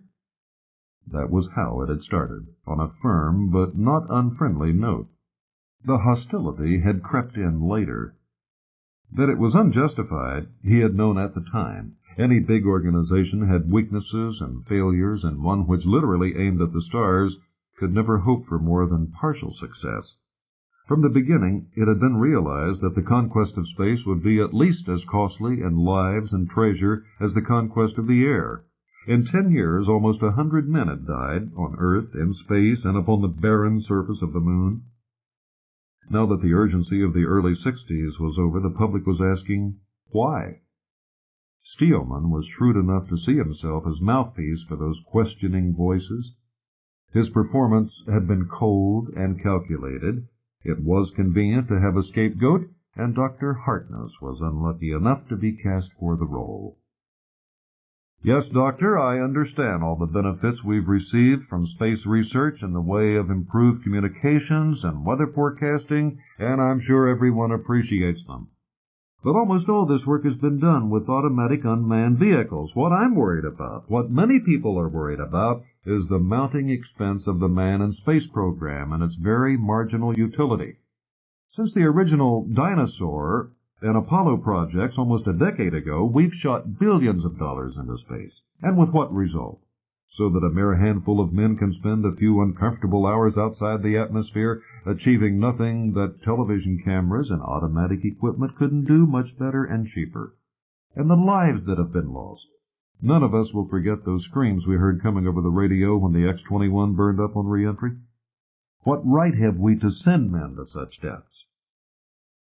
He could still remember the hushed silence in the committee chamber when he had finished. His questions were very reasonable ones and deserved to be answered. What was unfair was the rhetorical manner in which he had framed them, and above all, the fact that they were aimed at a man who could not answer them effectively. Steelman would not have tried such tactics on a Von Braun or a Rickover. They would have given him at least as good as they received. But Harkness was no orator. If he had deep personal feelings, he kept them to himself. He was a good scientist, an able administrator, and a poor witness. It had been like shooting fish in a barrel. The reporters had loved it. He never knew which of them coined the nickname Hapless Harkness. Now, this plan of yours, Doctor, for a 50-man space laboratory, how much did you say it would cost? I've already told you, just under $1.5 billion. And the annual maintenance? Not more than $250 million. When we consider what's happened to previous estimates, you will forgive us if we look upon these figures with some skepticism, but even assuming that they are right, what will we get for the money? We will be able to establish our first large-scale research station in space. So far, we have had to do our experimenting in cramped quarters aboard unsuitable vehicles, usually when they were engaged on some other mission. A permanent manned satellite laboratory is essential. Without it, further progress is out of the question. Astrobiology can hardly get started. Astro what? Astrobiology, the study of living organisms in space. The Russians really started it when they sent up the dog Laika and Sputnik 2, and they're still ahead of us in this field. But no one's done any serious work on insects or invertebrates, in fact, on any animals except dogs, mice, and monkeys. I see.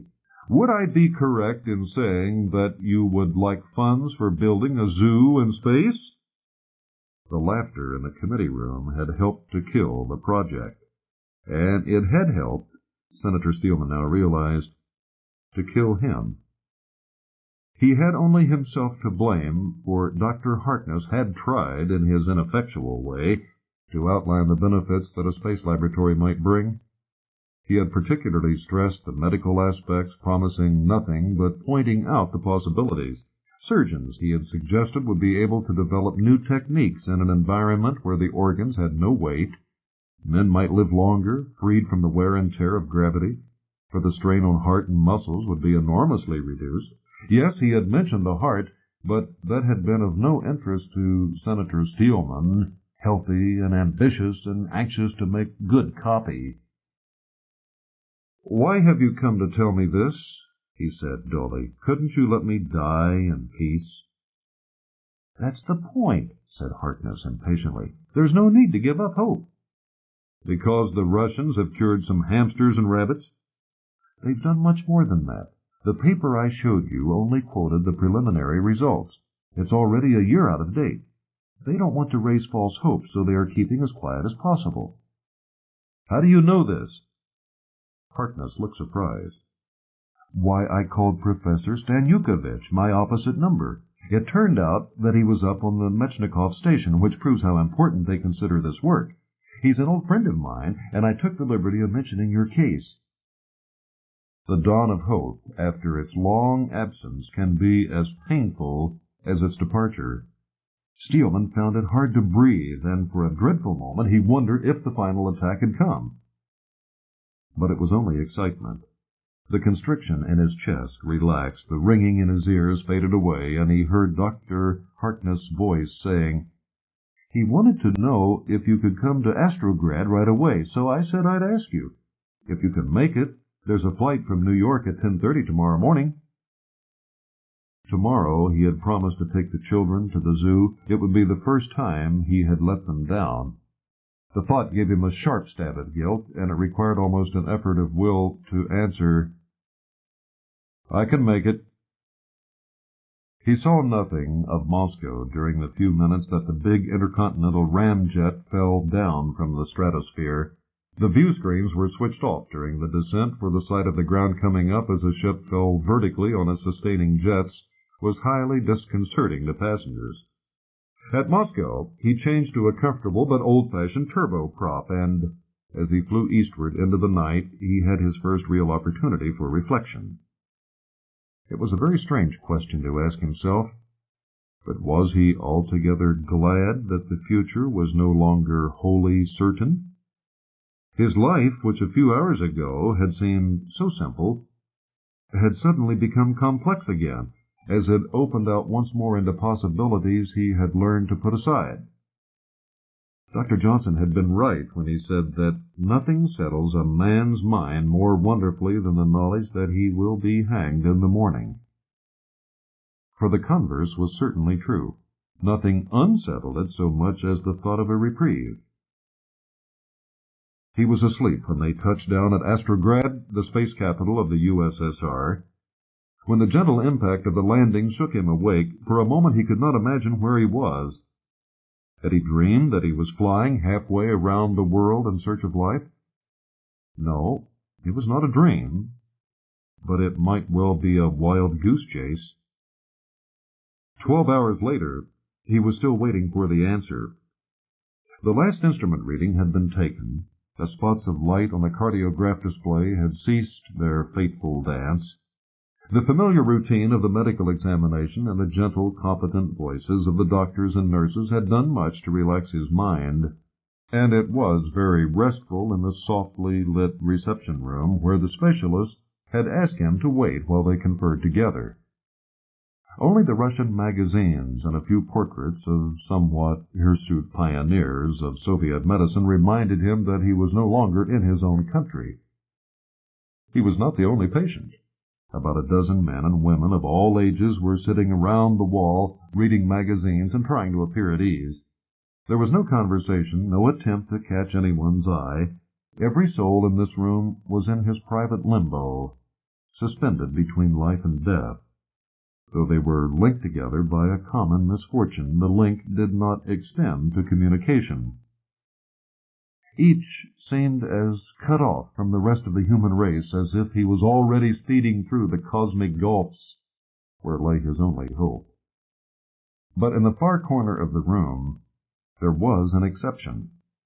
A young couple, neither could have been more than 25, were huddling together in such desperate misery that at first Steelman found the spectacle annoying. No matter how bad their own problems, he told himself severely, people should be more considerate. They should hide their emotions, especially in a place like this where they might upset others. His annoyance quickly turned to pity, for no heart can remain untouched for long at the sight of simple, unselfish love in deep distress. As the minutes dripped away in a silence broken only by the rustling of papers and the scraping of chairs, his pity grew almost to an obsession.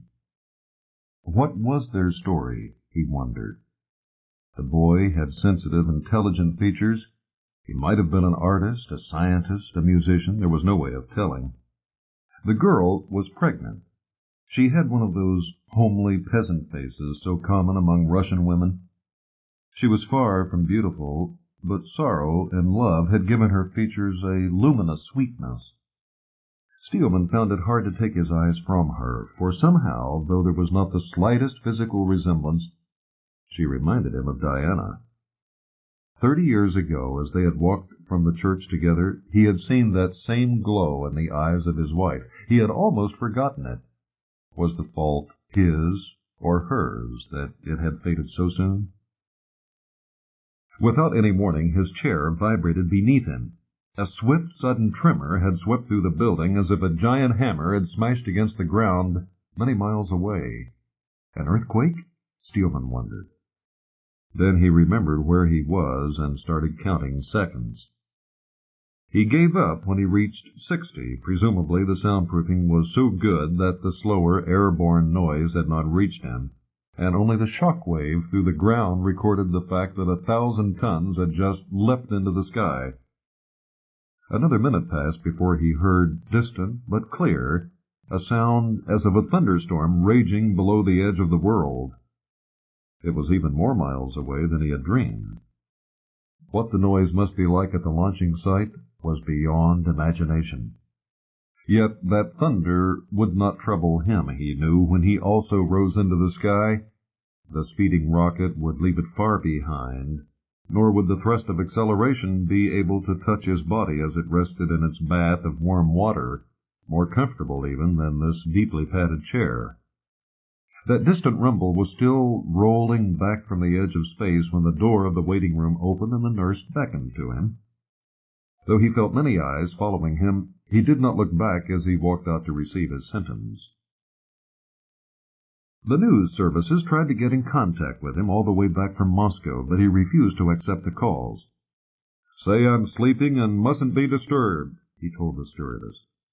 He wondered who had tipped them off and felt annoyed at this invasion of his privacy. Yet privacy was something he had avoided for years and had learned to appreciate only in the last few weeks. He could not blame the reporters and commentators if they assumed that he had reverted to type.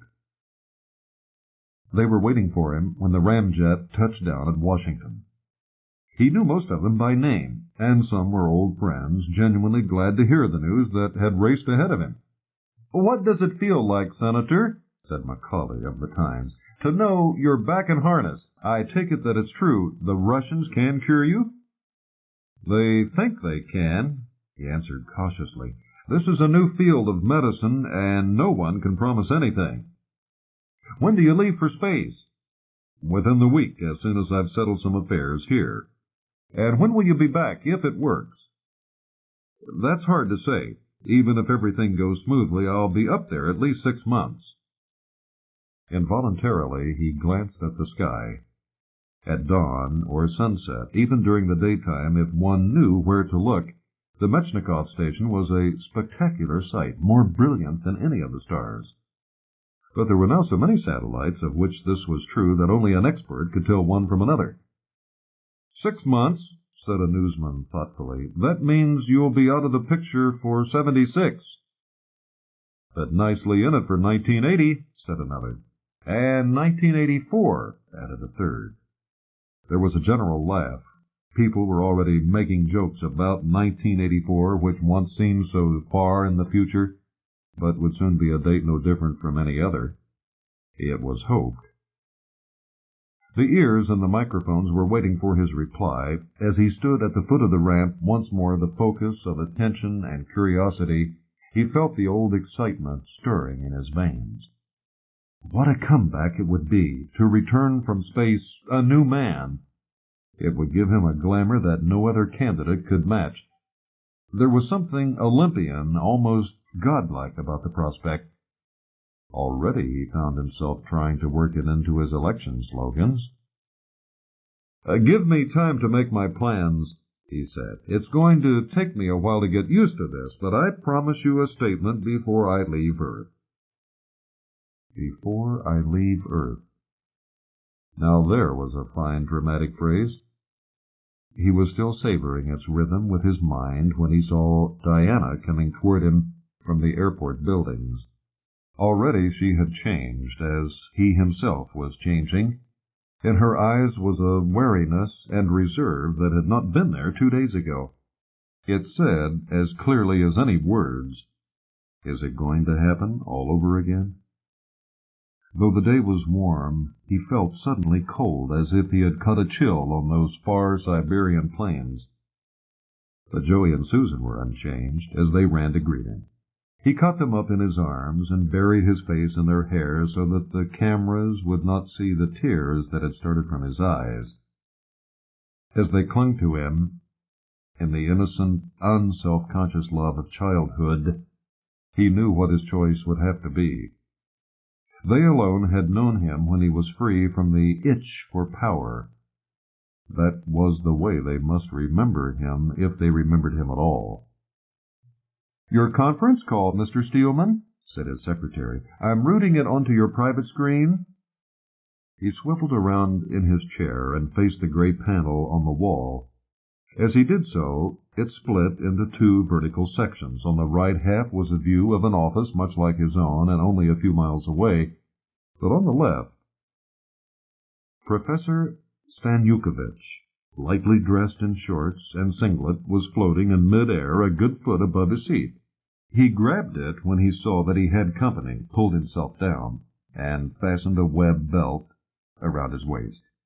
Behind him were ranged banks of communications equipment, and behind those, Steelman knew, was space.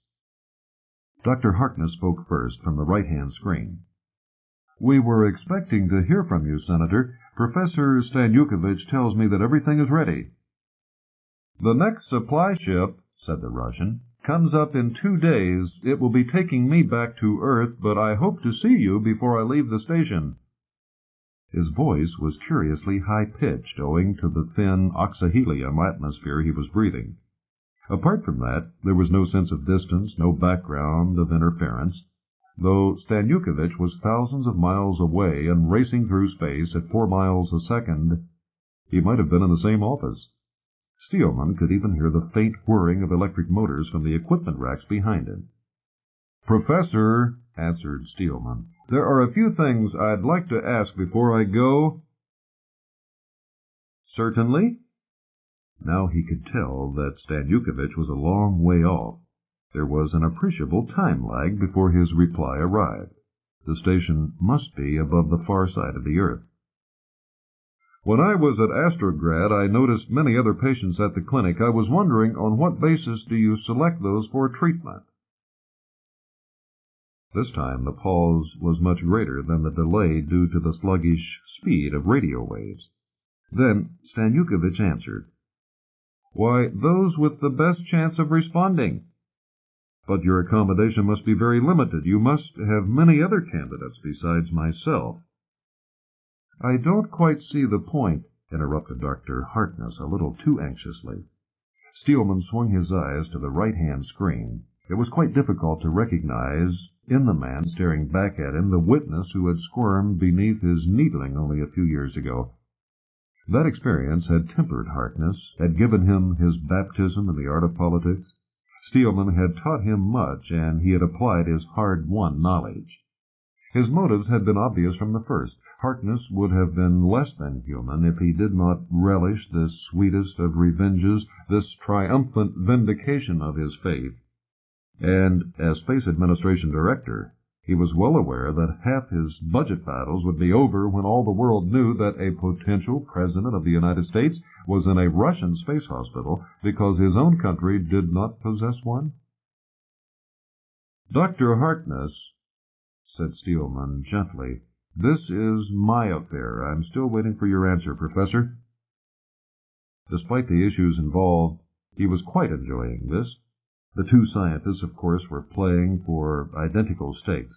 Stanyukovich had his problems, too. Steelman could guess the discussions that had taken place at Astrograd in Moscow, and the eagerness with which the Soviet astronauts had grasped this opportunity, which it must be admitted they had richly earned. It was an ironic situation, unimaginable only a dozen years before. Here were NASA and the USSR Commission of Astronautics working hand in hand, using him as a pawn for their mutual advantage. He did not resent this, for in their place he would have done the same. But he had no wish to be a pawn. He was an individual who still had some control of his own destiny.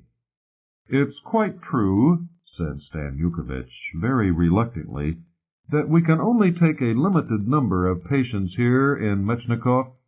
In any case, the station's a research laboratory, not a hospital." "How many?" asked Steelman relentlessly. "Well, fewer than 10, admitted Stanyukovich, still more unwillingly. It was an old problem, of course, though he had never imagined that it would apply to him. From the depths of memory there flashed a newspaper item he had come across long ago. When penicillin had first been discovered, it was so rare that if both Churchill and Roosevelt had been dying for lack of it, only one could have been treated. Fewer than 10. He had seen a dozen waiting at Astrograd, and how many were there in the whole world? Once again, as it had done so often in the last few days, the memory of those desolate lovers in the reception room came back to haunt him. Perhaps they were beyond his aid. He would never know. But one thing he did know, he bore a responsibility that he could not escape. It was true that no man could foresee the future and the endless consequences of his actions, yet, if it had not been for him, by this time his own country might have had a space hospital circling beyond the atmosphere. How many American lives were upon his conscience? Could he accept the help he had denied to others? Once he might have done so, but not now. "Gentlemen," he said, "I can speak frankly with you both, for I know your interests are identical." His mild irony, he saw, did not escape them. "I appreciate your help and the trouble you have taken. I am sorry it has been wasted. No, don't protest. This isn't a sudden, quixotic decision on my part. If I was 10 years younger, it might be different. Now I feel that this opportunity should be given to someone else, especially in view of my record." He glanced at Dr. Harkness, who gave an embarrassed smile. "I also have other personal reasons, and there's no chance that I will change my mind. Please don't think me rude or ungrateful, but I don't wish to discuss the matter any further. Thank you again, and goodbye." He broke the circuit, and as the image of the two astonished scientists faded, peace came flooding back into his soul. Imperceptibly, spring merged into summer. The eagerly awaited bicentenary celebrations came and went. For the first time in years he was able to enjoy Independence Day as a private citizen. Now he could sit back and watch the others perform, or he could ignore them if he wished. Because the ties of a lifetime were too strong to break, and it would be his last opportunity to see many old friends, he spent hours looking in on both conventions and listening to the commentators. Now that he saw the whole world beneath the light of eternity, his emotions were no longer involved. He understood the issues and appreciated the arguments, but already he was as detached as an observer from another planet. The tiny, shouting figures on the screen were amusing marionettes, acting out roles in a play that was entertaining. but no longer important, at least to him. But it was important to his grandchildren, who would one day move out onto this same stage. He had not forgotten that. They were his share of the future, whatever strange form it might take.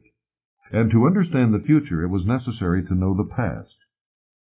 He was taking them into that past as the car swept along Memorial Drive.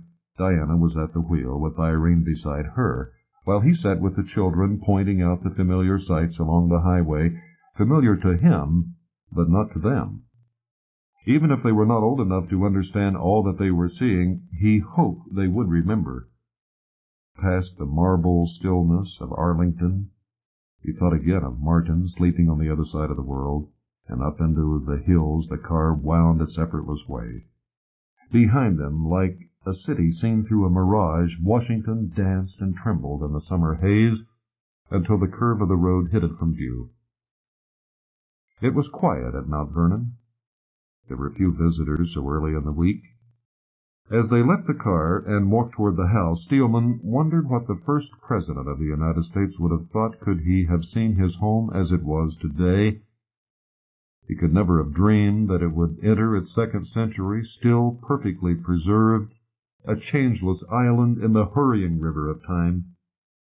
They walked slowly through the beautifully proportioned rooms, doing their best to answer the children's endless questions, trying to assimilate the flavor of an infinitely simpler, infinitely more leisurely mode of life that had it seemed simple or leisurely to those who lived it.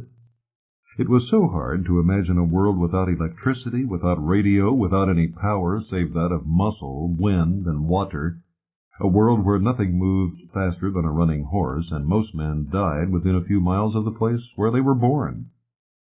The heat, the walking, and the incessant questions proved more tiring than Steelman had expected.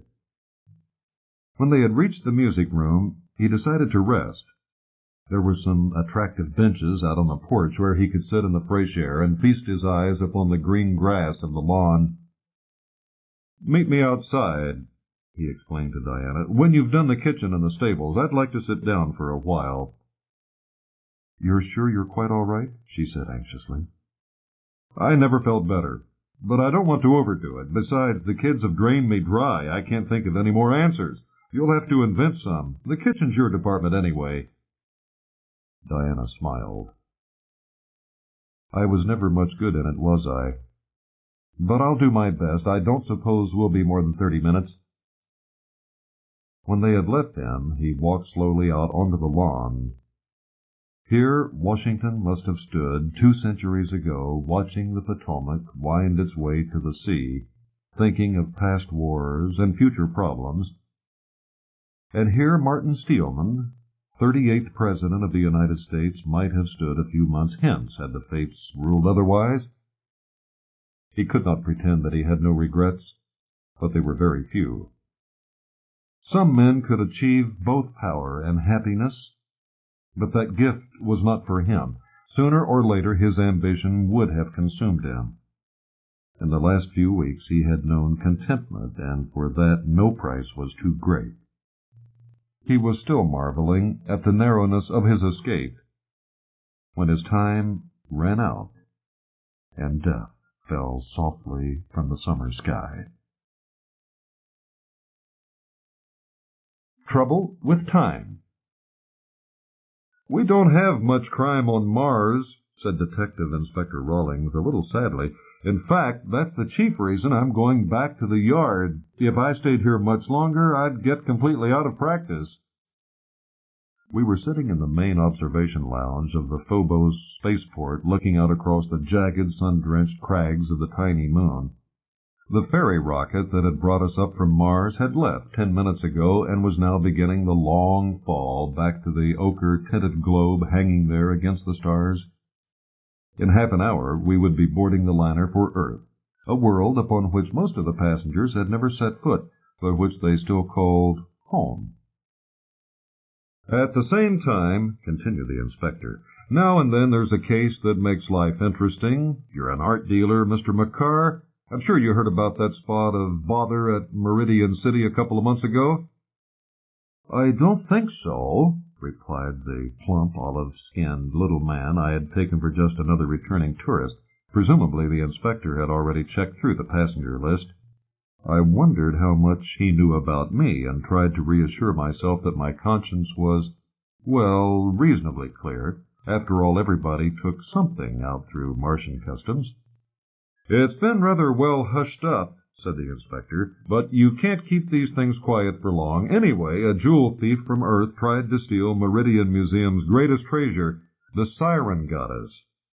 "But that's absurd," I objected. "It's priceless, of course, but it's only a lump of sandstone. You couldn't sell it to anyone. You might just as well steal the Mona Lisa."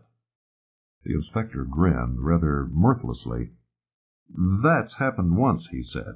"Maybe the motive was the same. There are collectors who would give a fortune for such an object, even if they could only look at it themselves. Don't you agree, Mr. McCarr?" "That's perfectly true. In my business you meet all sorts of crazy people." "Well, this chappie named Danny Weaver had been well paid by one of them, and if it hadn't been for a piece of fantastically bad luck, he might have brought it all." The spaceport PA system apologized for a further slight delay owing to final fuel checks and asked a number of passengers to report to information. While we were waiting for the announcement to finish, I recalled what little I knew about the Siren Goddess. Though I'd never seen the original, like most other departing tourists, I had a replica in my baggage. It bore the certificate of the Mars Bureau of Antiquities guaranteeing that this full-scale reproduction is an exact copy of the so-called Siren Goddess discovered in the Mare Sirenium by the Third Expedition, A.D. 2012, A.M. 23. It's quite a tiny thing to have caused so much controversy. Only 8 or 9 inches high. You wouldn't look at it twice if you saw it in a museum on Earth. The head of a young woman with slightly oriental features, elongated earlobes, hair curled in tight ringlets close to the scalp, lips half-parted, in an expression of pleasure or surprise. That's all. But it's an enigma so baffling that it's inspired 100 religious sects and driven quite a few archaeologists round the bend. For a perfectly human head has no right whatsoever to be found on Mars, whose only intelligent inhabitants were crustaceans, educated lobsters, as the newspapers are fond of calling them. The aboriginal Martians never came near to achieving spaceflight, and in any event their civilization died before men existed on Earth. No wonder the goddess is the solar system's #1 mystery. I don't suppose we'll find the answer in my lifetime, if we ever do. "Danny's plan was beautifully simple," continued the inspector. "You know how absolutely dead a Martian city gets on Sunday when everything closes down and the colonists stay home to watch the TV from Earth. Danny was counting on this when he checked into the hotel in Meridian West late Friday afternoon. He'd have Saturday for reconnoitering the museum, an undisturbed Sunday for the job itself, and on Monday morning he'd be just another tourist leaving town. Early Saturday he strolled through the little park and crossed over into Meridian East where the museum stands. In case you don't know, the city gets its name because it's exactly on longitude 180 degrees. There's a big stone slab in the park with the prime meridian engraved on it so that visitors can get themselves photographed standing in 2 hemispheres at once. Amazing what simple things amuse some people. Danny spent the day going over the museum exactly like any other tourist determined to get his money's worth. But at closing time, he didn't leave. He'd holed up in one of the galleries not open to the public where the museum had been arranging a late canal period reconstruction, but had run out of money before the job could be finished. He stayed there until about midnight, just in case there were any enthusiastic researchers still in the building. Then he emerged and got to work. "Just a minute," I interrupted. "What about the night watchman?" The inspector laughed. "My dear chap, they don't have such luxuries on Mars. There weren't even any alarms, for who would bother to steal lumps of stone? True, the goddess was sealed up neatly in a strong glass and metal cabinet, just in case some souvenir hunter took a fancy to her. But even if she were stolen, there was nowhere the thief could hide, and of course all outgoing traffic would be searched as soon as the statue was missed. That was true enough. I'd been thinking in terms of Earth, forgetting that every city on Mars is a closed little world of its own beneath the force field that protects it from the freezing near vacuum. Beyond those electronic shields is the utterly hostile emptiness of the Martian outback, where a man will die in seconds without protection. That makes law enforcement very easy.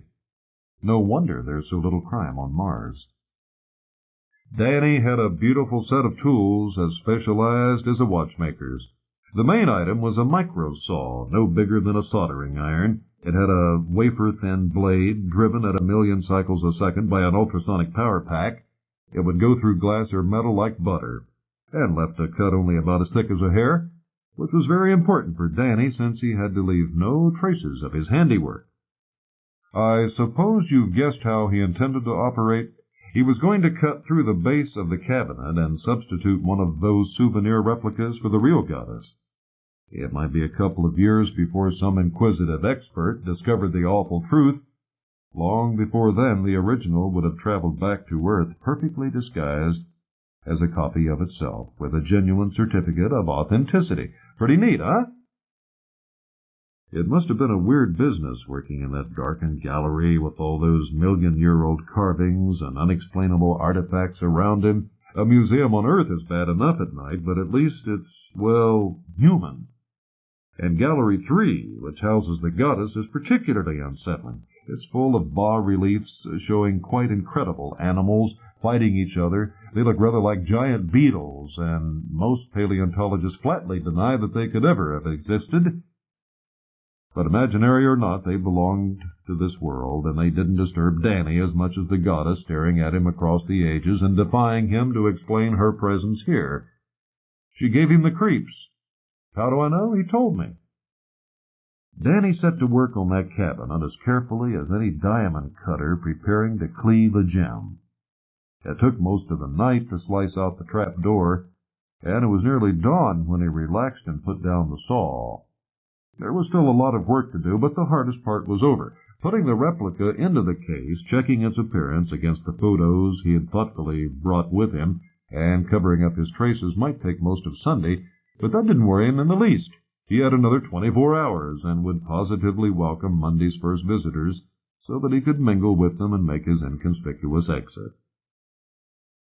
It was a perfectly horrible shock to his nervous system, therefore, when the main doors were noisily unbarred at 8:30, and the museum staff, all 6 of them, started to open up for the day.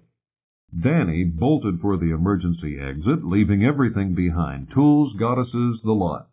He had another big surprise when he found himself in the street.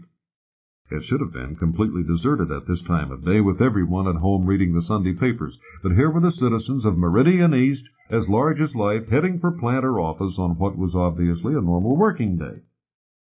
By the time poor Danny got back to his hotel, we were waiting for him. We couldn't claim much credit for deducing that only a visitor from Earth, and a very recent one at that, could have overlooked Meridian City's chief claim to fame, and I presume you know what that is. Frankly, I don't, I answered. You can't see much of Mars in 6 weeks, and I never went east of the Syrtis Major. Well, it's absurdly simple, but we shouldn't be too hard on Danny. Even the locals occasionally fall into the same trap. It's something that doesn't bother us on Earth, where we've been able to dump the problem in the Pacific Ocean. But Mars, of course, is all dry land. And that means that somebody has to live with the international dateline. Danny, you see, had worked from Meridian West. It was Sunday over there, all right. And it was still Sunday when we picked him up back at the hotel. But over in Meridian East, half a mile away, it was only Saturday. That little trip across the park had made all the difference. I told you it was rotten luck. There was a long moment of silent sympathy. Then I asked, "What did he get?" 3 years, said Inspector Rawlings. That doesn't seem like very much. Mars years. That makes it almost 6 of ours, and a whacking fine, which by an odd coincidence came to just the refund value of his return ticket to Earth. He isn't in jail, of course. Mars can't afford that kind of non-productive luxury. Danny has to work for a living under discreet surveillance. I told you that the Meridian Museum couldn't afford a night watchman. Well, it has one now. Guess who? All passengers prepare to board in 10 minutes. Please collect your hand baggage, ordered the loudspeakers. As we started to move toward the airlock, I couldn't help asking one more question. What about the people who put Danny up to it? There must have been a lot of money behind him. Did you get them? Not yet. They'd covered their tracks pretty thoroughly, and I believe Danny was telling the truth when he said he couldn't give us any leads. Still, it's not my case. As I told you, I'm going back to my old job at the yard. But a policeman always keeps his eyes open like an art dealer, eh, Mr. McCarr? Why, you look a bit green about the gills. Have one of my space sickness tablets. No, thank you, answered Mr. McCarr. I'm quite all right. His tone was distinctly unfriendly. The social temperature seemed to have dropped below zero in the last few minutes. I looked at Mr. McCarr, and I looked at the inspector, and suddenly I realized that we were going to have a very interesting trip. Before Eden. I guess, said Jerry Garfield, cutting the engines, that this is the end of the line. With a gentle sigh, the underjets faded out. Deprived of its air cushion, the scout car, rambling wreck, settled down upon the twisted rocks of the Hesperian Plateau. There was no way forward. Neither on its jets nor its tractors could S5, to give the wreck its official name, scale the escarpment that lay ahead. The south pole of Venus was only 30 miles away, but it might have been on another planet. They would have to turn back and retrace their 400-mile journey through this nightmare landscape. The weather was fantastically clear, with visibility of almost 1,000 yards. There was no need of radar to show the cliffs ahead. For once, the naked eye was good enough. The green auroral light, filtering down through clouds that had rolled unbroken for 1,000,000 years, gave the scene an underwater appearance, and the way in which all distant objects blurred into the haze added to the impression. Sometimes it was easy to believe that they were driving across a shallow seabed, and more than once Jerry had imagined that he had seen fish floating overhead. "Shall I call the ship and say we're turning back?" he asked. "Not yet," said Dr. Hutchins. "I want to think." Jerry shot an appealing glance at the third member of the crew, but found no moral support there. Coleman was just as bad, although the two men argued furiously half the time. They were both scientists, and therefore, in the opinion of a hard-headed engineer-navigator, not wholly responsible citizens. If Cole and Hutch had bright ideas about going forward, there was nothing he could do except register a protest. Hutchins was pacing back and forth in the tiny cabin, studying charts and instruments. Presently, he swung the car's searchlight toward the cliffs and began to examine them carefully with binoculars. Surely, thought Jerry, he doesn't expect me to drive up there. S5 was a hover track, not a mountain goat. Abruptly, Hutchins found something. He released his breath in a sudden explosive gasp, then turned to Coleman. "Look," he said, his voice full of excitement. "Just to the left of that black mark. Tell me what you see." He handed over the glasses, and it was Coleman's turn to stare. "Well, I'm damned," he said at length. "You were right. There are rivers on Venus. That's a dried-up waterfall. So you owe me one dinner at the Belle Gourmet when we get back to Cambridge, with champagne." "No need to remind me. Anyway, it's cheap at the price, but this still leaves your other theory strictly on the crackpot level." "Just a minute," interjected Jerry. "What's all this about rivers and waterfalls? Everyone knows they can't exist on Venus. It never gets cold enough on this steam bath of a planet for the clouds to condense." "Have you looked at the thermometer lately?" asked Hutchins with deceptive mildness. "I've been slightly too busy driving." "Then I've news for you. It's down to 230 and still falling. Don't forget, we're almost at the pole. It's winter time, and we're 60,000 feet above the lowlands. All this adds up to a distinct nip in the air. If the temperature drops a few more degrees, we'll have rain. The water will be boiling, of course, but it will be water, and though George won't admit it yet, this puts Venus in a completely different light." "Why?" asked Jerry, though he had already guessed. Where there's water, there may be life. We've been in too much of a hurry to assume that Venus is sterile merely because the average temperature is over 500 degrees. It's a lot colder here, and that's why I've been so anxious to get to the pole. There are lakes up here in the highlands, and I want to look at them. But boiling water, protested Coleman. Nothing could live in that. There are algae that manage it on Earth, and if we've learned one thing since we started exploring the planets, it's this. Wherever life has the slightest chance of surviving, you'll find it. This is the only chance it's ever had on Venus. I wish we could test your theory, but you can see for yourself we can't go up that cliff. Perhaps not in the car, but it won't be too difficult to climb those rocks, even wearing thermosuits. All we need to do is walk a few miles toward the pole. According to the radar maps, it's fairly level once you're over the rim. We could manage in, 12 hours at the most. Each of us has been out for longer than that in much worse conditions. That was perfectly true. Protective clothing that had been designed to keep men alive in the Venusian lowlands would have an easy job here, where it was only 100 degrees hotter than Death Valley in midsummer. Well, said Coleman, you know the regulations. You can't go by yourself, and someone has to stay here to keep contact with the ship. How do we settle it this time? Chess or cards? Chess takes too long, said Hutchins, especially when you two play it. He reached into the chart table and produced a well-worn pack. Cut them, Jerry. 10 of spades. Hope you can beat it, George. So do I. Damn, only 5 of clubs. Well, give my regards to the Venusians. Despite Hutchins' assurance, it was hard work climbing the escarpment. The slope was not too steep, but the weight of oxygen gear, refrigerated thermosuit, and scientific equipment came to more than 100 pounds per man. The lower gravity, 13% weaker than Earth's, gave a little help, but not much, as they toiled up screes, rested on ledges to regain breath, and then clambered on again through the submarine twilight. The emerald glow that washed around them was brighter than that of the full moon on Earth. A moon would have been wasted on Venus, Jerry told himself. It could never have been seen from the surface. There were no oceans for it to rule, and the incessant aurora was a far more constant source of light.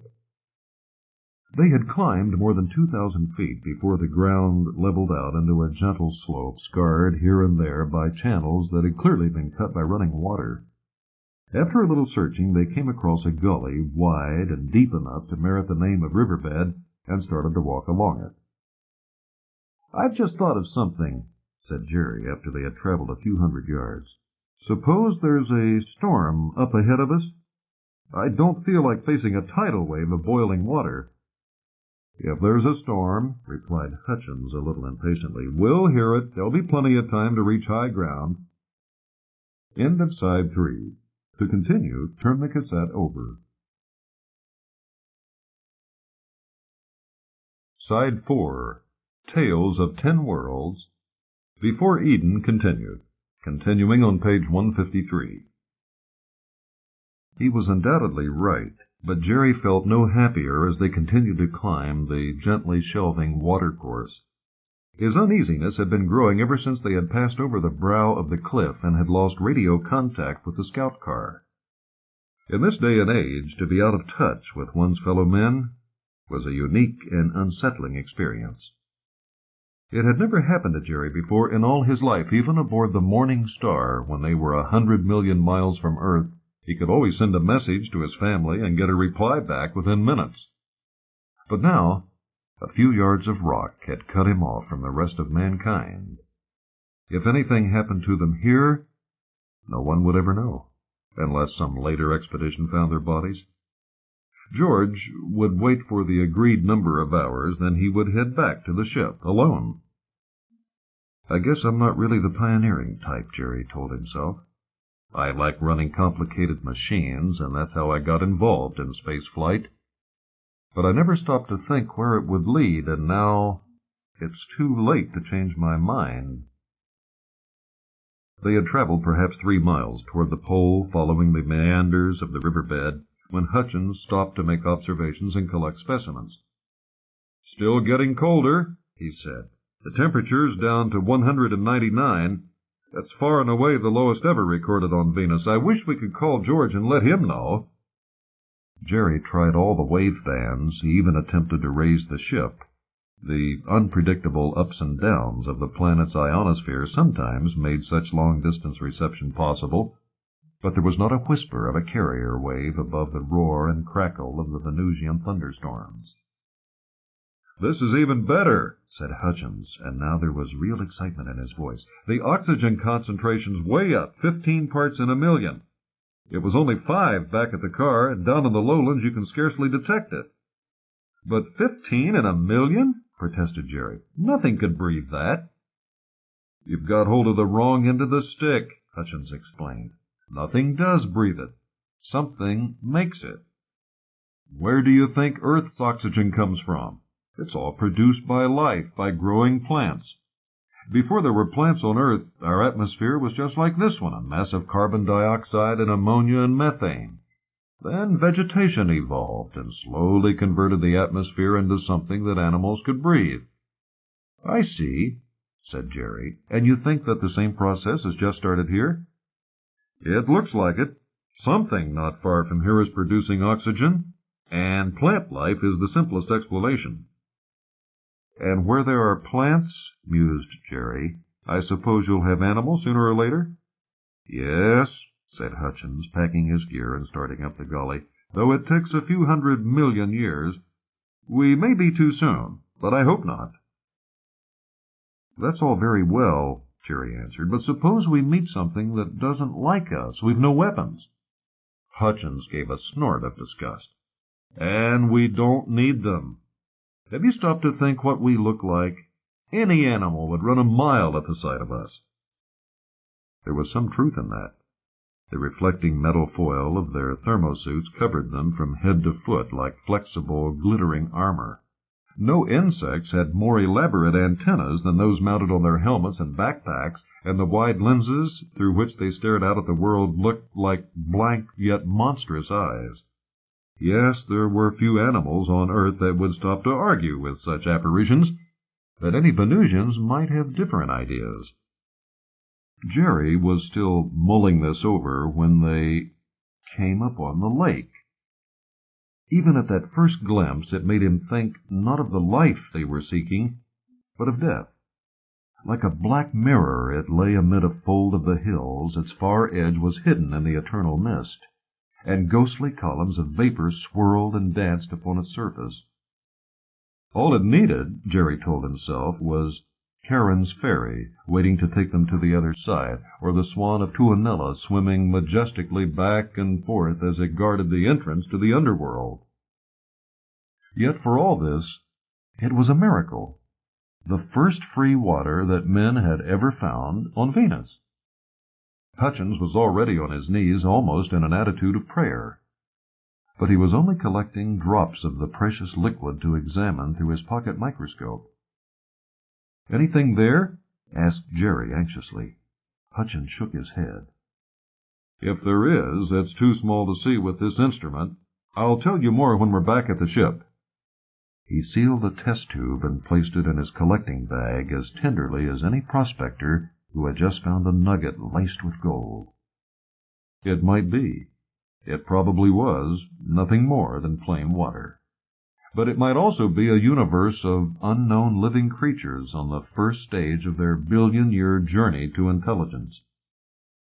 Hutchins had walked no more than a dozen yards along the edge of the lake when he stopped again, so suddenly that Garfield nearly collided with him.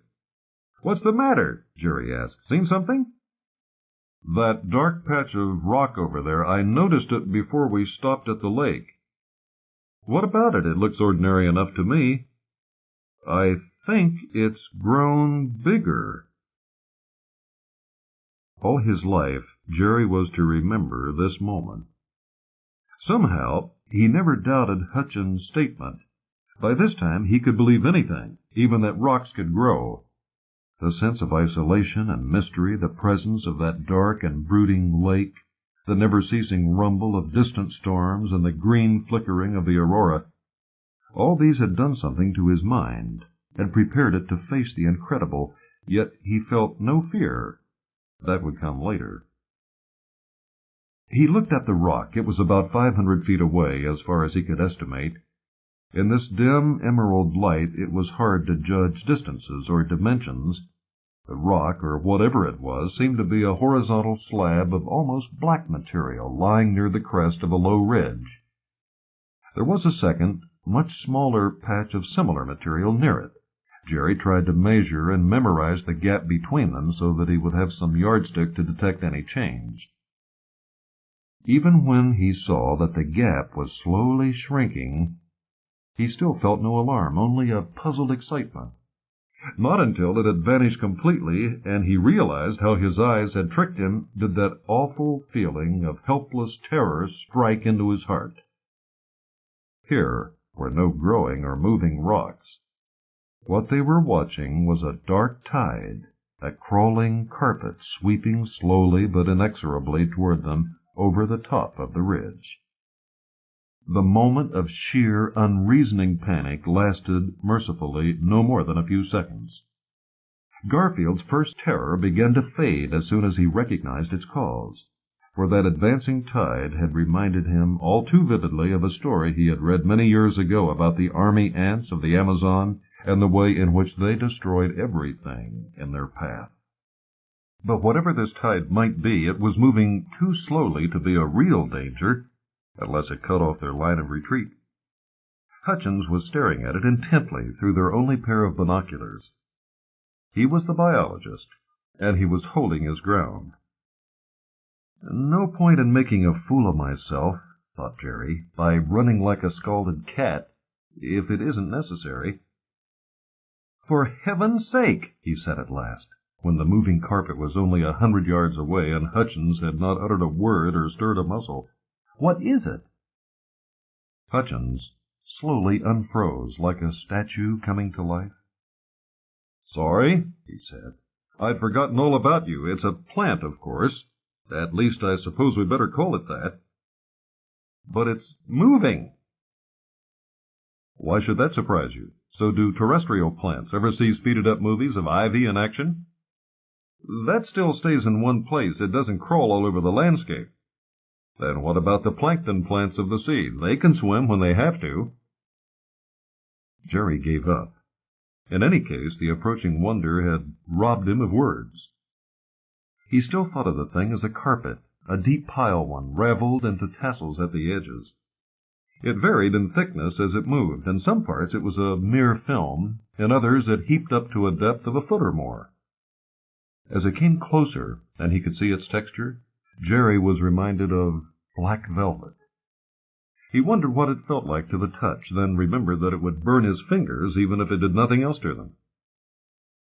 He found himself thinking, in the light-hearted nervous reaction that often follows a sudden shock, if there are any Venusians, we'll never be able to shake hands with them. They'd burn us, and we'd give them frostbite. So far, the thing had showed no signs that it was aware of their presence. It had merely flowed forward like the mindless tide that it almost certainly was. Apart from the fact that it climbed over small obstacles, it might have been an advancing flood of water. And then, when it was only 10 feet away, the velvet tide checked itself. On the right and the left, it still flowed forward, but dead ahead it slowed to a halt. "We're being encircled," said Jerry anxiously. "Better fall back until we're sure it's harmless." To his relief, Hutchins stepped back at once. After a brief hesitation, the creature resumed its slow advance, and the dent in its front line straightened out. Then Hutchins stepped forward again, and the thing slowly withdrew. Half a dozen times the biologist advanced, only to retreat again, and each time the living tide ebbed and flowed in synchronism with his movements. I never imagined, Jerry told himself, that I'd live to see a man waltzing with a plant. "Thermophobia," said Hutchins. "Purely automatic reaction. It doesn't like our heat." "Our heat?" protested Jerry. "Why, we're living icicles by comparison." "Of course, but our suits aren't, and that's all it knows about." Stupid of me, thought Jerry. When you were snug and cool inside your thermosuit, it was easy to forget that the refrigeration unit on your back was pumping a blast of heat out into the surrounding air. No wonder the Venusian plant had shied away. "Let's see how it reacts to light," said Hutchins. He switched on his chest lamp, and the green auroral glow was instantly banished by the flood of pure white radiance. Until man had come to this planet, no white light had ever shone upon the surface of Venus, even by day. As in the seas of Earth, there was only a green twilight deepening slowly to utter darkness. The transformation was so stunning that neither man could check a cry of astonishment. Gone in a flash was the deep, somber black of the thick-piled velvet carpet at their feet. Instead, as far as their lights carried, lay a blazing pattern of glorious, vivid reds, laced with freaks of gold. No Persian prince could ever have commanded so opulent a tapestry from his weavers, yet this was the accidental product of biological forces. Indeed, until they had switched on their floods, these superb colors had not even existed, and they would vanish once more when the alien light of Earth ceased to conjure them into being. "Tykov was right," murmured Hutchins. "I wish he could have known." "Right about what?" asked Jerry, though it seemed almost a sacrilege to speak in the presence of such loveliness. "Back in Russia, 50 years ago, he found that plants living in very cold climates tended to be blue and violet, while those from hot ones were red or orange. He predicted that the Martian vegetation would be violet, and said that if there were plants on Venus, they'd be red. Well, he was right on both counts. But we can't stand here all day. We've work to do." "You're sure it's quite safe?" asked Jerry, some of his caution reasserting itself. "Absolutely. It can't touch our suits even if it wants to. Anyway, it's moving past us." That was true. They could see now that the entire creature, if it was a single plant and not a colony, covered a roughly circular area about 100 yards across. It was sweeping over the ground as the shadow of a cloud moves before the wind, and where it had rested, the rocks were pitted with innumerable tiny holes that might have been etched by acid. "Yes," said Hutchins when Jerry remarked about this. "That's how some lichens feed. They secrete acids that dissolve rock. But no questions, please, not till we get back to the ship. I've several lifetimes' work here and a couple of hours to do it in." This was botany on the run. The sensitive edge of the huge plant thing could move with surprising speed when it tried to evade them. It was as if they were dealing with an animated flapjack, an acre in extent. There was no reaction, apart from the automatic avoidance of their exhaust heat, when Hutchins snipped samples or took probes. The creature flowed steadily onward over hills and valleys, guided by some vegetable instinct. Perhaps it was following some vein of mineral. The geologists could decide that when they analyzed the rock samples that Hutchins had collected both before and after the passage of the living tapestry. There was scarcely time to think or even to frame the countless questions that their discovery had raised. Presumably these creatures must be fairly common for them to have found one so quickly. How did they reproduce? By shoots, spores, fission, or some other means? Where did they get their energy? What relatives, rivals, or parasites did they have? This could not be the only form of life on Venus. The very idea was absurd, for if you had one species, you must have thousands. Sheer hunger and fatigue forced them to halt at last. The creature they were studying could eat its way around Venus, though Hutchins believed that it never went very far from the lake, as from time to time it approached the water and inserted a long tube-like tendril into it. But the animals from Earth had to rest. It was a great relief to inflate the pressurized tent, climb in through the airlock, and strip off their thermosuits. For the first time, as they relaxed inside their tiny plastic hemisphere, the true wonder and importance of the discovery forced itself upon their minds. This world around them was no longer the same. Venus was no longer dead. It had joined Earth and Mars. For life called to life across the gulfs of space. Everything that grew or moved upon the face of any planet was a portent, a promise that man was not alone in this universe of blazing suns and swirling nebulae. If as yet he had found no companions with whom he could speak, that was only to be expected, for the light years and the ages still stretched before him, waiting to be explored. Meanwhile, he must guard and cherish the life he found, whether it be upon Earth or Mars or Venus. So Graham Hutchins, the happiest biologist in the solar system, told himself, as he helped Garfield collect their refuse and seal it in a plastic disposal bag. When they deflated the tent and started on the homeward journey, there was no sign of the creature they had been examining. That was just as well. They might have been tempted to linger for more experiments, and already it was getting uncomfortably close to their deadline. No matter. In a few months they would be back with a team of assistants far more adequately equipped and with the eyes of the world upon them. Evolution had labored for 1 billion years to make this meeting possible. It could wait a little longer. For a while, nothing moved in the greenly, glimmering, fog-bound landscape. It was deserted by man and crimson carpet alike. Then, flowing over the wind-carved hills, the creature reappeared. Or perhaps it was another of the same strange species. No one would ever know. It flowed past the little cairn of stones where Hutchins and Garfield had buried their wastes. And then it stopped. It was not puzzled, for it had no mind. But the chemical urges that drove it relentlessly over the polar plateau were crying, "Here, here!" Somewhere close at hand was the most precious of all the foods it needed, phosphorus, the element without which the spark of life could never ignite. It began to nuzzle the rocks, to ooze into the cracks and crannies, to scratch and scrabble with probing tendrils. Nothing that it did was beyond the capacity of any plant or tree on Earth. But it moved 1,000 times more quickly, requiring only minutes to reach its goal and pierce through the plastic film. And then it feasted, on food more concentrated than any it had ever known. It absorbed the carbohydrates and the proteins and the phosphates, the nicotine from the cigarette ends, the cellulose from the paper cups and spoons. All these it broke down and assimilated into its strange body without difficulty and without harm.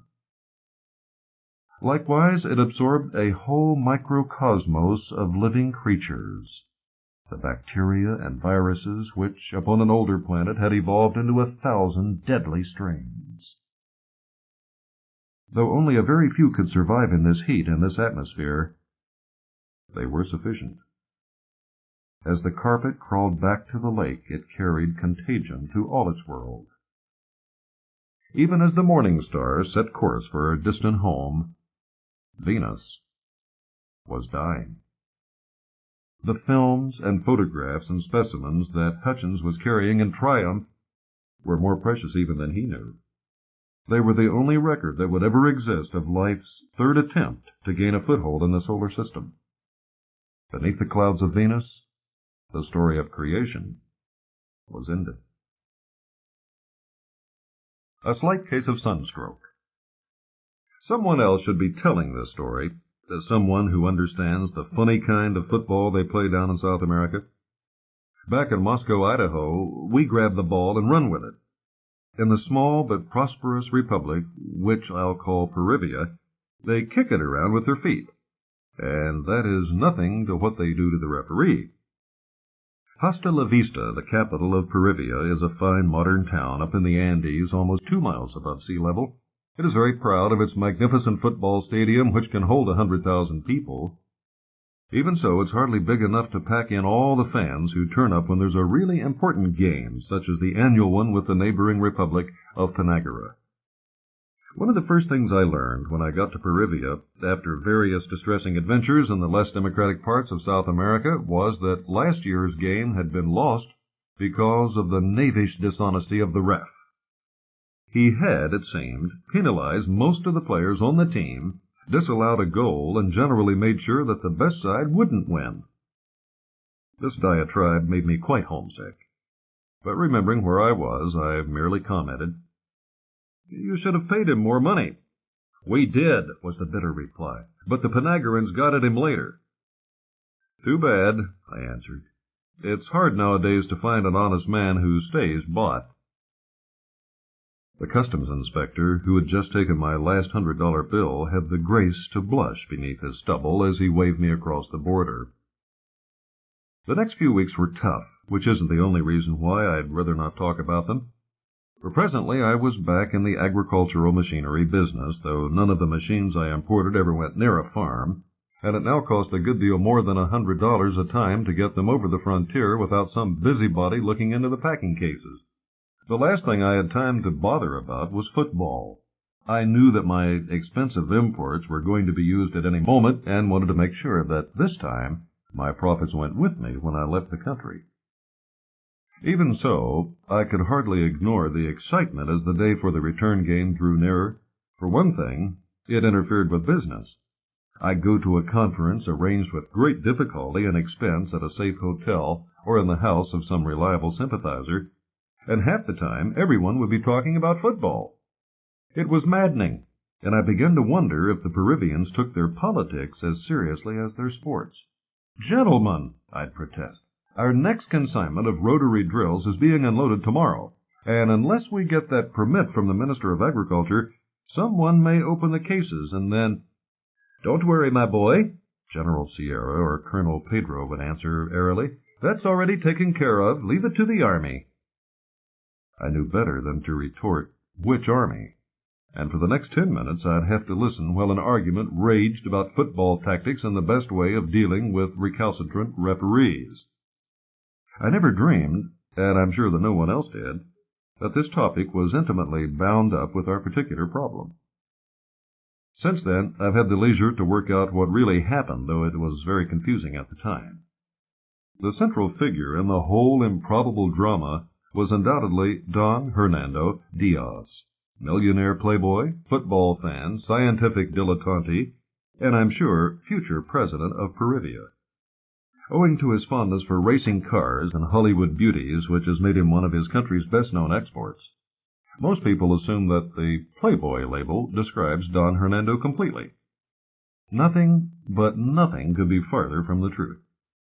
I knew that Don Hernando was one of us, but at the same time he was a considerable favorite of President Ruiz, which placed him in a powerful yet delicate position. Naturally, I'd never met him. He had to be very particular about his friends, and there were few people who cared to meet me unless they had to. His interest in science I didn't discover until much later.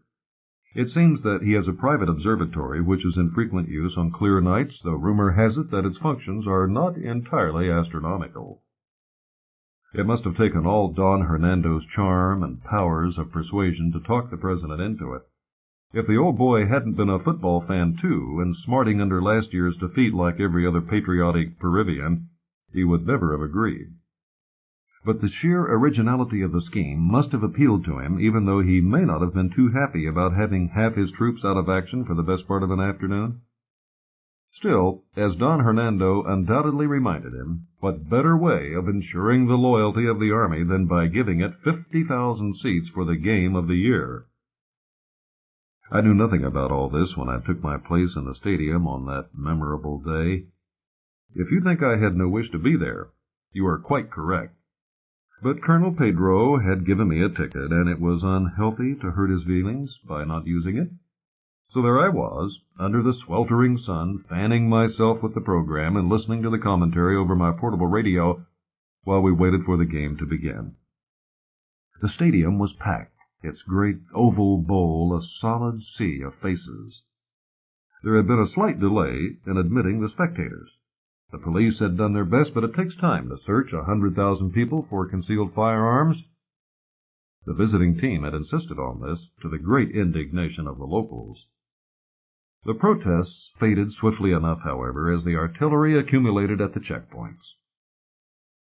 It was easy to tell the exact moment the referee drove up in his armor-plated Cadillac. You could follow his progress by the booing of the crowd. "Surely," I said to my neighbor, a young lieutenant so junior that it was safe for him to be seen out with me, "you could change the ref if you feel that way about him." He shrugged resignedly. The visitors have the right to choose. There's nothing we can do about it. Then at least you ought to win the games you play in Panagara. True, he agreed. But last time we were overconfident. We played so badly that even our ref couldn't save us. I found it hard to feel much sympathy for either side, and settled down to a couple of hours of noisy boredom. Seldom have I been more mistaken. Admittedly, the game took some time to get started. First, a sweating band played the two national anthems. Then the teams were presented to El Presidente and his lady. Then the Cardinal blessed everybody. Then there was a pause while the two captains had some obscure argument over the size or shape of the ball. I spent the waiting period reading my program, an expensive and beautifully produced affair that had been given to me by the lieutenant. It was tabloid size, printed on art paper, lavishly illustrated, and looked as if it had been bound in silver. It seemed unlikely that the publishers would get their money back, but this was obviously a matter of prestige rather than economics. In any event, there was an impressive list of subscribers headed by the president to this special victory souvenir issue. Most of my friends were on it, and I noted with amusement that the bill for presenting 50,000 free copies to our gallant fighting men had been met by Don Hernando. It seemed a somewhat naive bid for popularity, and I doubted if the goodwill was worth the considerable cost. The victory also struck me as a trifle premature, not to say tactless. These reflections were interrupted by the roar of the enormous crowd as play started. The ball slammed into action, but it barely zigzagged halfway down the field when a blue-jerseyed Peruvian tripped a black-striped Panagaran. They don't waste much time, I told myself. What's the ref going to do? To my surprise, he did nothing, and I wondered if this match we had got him to accept COD terms. Wasn't that a foul, or whatever you call it? I said to my companion. Phooey, he answered, not taking his eyes off the game. Nobody bothers about that sort of thing. Besides, the coyote never saw it. That was true. The referee was a long way down the field and seemed to be finding it hard to keep up with the game. His movements were distinctly labored, and that puzzled me until I guessed the reason. Have you ever seen a man trying to run in a bulletproof vest? Poor devil, I thought, with the detached sympathy of one crook for another. You're earning your bribe. I was finding it hot enough merely sitting still. For the first 10 minutes it was a pretty open game, and I don't think there were more than 3 fights. The Peruvians just missed 1 goal. The ball was headed out so neatly that the frantic applause from the Panagaran supporters, who had a special police guard and a fortified section of the stadium all to themselves, went quite unbooed. I began to feel disappointed. Why, if you changed the shape of the ball, this might be a good-natured game back home. Indeed, there was no real work for the Red Cross until nearly halftime, when 3 Peruvians and 2 Panagarans, or it may have been the other way around, fused together in a magnificent melee from which only one survivor emerged under his own power. The casualties were carted off the field of battle amid much pandemonium, and there was a short break while replacements were brought up. This started the first major incident. The Peruvians complained that the other side's wounded were shamming so that fresh reserves could be poured in. But the ref was adamant, the new men came on, and the background noise dropped to just below the threshold of pain as the game resumed. The Panagarans promptly scored, and though none of my neighbors actually committed suicide, several seemed close to it. The transfusion of new blood had apparently pepped up the visitors, and things looked bad for the home team. Their opponents were passing the ball with such skill that the Peruvian defenses were as porous as a sieve.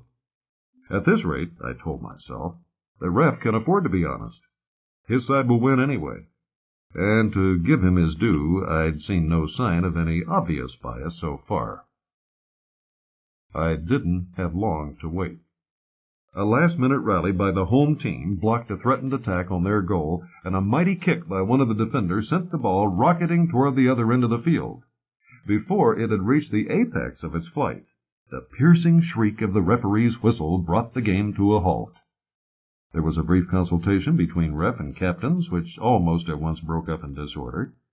Down there on the field, everyone was gesticulating violently, and the crowd was roaring its disapproval. "What's happening now?" I asked plaintively. "The ref says our man was offside." "But how can he be? He's on top of his own goal." "Shush!" said the lieutenant, unwilling to waste time enlightening my ignorance. I don't shush easily, but this time I let it go and tried to work things out for myself. It seemed that the ref had awarded the Panagurans a free kick at our goal, and I could understand the way everybody felt about it. The ball soared through the air in a beautiful parabola, nicked the post, and cannoned in despite a flying leap by the goalie. A mighty roar of anguish rose from the crowd, then died abruptly to a silence that was even more impressive.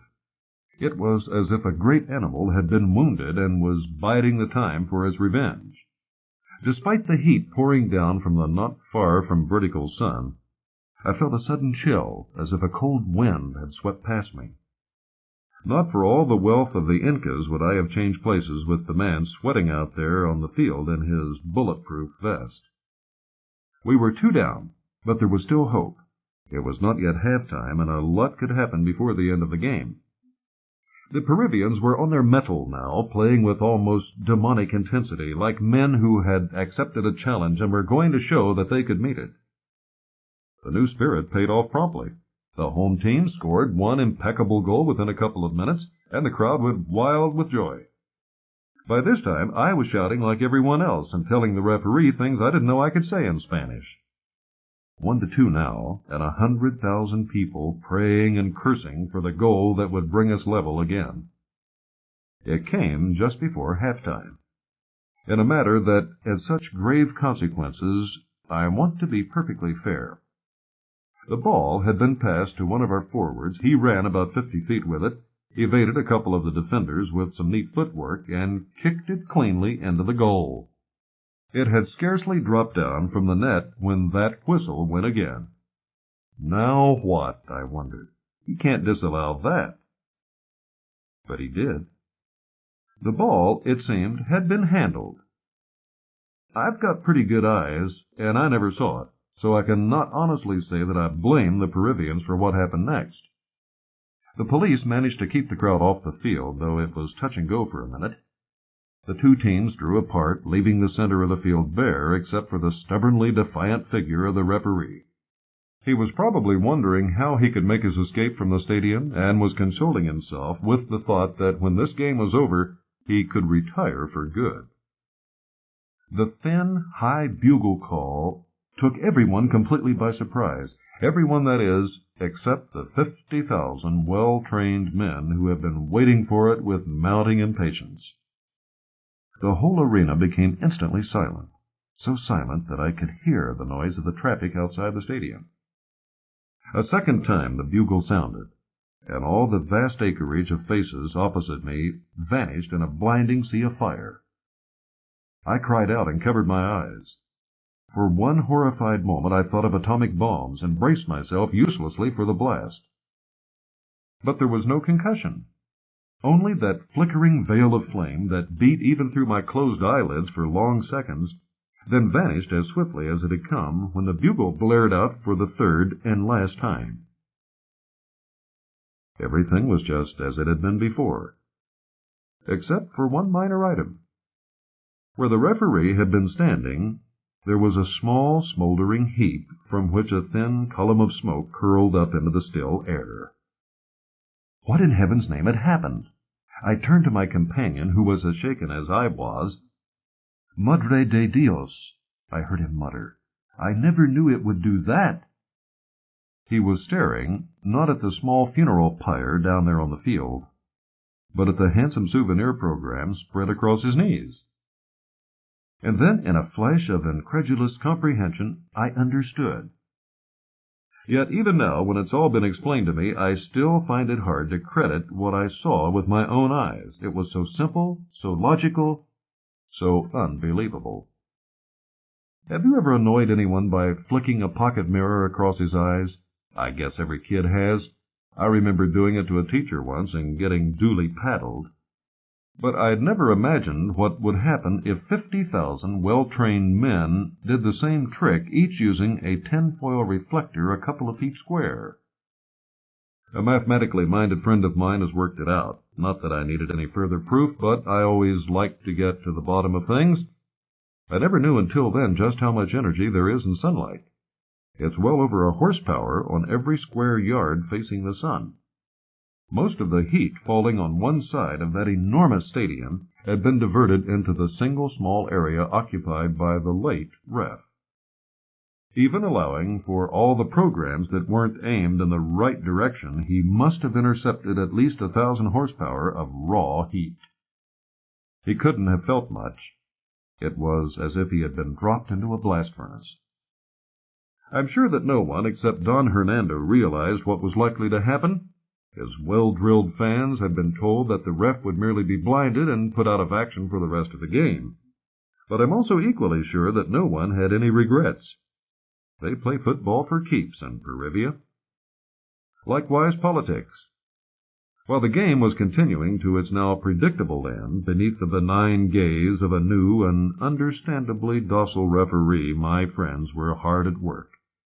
When our victorious team had marched off the field, the final score was 14-2. Everything had been settled.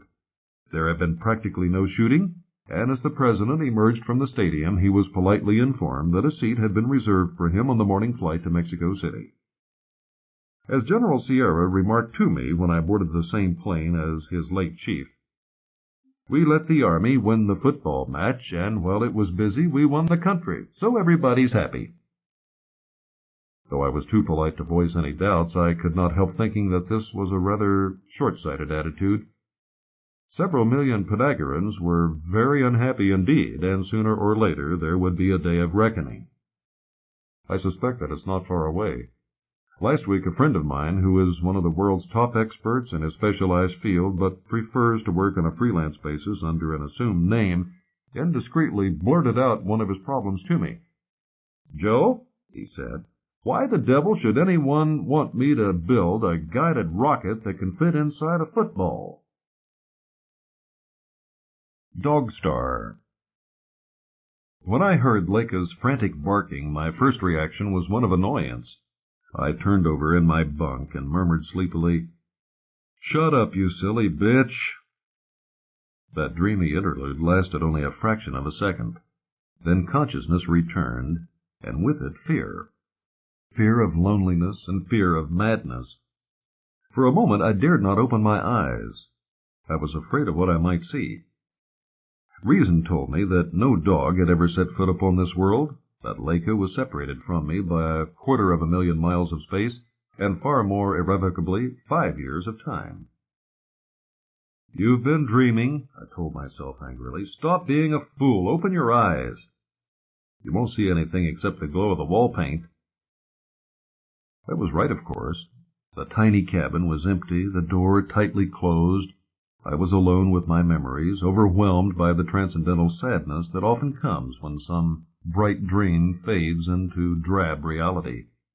The sense of loss was so desolating that I longed to return to sleep. It was well that I failed to do so, for at that moment sleep would have been death. But I did not know this for another 5 seconds, and during that eternity I was back on earth, seeking what comfort I could from the past. No one ever discovered Leica's origin, though the observatory staff made a few inquiries and I inserted several advertisements in the Pasadena newspapers. I found her, a lost and lonely ball of fluff, huddled by the roadside one summer evening when I was driving up to Palomar. Though I have never liked dogs, or indeed any animals, it was impossible to leave this helpless little creature to the mercy of the passing cars. With some qualms, wishing that I had a pair of gloves, I picked her up and dumped her in the baggage compartment. I was not going to hazard the upholstery of my new '92 Vic, and felt that she could do little damage there. In this I was not altogether correct. When I had parked the car at the monastery, the astronomer's residential quarters, where I'd be living for the next week, I inspected my find without much enthusiasm. At that stage I had intended to hand the puppy over to the janitor. But then it whimpered and opened its eyes. There was such an expression of helpless trust in them that, well, I changed my mind. Sometimes I regretted that decision, though never for long. I had no idea how much trouble a growing dog could cause, deliberately and otherwise. My cleaning and repair bills soared. I could never be sure of finding an unravaged pair of socks or an unchewed copy of the Astrophysical Journal. But eventually, Leica was both house-trained and observatory-trained. She must have been the only dog ever to be allowed inside the 200-inch dome. She would lie there quietly in the shadows for hours while I was up in the cage making adjustments, quite content if she could hear my voice from time to time. The other astronomers became equally fond of her. It was old Dr. Anderson who suggested her name. But from the beginning she was my dog and would obey no one else. Not that she would always obey me. She was a beautiful animal, about 95% Alsatian. It was that missing 5%, I imagine, that led her to being abandoned. I still feel a surge of anger when I think of it, but since I shall never know the facts, I may be jumping to false conclusions. Apart from 2 dark patches over the eyes, most of her body was a smoky gray, and her coat was soft as silk. When her ears were pricked up, she looked incredibly intelligent and alert. Sometimes I would be discussing spectral types or stellar evolution with my colleagues, and it would be hard to believe that she was not following the conversation. Even now I cannot understand why she became so attached to me, for I have made very few friends among human beings. Yet when I returned to the observatory after an absence, she would go almost frantic with delight, bouncing around on her hind legs and putting her paws on my shoulders, which she could reach quite easily, all the while uttering small squeaks of joy which seemed highly inappropriate from so large a dog. I hated to leave her for more than a few days at a time, and though I could not take her with me on overseas trips, she accompanied me on most of my shorter journeys. She was with me when I drove north to attend that ill-fated seminar at Berkeley. We were staying with university acquaintances. They had been polite about it, but obviously did not look forward to having a monster in the house. However, I assured them that Leica never gave the slightest trouble, and rather reluctantly they let her sleep in the living room. "You needn't worry about burglars tonight," I said. "We don't have any in Berkeley," they answered rather coldly. In the middle of the night it seemed that they were wrong. I was awakened by a hysterical, high-pitched barking from Leica which I had heard only once before, when she had first seen a cow, and did not know what on earth to make of it. Cursing, I threw off the sheets and stumbled out into the darkness of the unfamiliar house. My main thought was to silence Leica before she roused my hosts, assuming that this was not already far too late. If there had been an intruder, he would certainly have taken flight by now. Indeed, I rather hoped that he had. For a moment I stood beside the switch at the top of the stairs, wondering whether to throw it. Then I growled, "Shut up, Leica," and flooded the place with light. She was scratching frantically at the door, pausing from time to time to give that hysterical yelp. "If you want out," I said angrily, "there's no need for all that fuss." I went down, shot the bolt, and she took off into the night like a rocket. It was very calm and still, with a waning moon struggling to pierce the San Francisco fog. I stood in the luminous haze, looking out across the water to the lights of the city, waiting for Leica to come back so that I could chastise her suitably. I was still waiting when, for the second time in the 20th century, the San Andreas Fault woke from its sleep. Oddly enough, I was not frightened. At first, I can remember that 2 thoughts passed through my mind in the moment before I realized the danger. Surely, I told myself, the geophysicists could have given us some warning. And then I found myself thinking, with great surprise, I'd no idea that earthquakes make so much noise. It was about then that I knew that this was no ordinary quake. What happened afterward I would prefer to forget. The Red Cross did not take me away until quite late the next morning because I refused to leave Leica. As I looked at the shattered house containing the bodies of my friends, I knew that I owed my life to her. But the helicopter pilots could not be expected to understand that, and I cannot blame them for thinking that I was crazy like so many of the others they had found wandering among the fires and the debris.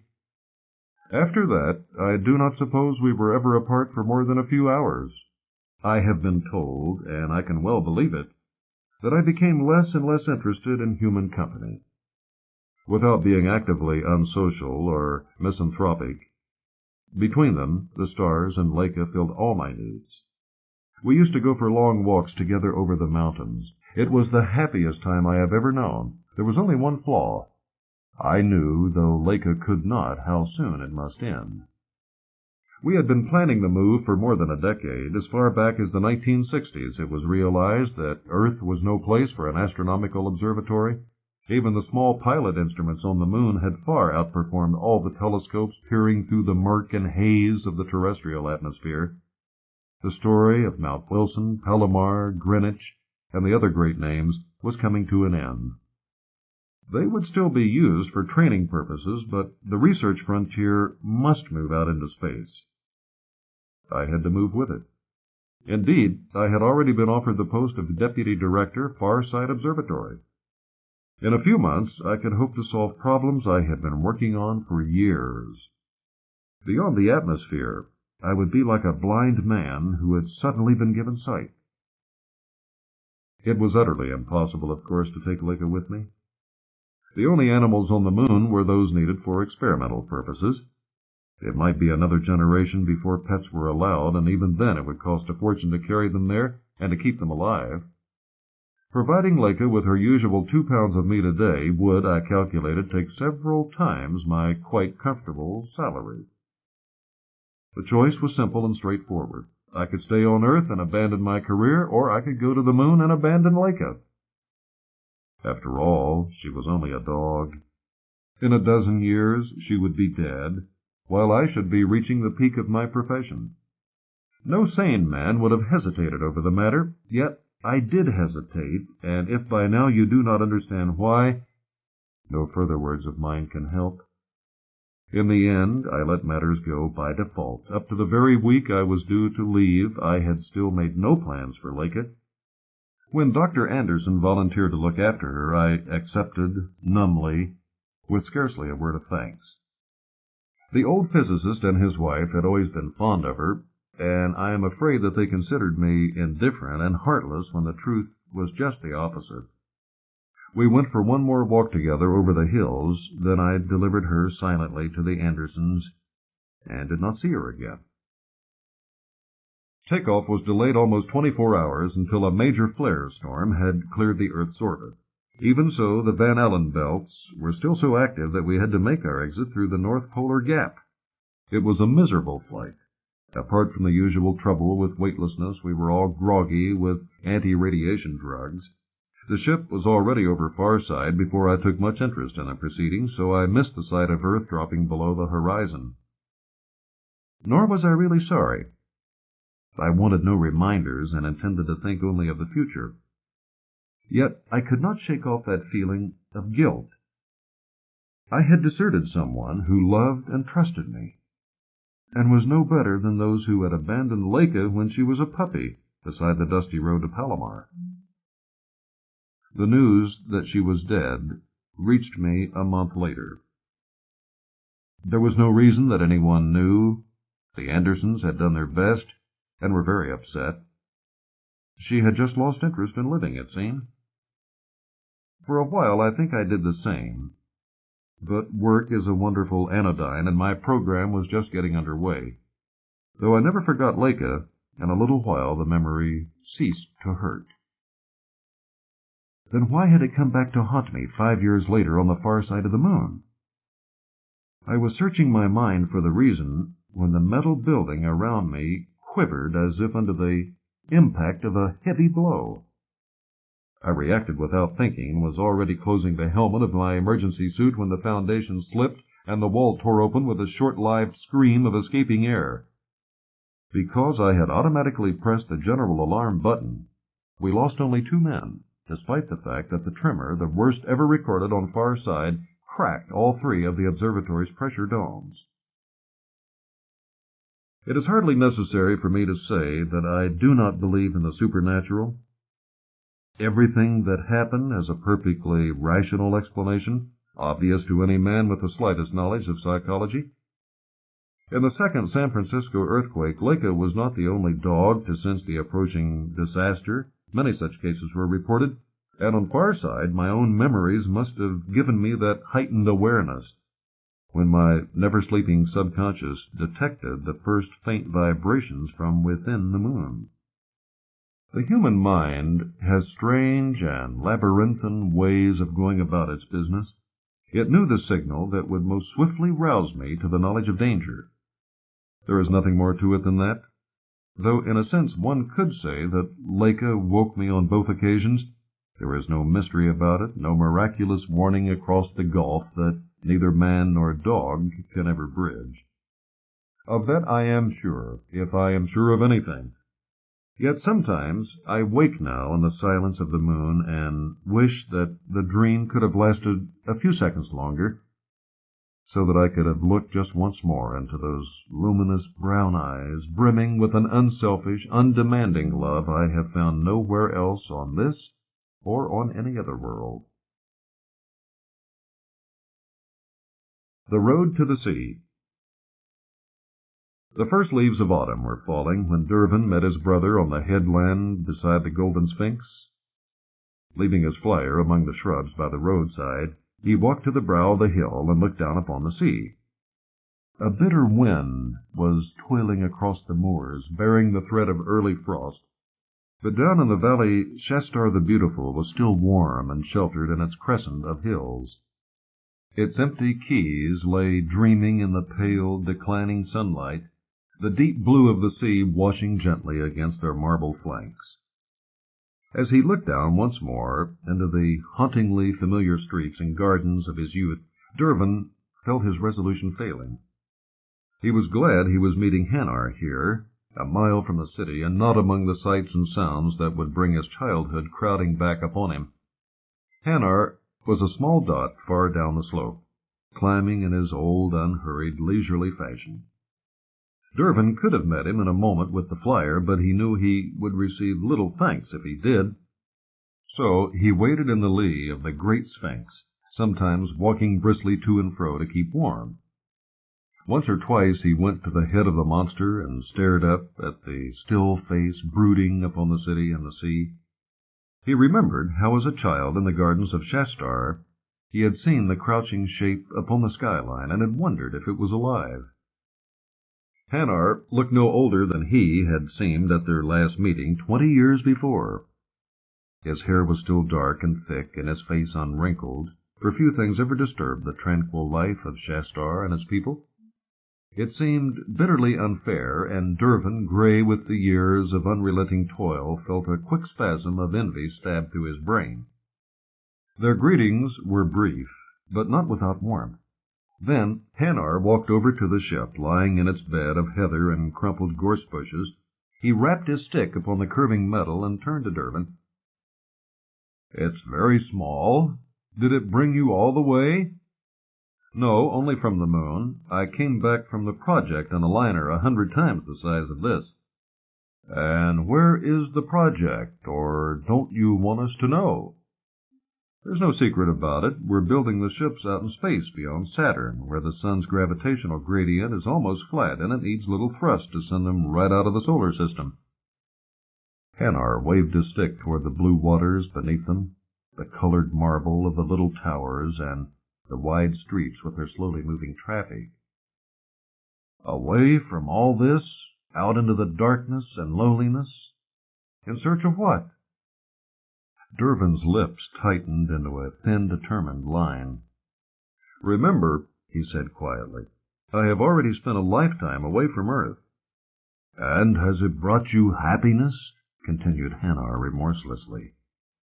Dervin was silent for a while. "It has brought me more than that," he replied at last. "I have used my powers to the utmost, and have tasted triumphs that you can never imagine. The day when the first expedition returned to the solar system was worth a lifetime in Shastar." "Do you think," asked Hanar, "that you will build fairer cities than this beneath those strange suns when you have left our world forever?" "If we feel that impulse, yes.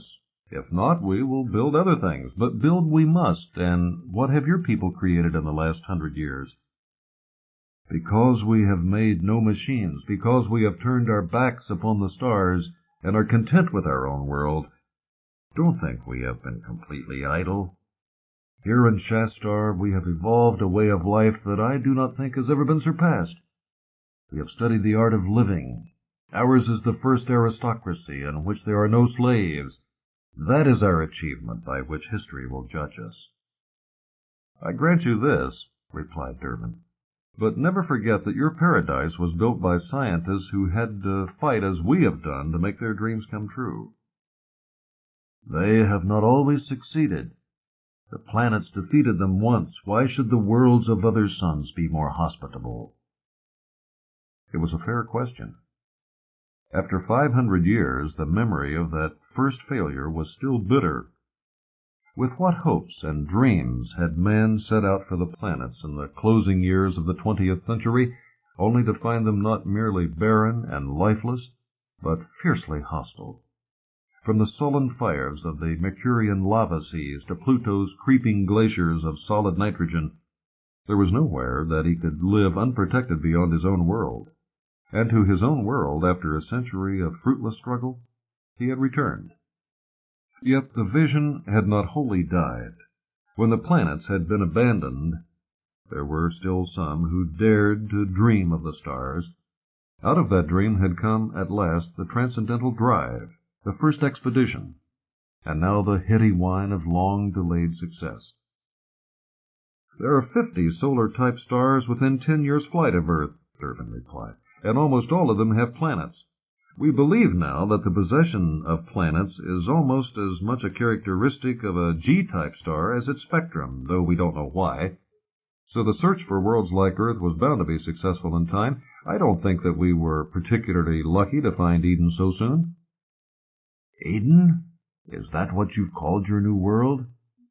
Yes, it seemed appropriate. What incurable romantics you scientists are. Perhaps the name's too well chosen. All the life in that first Eden wasn't friendly to man, if you remember. Durbin gave a bleak smile. That again depends on one's viewpoint, he replied. He pointed toward Shastar, where the first lights had begun to glimmer. Unless our ancestors had eaten deeply from the tree of knowledge, you would never have had this. And what do you suppose will happen to it now? Asked Hanar bitterly. When you have opened the road to the stars, all the strength and vigor of the race will ebb away from Earth as from an open wound. I do not deny it. It has happened before, and it will happen again. Shastar will go the way of Babylon and Carthage and New York. The future is built on the rubble of the past. Wisdom lies in facing that fact, not in fighting against it.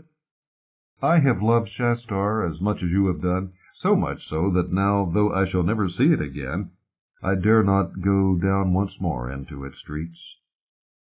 You ask me what will become of it, and I will tell you. What we are doing will merely hasten the end. Even 20 years ago, when I was last here, I felt my will being sapped by the aimless ritual of your lives. Soon it will be the same in all the cities of Earth, for every one of them apes Shastar. I think the drive has come none too soon. Perhaps even you would believe me if you had spoken to the men who have come back from the stars and felt the blood stirring in your veins once more after all these centuries of sleep. For your world is dying, Hanar. What you have now you may hold for ages yet, but in the end it will slip from your fingers. The future belongs to us. We will leave you to your dreams. We also have dreams, and now we go to make our dreams come true.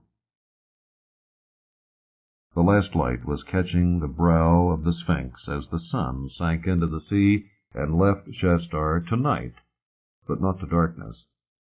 The wide streets were luminous rivers carrying a myriad of moving specks. The towers and pinnacles were jeweled with colored lights, and there came a faint sound of wind-borne music as a pleasure boat put slowly out to sea. Smiling a little, Durbin watched it draw away from the curving quay. It had been 500 years or more since the last merchant ship had unloaded its cargo, but while the sea remained, men would still sail upon it. There was little more to say, and presently Hanar stood alone upon the hill, his head tilted up toward the stars. He would never see his brother again. The sun, which for a few hours had gone from his sight, would soon have vanished from Dervin's forever, as it shrank into the abyss of space. Unheeding, Shastar lay glittering in the darkness along the edge of the sea. To Hanar, heavy with foreboding, its doom seemed already almost upon it. There was truth in Dervin's words. The Exodus was about to begin. 10,000 years ago, other explorers had set out from the first cities of mankind to discover new lands. They had found them, and had never returned, and time had swallowed their deserted homes. So must it be with Shastar the Beautiful. Leaning heavily on his stick, Hanar walked slowly down the hillside toward the lights of the city. The Sphinx watched him dispassionately as his figure vanished into the distance and the darkness. It was still watching, 5,000 years later. Brant was not quite 20 when his people were expelled from their homes and driven westward across 2 continents and an ocean, filling the ether with piteous cries of injured innocence. They received scant sympathy from the rest of the world, for they had only themselves to blame, and could scarcely pretend that the Supreme Council had acted harshly. It had sent them a dozen preliminary warnings and no fewer than 4 positively final ultimatums before reluctantly taking action. Then, one day, a small ship with a very large acoustic radiator had suddenly arrived 1,000 feet above the village and started to emit several kilowatts of raw noise. After a few hours of this, the rebels had capitulated and begun to pack their belongings. The transport fleet had called a week later and carried them, still protesting shrilly, to their new homes on the other side of the world. And so the law had been enforced, the law which ruled that no community could remain on the same spot for more than 3 lifetimes. Obedience meant change, the destruction of traditions, and the uprooting of ancient and well-loved homes. That had been the very purpose of the law when it was framed 4,000 years ago. But the stagnation it had sought to prevent could not be warded off much longer. One day there would be no central organization to enforce it, and the scattered villages would remain where they were until time engulfed them, as it had the earlier civilizations of which they were the heirs. It had taken the people of Caldus the whole of 3 months to build new homes, remove a square mile of forest, plant some unnecessary crops of exotic and luxurious fruits, relay a river, and demolish a hill which offended their aesthetic sensibilities. It was quite an impressive performance, and all was forgiven when the local supervisor made a tour of inspection a little later. Then Caldus watched with great satisfaction as the transports, the digging machines, and all the paraphernalia of a mobile and mechanized civilization climbed away into the sky. The sound of their departure had scarcely faded when, as one man, the village relaxed once more into the sloth that it had sincerely hoped nothing would disturb for another century at least. Brant had quite enjoyed the whole adventure. He was sorry, of course, to lose the home that had shaped his childhood, and now he would never climb the proud, lonely mountain that had looked down upon the village of his birth. There were no mountains in this land, only low, rolling hills and fertile valleys in which forests had run rampant for millennia since agriculture had come to an end. It was warmer, too, than in the old country, for they were nearer the equator and had left behind them the fierce winters of the north. In almost every respect the change was for the good. But for a year or two the people of Caldus would feel a comfortable glow of martyrdom. These political matters did not worry Brant in the least.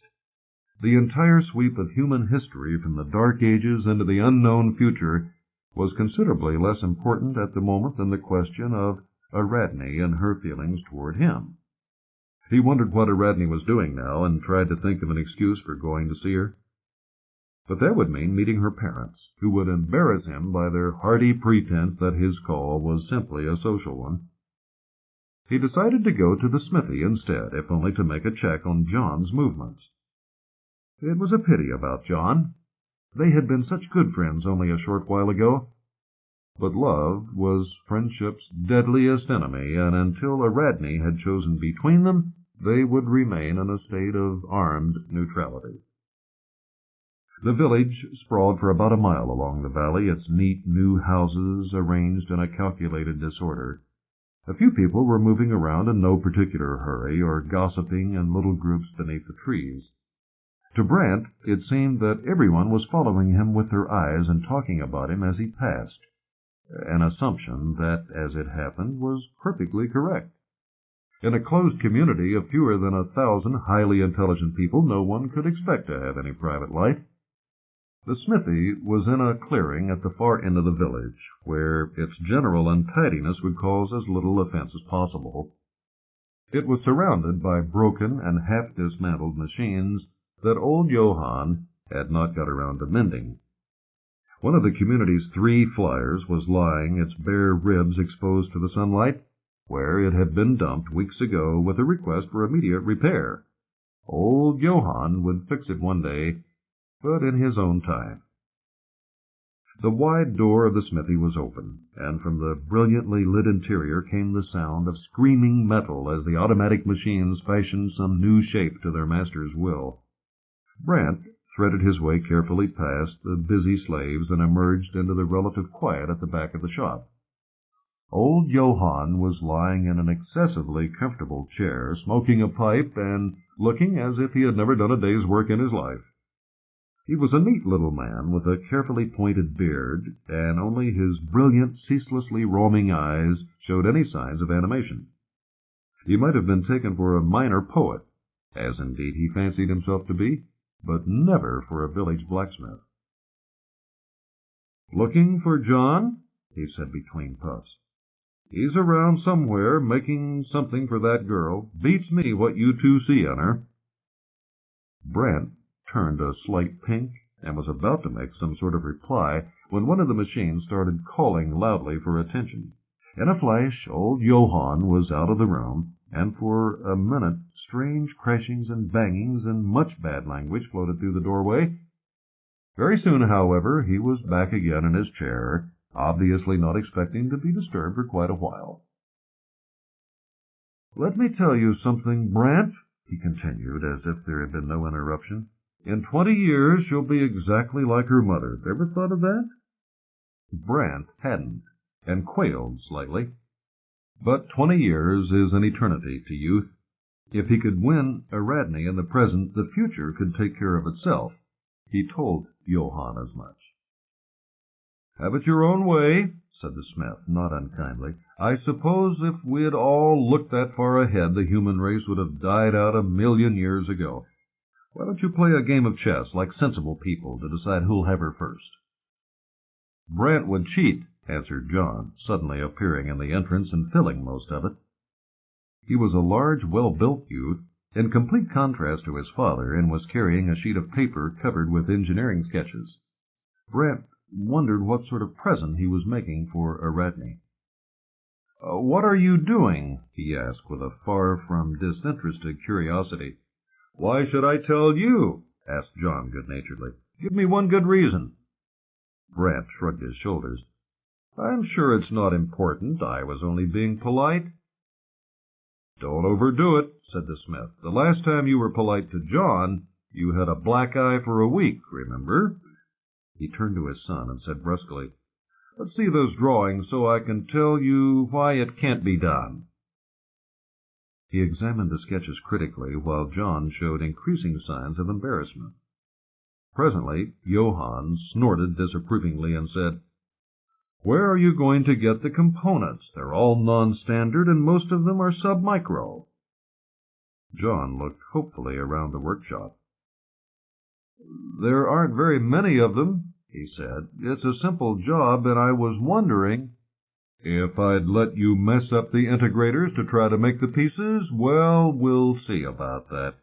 My talented son, Brant, is trying to prove that he possesses brains as well as brawn by making a toy that's been obsolete for about 50 centuries. I hope you can do better than that. Now, when I was your age—" His voice and his reminiscences trailed off into silence. Ariadne had drifted in from the clangorous bustle of the machine shop, and was watching them from the doorway with a faint smile on her lips. It is probable that if Brant and John had been asked to describe Ariadne, it would have seemed as if they were speaking of two entirely different people. There would have been superficial points of resemblance, of course. Both would have agreed that her hair was chestnut, her eyes large and blue, and her skin that rarest of colors and almost pearly white. But to John she seemed a fragile little creature to be cherished and protected, while to Brant her self-confidence and complete assurance were so obvious that he despaired of ever being of any service to her. Part of that difference in outlook was due to John's extra 6 inches of height and 9 inches of girth, but most of it came from profounder psychological causes. The person one loves never really exists, but is a projection focused through the lens of the mind onto whatever screen it fits with least distortion. Brant and John had quite different ideals, and each believed that Ariadne embodied them. This would not have surprised her in the least, for few things ever did. "I'm going down to the river," she said. "I called for you on the way, Brant, but you were out." That was a blow at John, but she quickly equalized. "I thought you'd gone off with Lorraine or some other girl, but I knew I'd find John at home." John looked very smug at this unsolicited and quite inaccurate testimonial. He rolled up his drawings and dashed off into the house, calling happily over his shoulder, "Wait for me, I won't be long." Brant never took his eyes off Ariadne as he shifted uncomfortably from one foot to the other. She hadn't actually invited anyone to come with her, and until definitely ordered off, he was going to stand his ground. But he remembered that there was a somewhat ancient saying to the effect that if 2 were company, 3 were the reverse. John returned, resplendent in a surprising green cloak with diagonal explosions of red down the sides. Only a very young man could have got away with it, and even John barely succeeded. Brant wondered if there was time for him to hurry home and change into something still more startling, but that would be too great a risk to take. It would be flying in the face of the enemy. The battle might be over before he could get his reinforcements.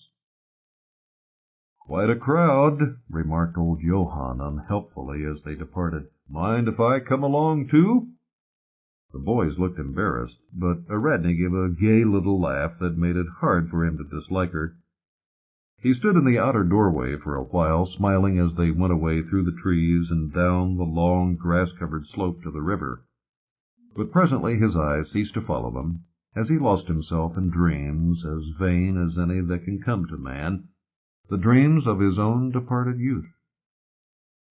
Very soon he turned his back upon the sunlight, and, no longer smiling now, disappeared into the busy tumult of the workshop. Now, the northward climbing sun was passing the equator. The days would soon be longer than the nights, and the rout of the winter was complete. The countless villages throughout the hemisphere were preparing to greet the spring. With the dying of the great cities and the return of man to the fields and woods, he had returned also to many of the ancient customs that had slumbered through 1,000 years of urban civilization. Some of those customs had been deliberately revived by the anthropologists and social engineers of the 3rd millennium, whose genius had sent so many patterns of human culture safely down the ages.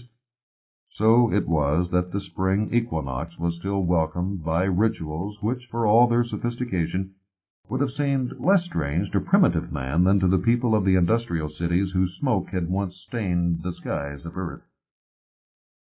The arrangements for the spring festival were always the subject of much intrigue and bickering between neighboring villages. Although it involved the disruption of all other activities for at least a month, any village was greatly honored to be chosen as host for the celebrations. A newly settled community, still recovering from transplantation, would not, of course, be expected to take on such a responsibility. Brant's people, however, had thought of an ingenious way of regaining favor and wiping out the stain of their recent disgrace. There were 5 other villages within 100 miles, and all had been invited to Caldus for the festival. The invitation had been very carefully worded. It hinted delicately that, for obvious reasons, Caldus couldn't hope to arrange as elaborate a ceremonial as it might have wished, and thereby implied that if the guests wanted a really good time, they had better go elsewhere. Caldus expected one acceptance at the most, but the inquisitiveness of its neighbors had overcome their sense of moral superiority. They had all said that they would be delighted to come, and there was no possible way in which Caldus could now evade its responsibilities. There was no night and little sleep in the valley. High above the trees a row of artificial suns burned with a steady blue-white brilliance, banishing the stars and the darkness, and throwing into chaos the natural routine of all the wild creatures for miles around. Through lengthening days and shortening nights, men and machines were battling to make ready the great amphitheater needed to hold some 4,000 people. In one respect, at least, they were lucky. There was no need for a roof or any artificial heating in this climate. In the land they had so reluctantly left, the snow would still be thick upon the ground at the end of March. Brant woke early on the great day to the sound of aircraft falling down from the skies above him. He stretched himself wearily, wondering when he would get to bed again, and then climbed into his clothes. A kick with his foot at a concealed switch, and the rectangle of yielding foam rubber, an inch below floor level, was completely covered by a rigid plastic sheet that had unrolled from within the wall. There was no bed linen to worry about because the room was kept automatically at body temperature. In many such ways, Brant's life was simpler than those of his remote ancestors, simpler through the ceaseless and almost forgotten efforts of 5,000 years of science. The room was softly lit by light pouring through one translucent wall, and was quite incredibly untidy. The only clear floor space was that concealing the bed, and probably this would have to be cleared again by nightfall. Brant was a great hoarder and hated to throw anything away. This was a very unusual characteristic in a world where few things were of value because they could be made so easily, but the objects Brant collected were not those that the integrators were used to creating. In one corner, a small tree trunk was propped against the wall, partly carved into a vaguely anthropomorphic shape. Large lumps of sandstone and marble were scattered elsewhere over the floor, until such time as Brant decided to work on them. The walls were completely covered with paintings, most of them abstract in character. It would have needed very little intelligence to deduce that Brant was an artist. It was not so easy to decide if he was a good one. He picked his way through the debris and went in search of food. There was no kitchen. Some historians maintained that it had survived until as late as A.D. 2500, but long before then most families made their own meals about as often as they made their own clothes. Brant walked into the main living room and went across to a metal box set in the wall at chest level. At its center was something that would have been quite familiar to every human being for the last 50 centuries, a 10-digit impulse dial. Brant called a 4-figure number and waited. Nothing whatsoever happened. Looking a little annoyed, he pressed a concealed button, and the front of the apparatus slid open, revealing an interior which should by all the rules have contained an appetizing breakfast. It was completely empty. Brant could call up the central food machine to demand an explanation, but there would probably be no answer. It was quite obvious what had happened. The catering department was so busy preparing for the day's overload that he'd be lucky if he got any breakfast at all. He cleared the circuit, then tried again with a little used number. This time there was a gentle purr, a dull click, and the doors slid open to reveal a cup of some dark steaming beverage, a few not very exciting-looking sandwiches, and a large slice of melon. Wrinkling up his nose and wondering how long mankind would take to slip back to barbarism at this rate, Brant started on his substitute meal and very soon polished it off. His parents were still asleep as he went quietly out of the house into the wide grass-covered square at the center of the village. It was still very early, and there was a slight chill in the air, but the day was clear and fine, with that freshness which seldom lingers after the last dew has gone. Several aircraft were lying on the green, disgorging passengers who were milling around in circles or wandering off to examine Caldus with critical eyes. As Brant watched, one of the machines went humming briskly up into the sky, leaving a faint trail of ionization behind it. A moment later, the others followed. They could carry only a few dozen passengers and would have to make many trips before the day was out. Brant strolled over to the visitors, trying to look self-assured, yet not so aloof as to discourage all contacts. Most of the strangers were about his own age. The older people would be arriving at a more reasonable time. They looked at him with a frank curiosity which he returned with interest. Their skins were much darker than his, he noticed, and their voices were softer and less modulated. Some of them even had a trace of accent, for despite a universal language and instantaneous communication, regional variation still existed. At least Brant assumed that they were the ones with accents, but once or twice he caught them smiling a little as he spoke. Throughout the morning, the visitors gathered in the square and made their way to the great arena that had been ruthlessly carved out of the forest. There were tents and bright banners here, and much shouting and laughter, for the morning was for the amusement of the young. Though Athens had swept like a dwindling but never-dying beacon for 10,000 years down the river of time, the pattern of sport had scarcely changed since those first Olympic days. Men still ran and jumped and wrestled and swam, but they did all these things a good deal better now than their ancestors. Brant was a fair sprinter over short distances and managed to finish third in the 100 meters. His time was just over 8 seconds, which was not very good because the record was less than 7. Brant would have been much amazed to learn that there was a time when no one in the world could have approached this figure. John enjoyed himself hugely, bouncing youths even larger than himself onto the patient turf, and when the morning's results were added up, Caldas had scored more points than any of the visitors, although it had been first in relatively few events. As noon approached, the crowd began to flow amoeba-like down to Five Oaks Glade, where the molecular synthesizers had been working since the early hours to cover hundreds of tables with food. Much skill had gone into preparing the prototypes, which were being reproduced with absolute fidelity down to the last atom. For though the mechanics of food production had altered completely, the art of the chef had survived and had even gone forward to victories in which nature had played no part at all.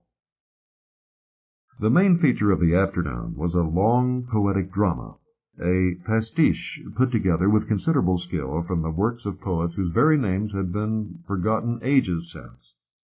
On the whole, Brant found it boring, though there were some fine lines here and there that had stuck in his memory. For winter's rains and ruins are over, and all the season of snows and sins. Brant knew about snow, and was glad to have left it behind.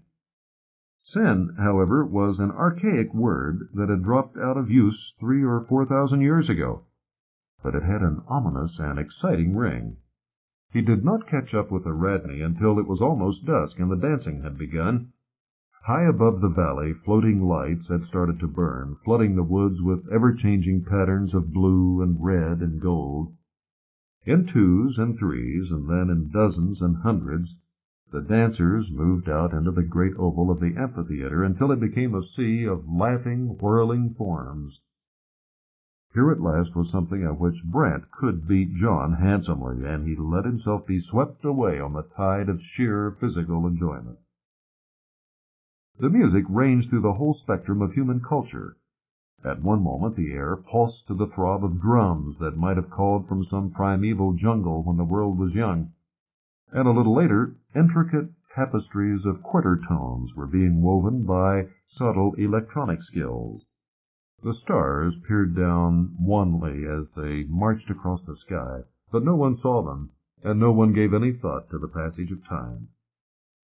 Brant had danced with many girls before he found Radney.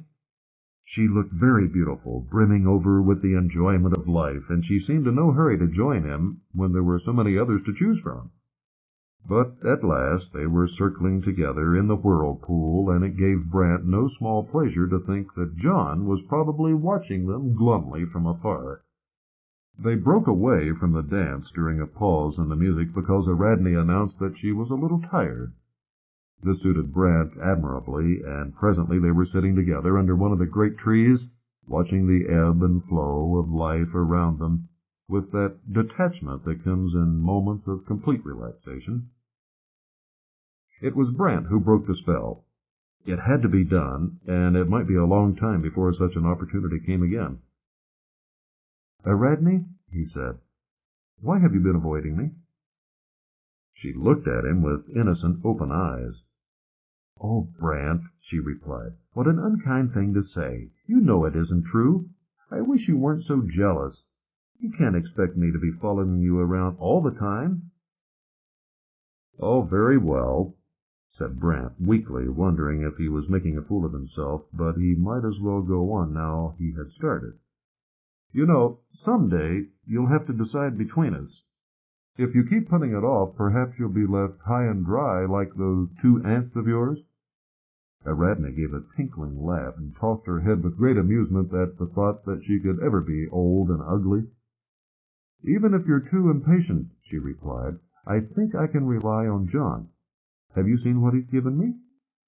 "No," said Brant, his heart sinking. "You are observant, aren't you? Haven't you noticed this necklace?" On her breast, Radney was wearing a large group of jewels suspended from her neck by a thin golden chain. It was quite a fine pendant, but there was nothing particularly unusual about it, and Brant wasted no time in saying so. Radney smiled mysteriously, and her fingers flickered toward her throat. Instantly the air was suffused with the sound of music, which first mingled with the background of the dance, and then drowned it completely. "You see," she said proudly, "wherever I go now I can have music with me. John says there are so many thousands of hours of it stored up that I'll never know when it repeats itself. Isn't it clever?" "Perhaps it is," said Brant, grudgingly, "but it isn't exactly new. Everyone used to carry this sort of thing once until there was no silence anywhere on earth and they had to be forbidden. Just think of the chaos if we all had them." Radney broke away from him angrily. "There you go again, always jealous of something you can't do yourself. What have you ever given me that's half as clever or useful as this? I'm going, and don't try to follow me." Brant stared open-mouthed as she went, quite taken aback by the violence of her reaction. Then he called after her, "Hey, Radney, I didn't mean—" But she was gone. He made his way out of the amphitheater in a very bad temper. It did him no good at all to rationalize the cause of Radney's outburst. His remarks, though rather spiteful, had been true, and sometimes there is nothing more annoying than the truth. John's gift was an ingenious but trivial toy, interesting only because it now happened to be unique. One thing she had said still rankled in his mind. What was there he had ever given Radney? He had nothing but his painting, and they weren't really very good. She had shown no interest in them at all when he had offered her some of his best, and it had been very hard to explain that he wasn't a portrait painter and would rather not try to make a picture of her. She had never really understood this, and it had been very difficult not to hurt her feelings. Brant liked taking his inspiration from nature, but he never copied what he saw. When one of his pictures was finished, which occasionally happened, the title was often the only clue to the original source. The music of the dance still throbbed around him, but he had lost all interest. The sight of other people enjoying themselves was more than he could stand. End of Side 4. Change Side Selector Switch. This book is continued on the next cassette. Side 5. Tales of 10 Worlds. The Road to the Sea, continued. Continuing on page 204. He decided to get away from the crowd, and the only peaceful place he could think of was down by the river, at the end of the shining carpet of freshly planted glow moss that led through the wood. He sat at the water's edge, throwing twigs into the current and watching them drift downstream. From time to time, other idlers strolled by, but they were usually in pairs and took no notice of him. He watched them enviously and brooded over the unsatisfactory state of his affairs. It would almost be better, he thought, if Ariadne did make up her mind to choose John, and so put him out of his misery. But she showed not the slightest sign of preferring one to the other.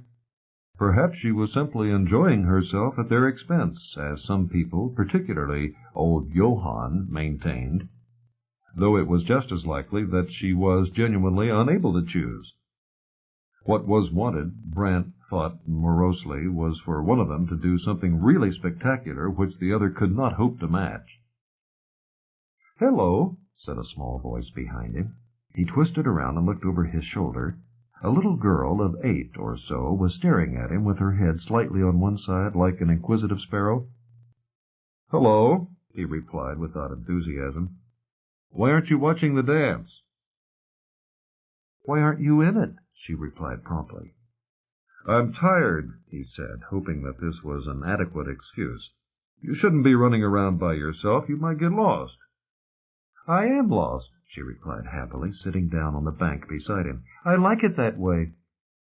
Brant wondered which of the other villages she had come from. She was quite a pretty little thing, but would look prettier with less chocolate on her face. It seemed that his solitude was at an end.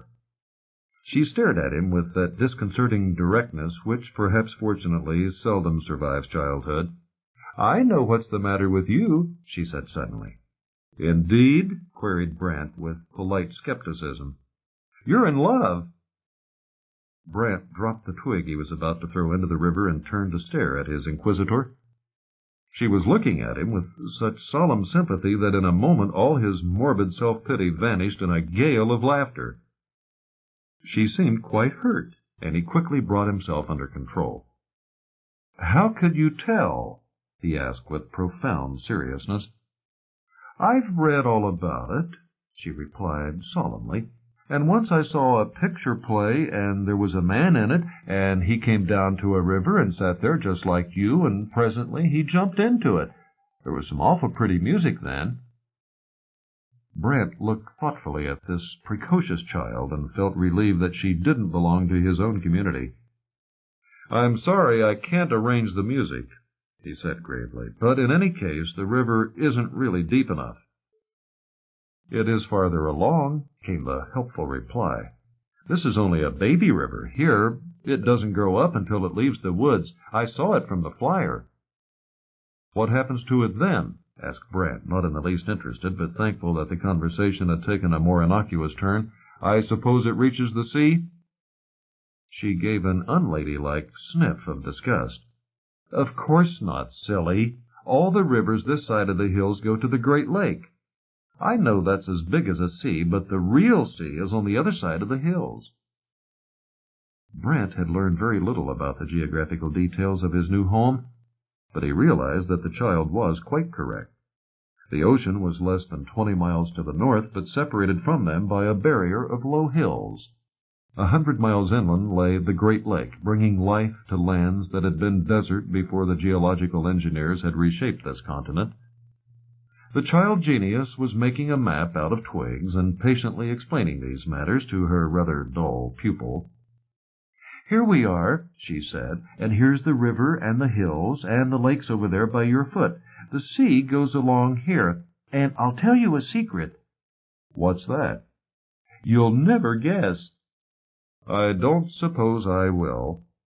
Her voice dropped to a confidential whisper. "If you go along the coast, it isn't very far from here, you'll come to Shastar." Brant tried to look impressed, but failed. "I don't believe you've ever heard of it," she cried, deeply disappointed. "I'm sorry," replied Brant. "I suppose it was a city, and I know I've heard of it somewhere. But there was such a lot of them, you know. Carthage and Chicago and Babylon and Berlin. You simply can't remember them all, and they're all gone now anyway." "Not Shastar. It's still there." "Well, some of the later ones are still standing, more or less, and people often visit them.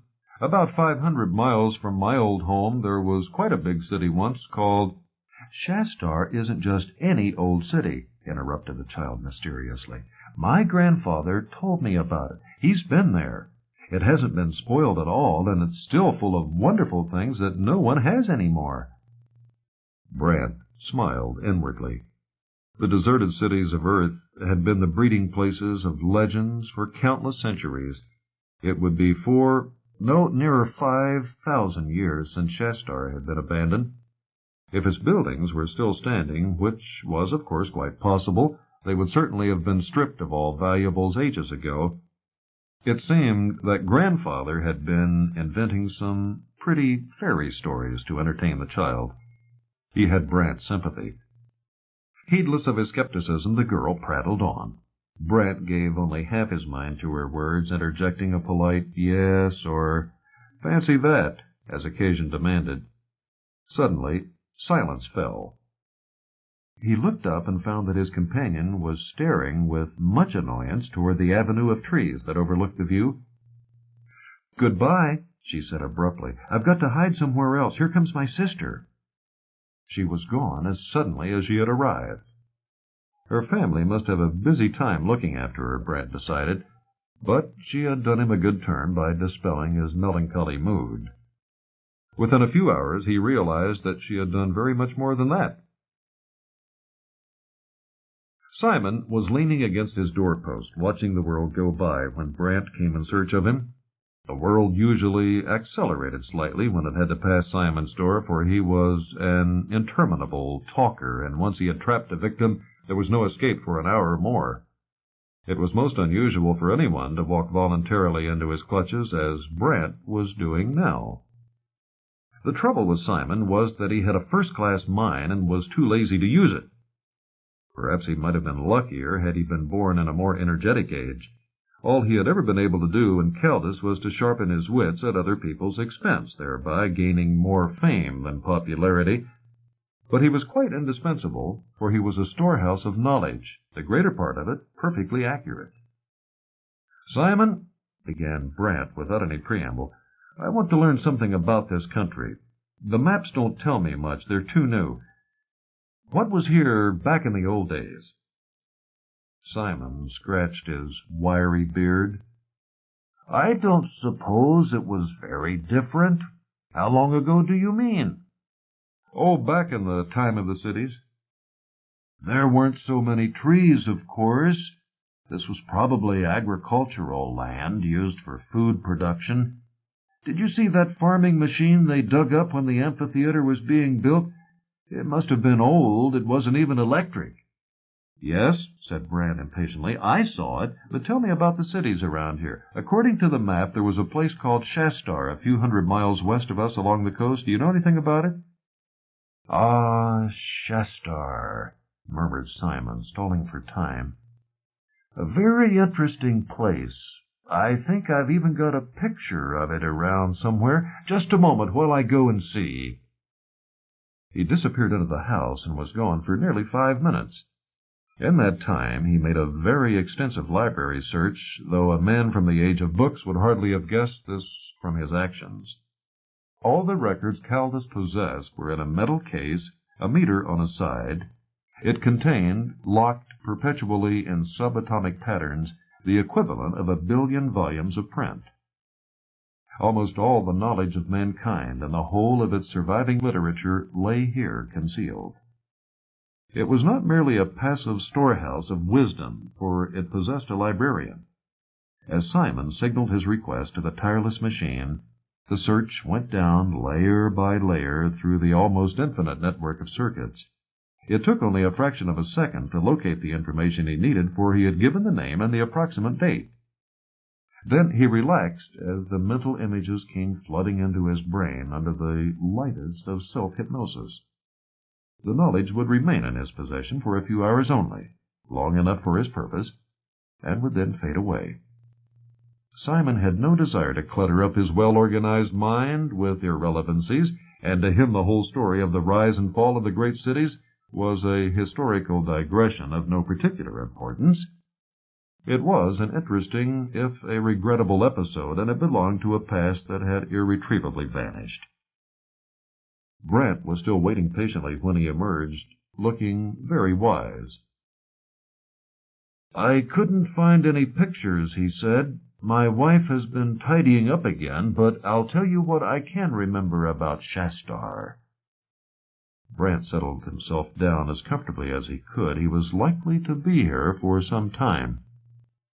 Shastar was one of the very last cities that man ever built. You know, of course, that cities arose quite late in human culture, only about 12,000 years ago. They grew in number and importance for several thousand years, until at last there were some containing millions of people. It is very hard for us to imagine what it must have been like to live in such places, deserts of steel and stone, with not even a blade of grass for miles.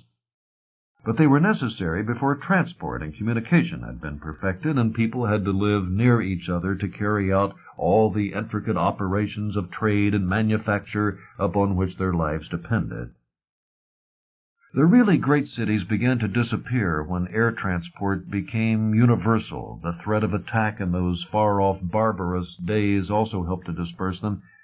But for a long time— "I've studied the history of that period," interjected Brant, not very truthfully. "I know all about—" "For a long time there were still many small cities which were held together by cultural rather than commercial links. They had populations of a few score thousand and lasted for centuries after the passing of the giants. That's why Oxford and Princeton and Heidelberg still mean something to us, while far larger cities are no more than names. But even these were doomed when the invention of the integrator made it possible for any community, however small, to manufacture without effort everything it needed for civilized living. Shastar was built when there was no longer any need technically for cities, but before people realized that the culture of cities was coming to its end. It seems to have been a conscious work of art, conceived and designed as a whole, and those who lived there were mostly artists of some kind, but it didn't last very long. What finally killed it was the Exodus." Simon became suddenly quiet, as if brooding on those tumultuous centuries when the road to the stars had been opened up and the world was torn in twain. Along that road the flower of the race had gone, leaving the rest behind, and thereafter it seemed that history had come to an end on earth. For 1,000 years or more the exiles had returned fleetingly to the solar system, wistfully eager to tell of strange suns and far planets and the great empire that would one day span the galaxy. But there are gulfs that even the swiftest ships can never cross, and such a gulf was opening now between Earth and her wandering children. They had less and less in common. The returning ships became ever more infrequent, until at last generations passed between the visits from outside. Simon had not heard of any such for almost 300 years. It was unusual when one had to prod Simon into speech, but presently Brant remarked, "Anyway, I'm more interested in the place itself than its history. Do you think it's still standing?" "I was coming to that," said Simon, emerging from his reverie with a start. "Of course it is. They built well in those days. But why are you so interested, may I ask? Have you suddenly developed an overwhelming passion for archaeology?" "Oh, I think I understand." Brant knew perfectly well the uselessness of trying to conceal anything from a professional busybody like Simon. "I was hoping," he said defensively, "that there might still be things there worth going to find, even after all this time." "Perhaps," said Simon doubtfully. "I must visit it one day. It's almost on our doorstep, as it were. But how are you going to manage? The village will hardly let you borrow a flyer, and you can't walk. It would take you at least a week to get there." But that was exactly what Brant intended to do, as during the next few days he was careful to point out to almost everyone in the village a thing wasn't worth doing unless one did it the hard way. There was nothing like making a virtue out of a necessity. Brant's preparations were carried out in an unprecedented blaze of secrecy. He did not wish to be too specific about his plans, such as they were, in case any of the dozen or so people in Caldus who had the right to use a flyer decided to look at Shastar first. It was, of course, only a matter of time before this happened, but the feverish activity of the past months had prevented such explorations.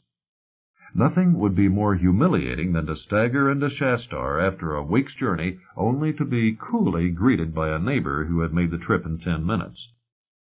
On the other hand, it was equally important that the village in general, and Aradney in particular, should realize that he was making some exceptional effort. Only Simon knew the truth, and he had grudgingly agreed to keep quiet for the present.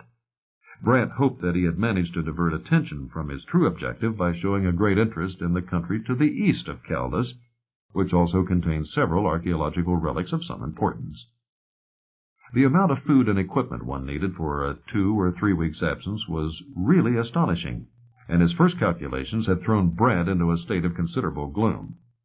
For a while, he had even thought of trying to beg or borrow a flyer, but the request would certainly not be granted, and would indeed defeat the whole object of his enterprise. Yet it was quite impossible for him to carry everything he needed for the journey. The solution would have been perfectly obvious to anyone from a less mechanized age, but it took Brant some little time to think of it. The flying machine had killed all forms of land transport save one, the oldest and most versatile of all. The only one that was self-perpetuating and could manage very well, as it had done before, with no assistance at all from man. Caldus possessed 6 horses, rather a small number for a community of its size. In some villages the horses outnumbered the humans, but Brant's people, living in a wild and mountainous region, had so far had little opportunity for equitation. Brant himself had ridden a horse only 2 or 3 times in his life, and then for exceedingly short periods. The stallion and 5 mares were in the charge of Tregor, a gnarled little man who had no discernible interest in life except animals. His was not one of the outstanding intellects of Caldus, but he seemed perfectly happy running his private menagerie, which included dogs of many shapes and sizes, a couple of beavers, several monkeys, a lion cub, 2 bears, a young crocodile, and other beasts more usually admired from a distance. The only sorrow that had ever clouded his placid life arose from the fact that he had so far failed to obtain an elephant. Brant found Tregor, as he expected, leaning on the gate of the paddock.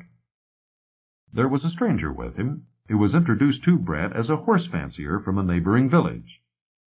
The curious similarity between the 2 men, extending from the way they dressed even to their facial expressions, made this explanation quite unnecessary. One always feels a certain nervousness in the presence of undoubted experts, and Brant outlined his problem with some diffidence. Tregor listened gravely and paused for a long time before replying. "Yes," he said slowly, jerking his thumb toward the mares. "Any of them would do, if you knew how to handle them." He looked rather doubtfully at Brant. "They're like human beings, you know. If they don't like you, you can't do a thing with them." "Not a thing," echoed the stranger, with evident relish. "But surely you could teach me how to handle them." "Maybe yes, maybe no. I remember a young fellow just like you wanted to learn to ride. Horses just wouldn't let him get near them. Took a dislike to him, and that was that." "Horses can tell," interjected the other darkly. "That's right," agreed Tregor. "You've got to be sympathetic, then you've nothing to worry about." There was, Brant decided, quite a lot to be said for the less temperamental machine after all. "I don't want to ride," he answered with some feeling. "I only want a horse to carry my gear, or would it be likely to object to that?" His mild sarcasm was quite wasted. Tregor nodded solemnly. "That wouldn't be any trouble," he said. "They'll all let you lead them with a halter, all except Daisy, that is. You'd never catch her." "Then do you think I could borrow one of the more amenable ones for a while?" Tregor shuffled around uncertainly, torn between 2 conflicting desires.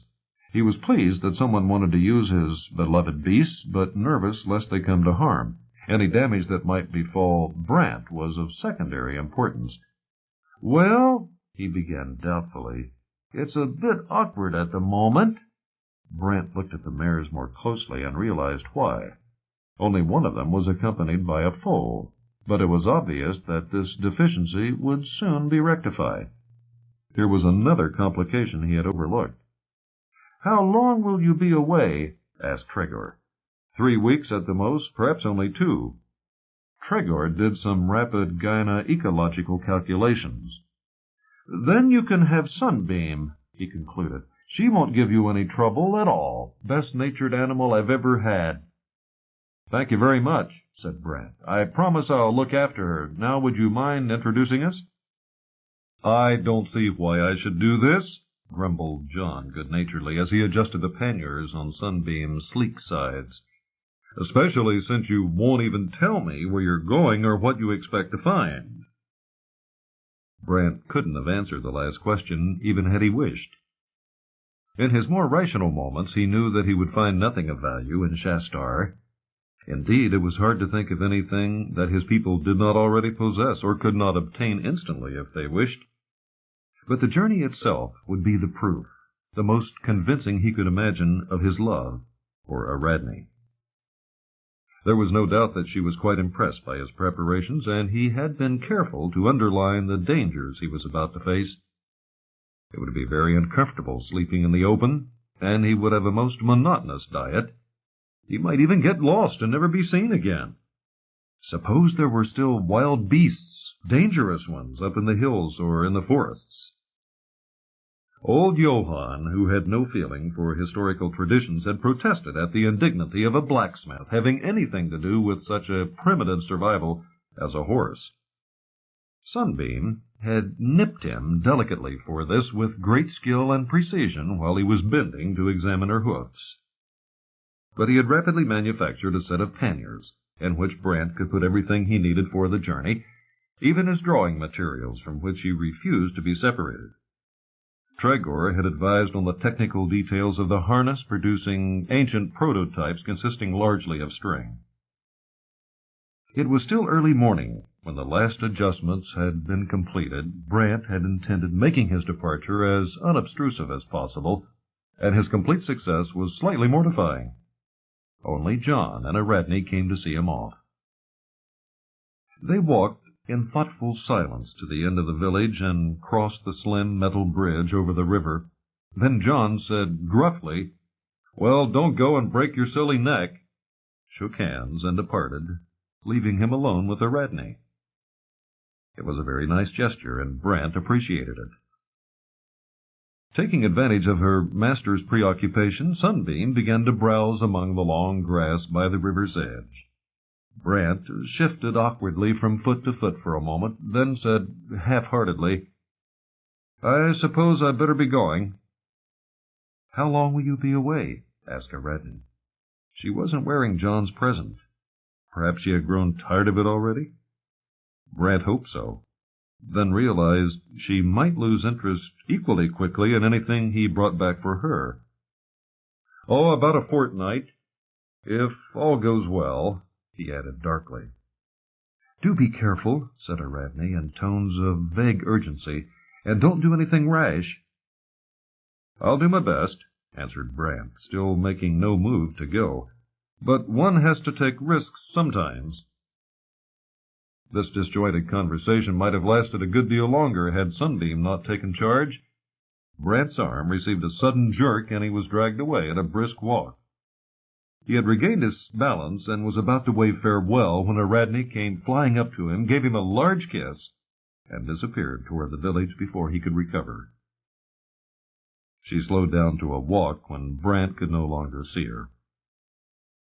John was still a good way ahead, but she made no attempt to overtake him.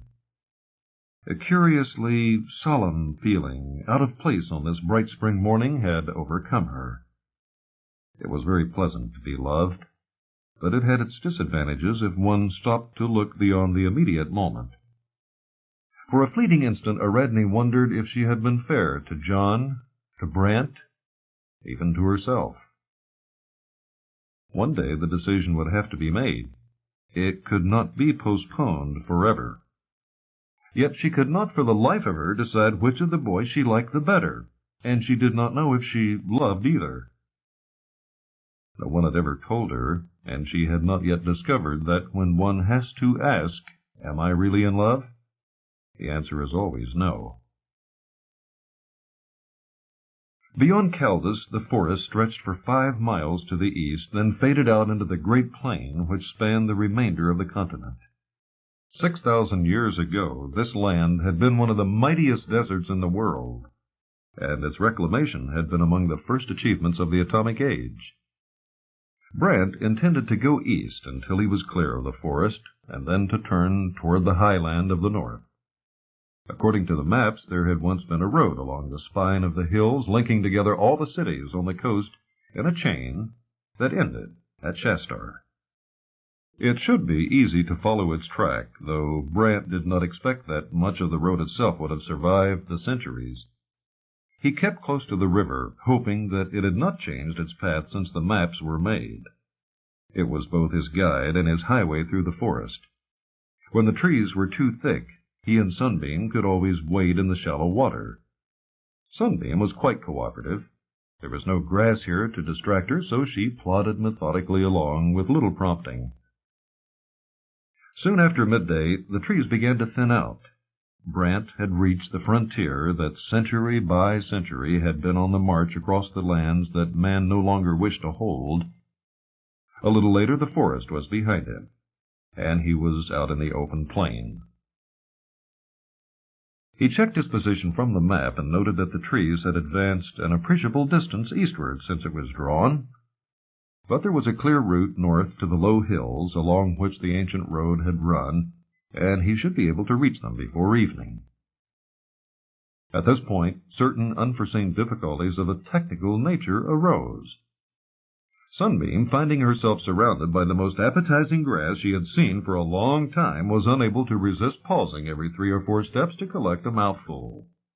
As Brant was attached to her bridle by a rather short rope, the resulting jerk almost dislocated his arm. Lengthening the rope made matters even worse, because he then had no control at all. Now, Brant was quite fond of animals, but it soon became apparent to him that Sunbeam was simply imposing on his good nature.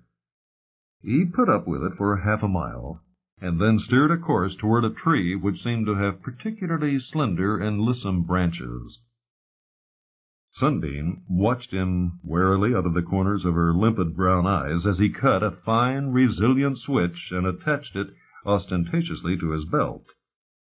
Then she set off so briskly that he could scarcely keep pace with her. She was, undoubtedly, as Traeger had claimed, a singularly intelligent beast. The range of hills that was Brant's first objective was less than 2,000 feet high, and the slope was very gentle. But there were numerous annoying foothills and minor valleys to be surmounted on the way to the crest, and it was well toward evening before they had reached the highest point. To the south, Brant could see the forest through which he had come, and which could now hinder him no more. Caldus was somewhere in its midst, though he had only a rough idea of its location. He was surprised to find that he could see no signs of the great clearings that his people had made. To the southeast, the plain stretched endlessly away, a level sea of grass dotted with little clumps of trees. Near the horizon, Brant could see tiny, creeping specks, and guessed that some great herd of wild animals was on the move.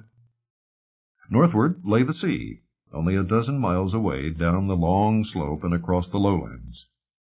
It seemed almost black in the falling sunlight, except where tiny breakers dotted it with flecks of foam. Before nightfall, Brant found a hollow out of the wind, anchored Sunbeam to a stout bush, and pitched the little tent that old Johann had contrived for him. This was, in theory, a very simple operation, but, as a good many people had found before, it was one that could tax skill and temper to the utmost. At last everything was finished, and he settled down for the night. There are some things that no amount of pure intelligence can anticipate, but which can only be learned by bitter experience. Who would have guessed that the human body was so sensitive to the almost imperceptible slope on which the tent had been pitched? More uncomfortable still were the minute thermal differences between one point and another, presumably caused by the drafts that seemed to wander through the tent at will. Brant could have endured a uniform temperature gradient, but the unpredictable variations were maddening. He woke from his fitful sleep a dozen times, or so it seemed, and toward dawn his morale had reached its lowest ebb. He felt cold and miserable and stiff, as if he had not slept properly for days, and it would have needed very little persuasion to have made him abandon the whole enterprise. He was prepared, even willing, to face danger in the cause of love, but lumbago was a different matter. The discomforts of the night were soon forgotten in the glory of the new day. Here on the hills the air was fresh with the tang of salt borne by the wind that came climbing up from the sea. The dew was everywhere, hanging thickly on each bent blade of grass, but so soon to be destroyed beyond all trace by the steepening sun. It was good to be alive. It was better to be young. It was best of all to be in love. They came up on the road very soon after they had started the day's journey. Brant had missed it before because it had been farther down the seaward slope, and he had expected to find it on the crest of the hill. It had been superbly built, and the millennia had touched it lightly. Nature had tried in vain to obliterate it. Here and there she had succeeded in burying a few meters with a light blanket of earth, but then her servants had turned against her, and the wind and the rain had scoured it clean once more. In a great jointless band skirting the edge of the sea for more than 1,000 miles, the road still linked the cities that man had loved in his childhood. It was one of the great roads of the world. Once it had been no more than a footpath along which savage tribes had come down to the sea to barter with wily, bright-eyed merchants from distant lands. Then it had known new and more exacting masters. The soldiers of a mighty empire had shaped and hewn the road so skillfully along the hills that the path they gave it had remained unchanged down all the ages. They had paved it with stone so that their armies could move more swiftly than any that the world had known, and along the road their legions had been hurled like thunderbolts at the bidding of the city whose name they bore. Centuries later, that city had called them home in its last extremity, and the road had rested then for 500 years. But other wars were still to come. Beneath crescent banners, the armies of the prophet were yet to storm westward into Christendom. Later still, centuries later, the tide of the last and greatest of conflicts was to turn here as steel monsters clashed together in the desert and the sky itself rained death. The centurions, the paladins, the armored divisions, even the desert, all were gone. But the road remained, of all man's creations, the most enduring.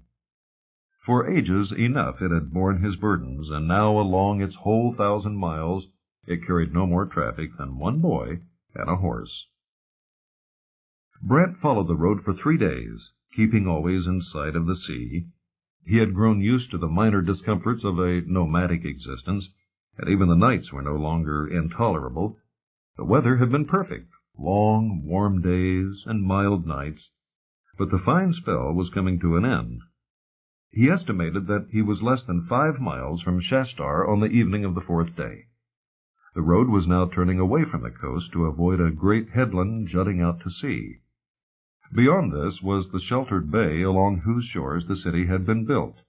When it had bypassed the high ground, the road would sweep northward in a great curve and come down upon Shastar from the hills. Toward dusk it was clear that Brant could not hope to see his goal that day. The weather was breaking, and thick, angry clouds had been gathering swiftly from the west. He was climbing now, for the road was rising slowly as it crossed the last ridge in the teeth of a gale. He would have pitched camp for the night if he could have found a sheltered spot, but the hill was bare for miles behind him, and there was nothing to do but to struggle onward. Far ahead, at the very crest of the ridge, something low and dark was silhouetted against the threatening sky. The hope that it might provide shelter drove Brant onward. Sunbeam, head well down against the wind, plodded steadily beside him with equal determination. They were still a mile from the summit when the rain began to fall, first in single, angry drops, and then in blinding sheets. It was impossible to see more than a few paces ahead, even when one could open one's eyes against the stinging rain. Brant was already so wet that any additional moisture could add nothing to his discomfort. Indeed, He had reached that sodden state when the continuing downpour almost gave him a masochistic pleasure. But the sheer physical effort of fighting against the gale was rapidly exhausting him. It seemed ages before the road leveled out and he knew he had reached the summit. He strained his eyes into the gloom and could see, not far ahead, a great dark shape, for which a moment he thought might be a building. Even if it was in ruins, it would give him shelter from the storm. The rain began to slacken as he approached the object. Overhead, the clouds were thinning to let through the last fading light of the western sky. It was just sufficient to show Brant that what lay ahead of him was no building at all, but a great stone beast crouching upon the hilltop and staring out to sea. He had no time to examine it more closely, but hurriedly pitched his tent in its shelter out of reach of the wind that still raved angrily overhead. It was completely dark when he had dried himself and prepared a meal. For a while he rested in his warm little oasis in that state of blissful exhaustion that comes after hard and successful effort. Then he roused himself, took a hand torch, and went out into the night. The storm had blown away the clouds, and the night was brilliant with stars. In the west, a thin crescent moon was sinking, following hard upon the footsteps of the sun. To the north, Brant was aware, though how he could not have said, of the sleepless presence of the sea. Down there in the darkness, Shastar was lying, the waves marching forever against it, but strain his eyes as he might, he could see nothing at all. He walked along the flanks of the great statue, examining the stonework by the light of his torch. It was smooth and unbroken by any joints or seams, and although time had stained and discolored it, there was no sign of wear. It was impossible to guess its age. It might be older than Shastar, or it might have been made only a few centuries ago. There was no way of telling. The hard blue-white beam of the torch flickered along the monster's wetly gleaming sides and came to rest upon the great calm face and the empty eyes. One might have called it a human face, but thereafter words faltered and failed. Neither male nor female, it seemed at first sight utterly indifferent to all the passions of mankind. Then Brant saw that the storms of ages had left their mark behind them. Countless raindrops had coursed down those adamantine cheeks until they bore the stains of Olympian tears, tears perhaps for the city whose birth and death now seemed almost equally remote. Brant was so tired that when he awoke, the sun was already high. He lay for a moment in the filtered half-light of the tent, recovering his senses and remembering where he was. Then he rose to his feet and went blinking into the daylight, shielding his eyes from the dazzling glare. The Sphinx seemed smaller than by night, though it was impressive enough. It was colored, Brant saw for the first time, a rich autumnal gold, the color of no natural rock. He knew from this that it did not belong, as he had half suspected, to any prehistoric culture. It had been built by science from some inconceivably stubborn synthetic substance, and Brant guessed that its creation must lie almost midway in time between him and the fabulous original which had inspired it. Slowly, half afraid of what he might discover, he turned his back upon the Sphinx and looked to the north. The hill fell away at his feet, and the road went sweeping down the long slope as if impatient to greet the sea, and there at its end lay Shastar. It caught the sunlight and tossed it back to him, tinted with all the colors of its maker's dreams. The spacious buildings lining the wide streets seemed unravished by time. The great band of marble that held the sea at bay was still unbreached. The parks and gardens, though long overgrown with weeds, were not yet jungles. The city followed the curve of the bay for perhaps 2 miles and stretched half that distance inland. By the standards of the past, it was very small indeed. But to Brant, it seemed enormous, a maze of streets and squares, intricate beyond unraveling. Then he began to discern the underlying symmetry of its design, to pick out the main thoroughfares, and to see the skill with which its makers had avoided both monotony and discord. For a long time, Brant stood motionless on the hilltop, conscious only of the wonder spread beneath his eyes. He was alone in all that landscape, a tiny figure, lost and humble before the achievements of greater men. The sense of history, the vision of the long slope up which man had been toiling for 1,000,000 years or more, was almost overwhelming. In that moment it seemed to Brant that from his hilltop he was looking over time rather than space, and in his ears there whispered the soughing of the winds of eternity as they sweep into the past. Sunbeam seemed very nervous as they approached the outskirts of the city. She had never seen anything like this before in her life, and Brant could not help sharing her disquiet. However unimaginative one may be, there is something ominous about buildings that have been deserted for centuries, and those of Shastar had been empty for the better part of 5,000 years. The road ran straight as an arrow between two tall pillars of white metal. Like the Sphinx, they were tarnished but unworn. Brant and Sunbeam passed beneath these silent guardians and found themselves before a long, low building which must have served as some kind of reception point for visitors to the city. From a distance it had seemed that Shastar might have been abandoned only yesterday. But now Brant could see 1,000 signs of desolation and neglect. The colored stone of the buildings was stained with the patina of age. The windows were gaping, skull-blank eyes, with here and there a miraculously preserved fragment of glass.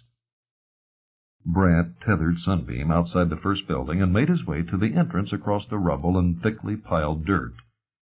There was no door, if indeed there had ever been one, and he passed through the high vaulted archway into a hall which seemed to run the full length of the structure.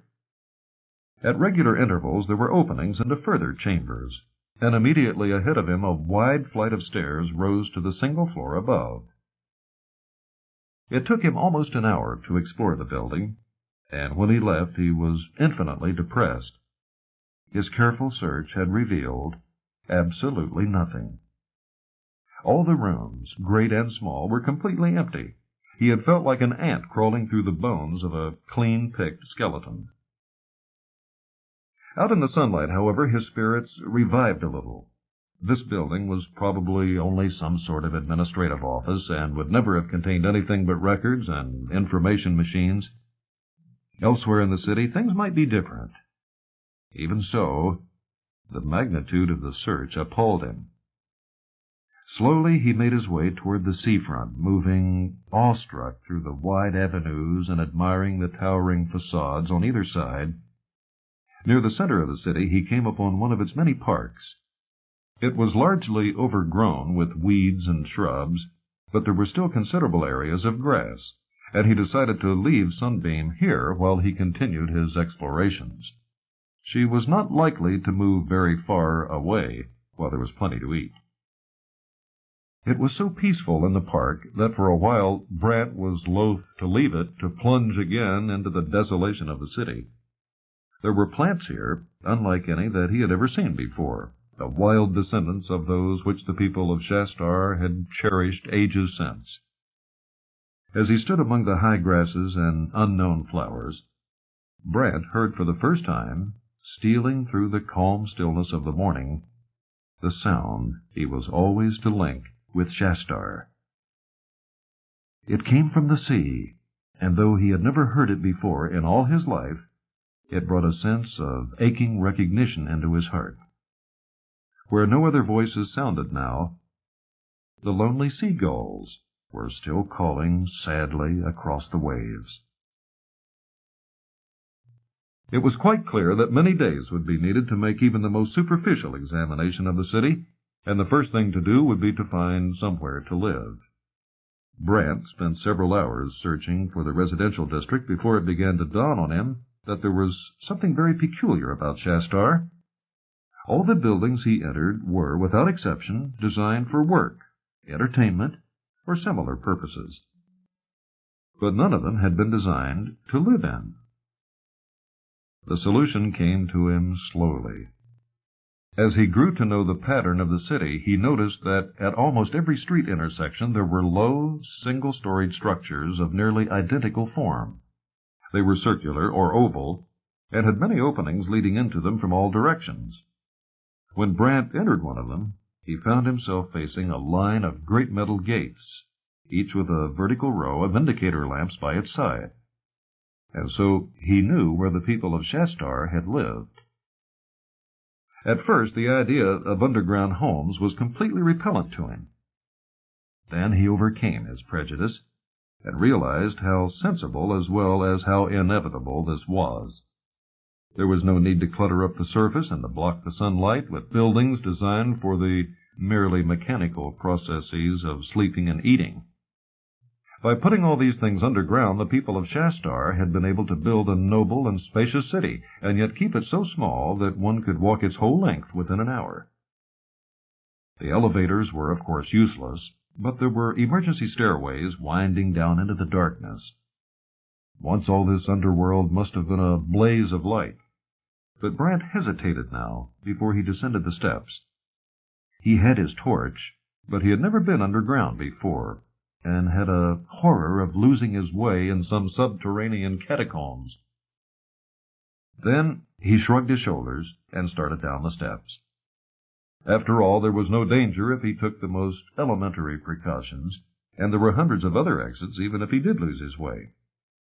He descended to the first level and found himself in a long, wide corridor stretching as far as his beam could penetrate. On either side were rows of numbered doors, and Brant tried nearly a dozen before he found one that opened. Slowly, even reverently, he entered the little home that had been deserted for almost half the span of recorded history. It was clean and tidy, for there had been no dust or dirt to settle here. The beautifully proportioned rooms were bare of furniture. Nothing of value had been left behind in the leisurely, age-long exodus. Some of the semi-permanent fittings were still in position. The food distributor with its familiar selector dial was so strikingly like the one in Brant's own home that the sight of it almost annihilated the centuries. The dial still turned, though stiffly, and he would scarcely have been surprised to see a meal appear in the materialization chamber. Brant explored several more homes before he returned to the surface. Though he found nothing of value, he felt a growing sense of kinship toward the people who had lived here. Yet he still thought of them as his inferiors, for to have lived in a city, however beautiful, however brilliantly designed, was to Brant one of the symbols of barbarism.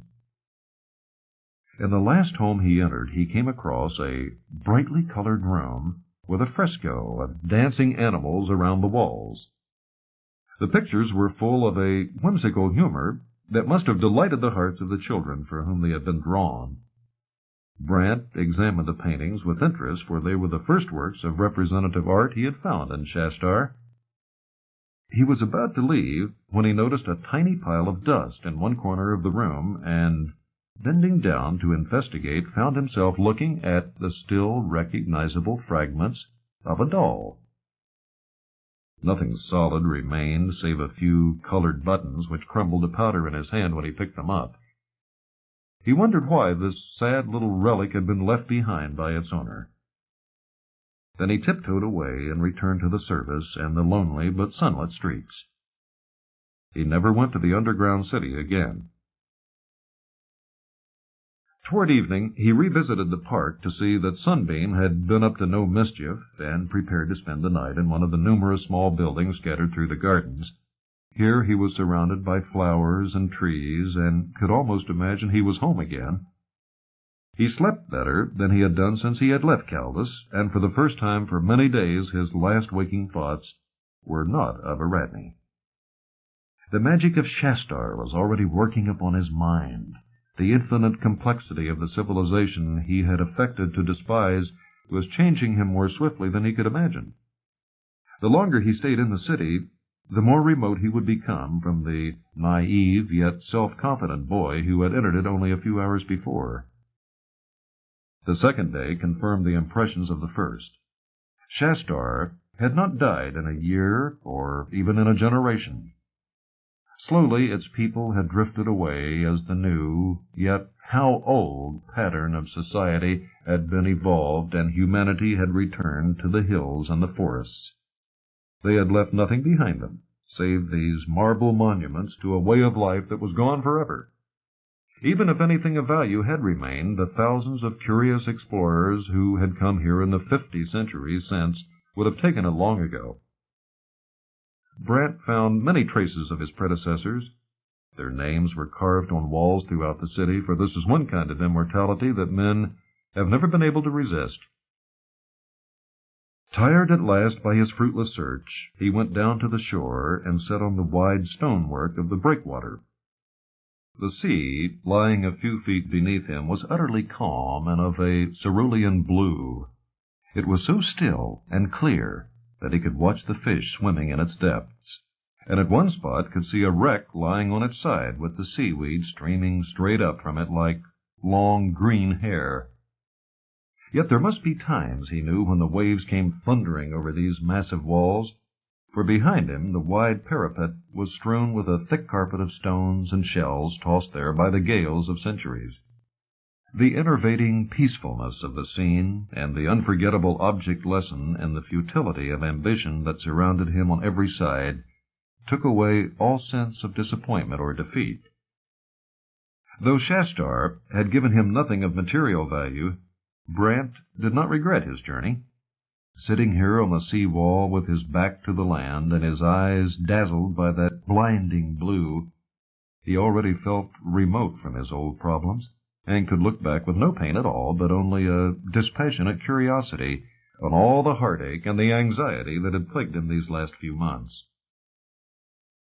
He went slowly back into the city, after walking a little way along the seafront so that he could return by a new route. Presently he found himself before a large circular building whose roof was a shallow dome of some translucent material.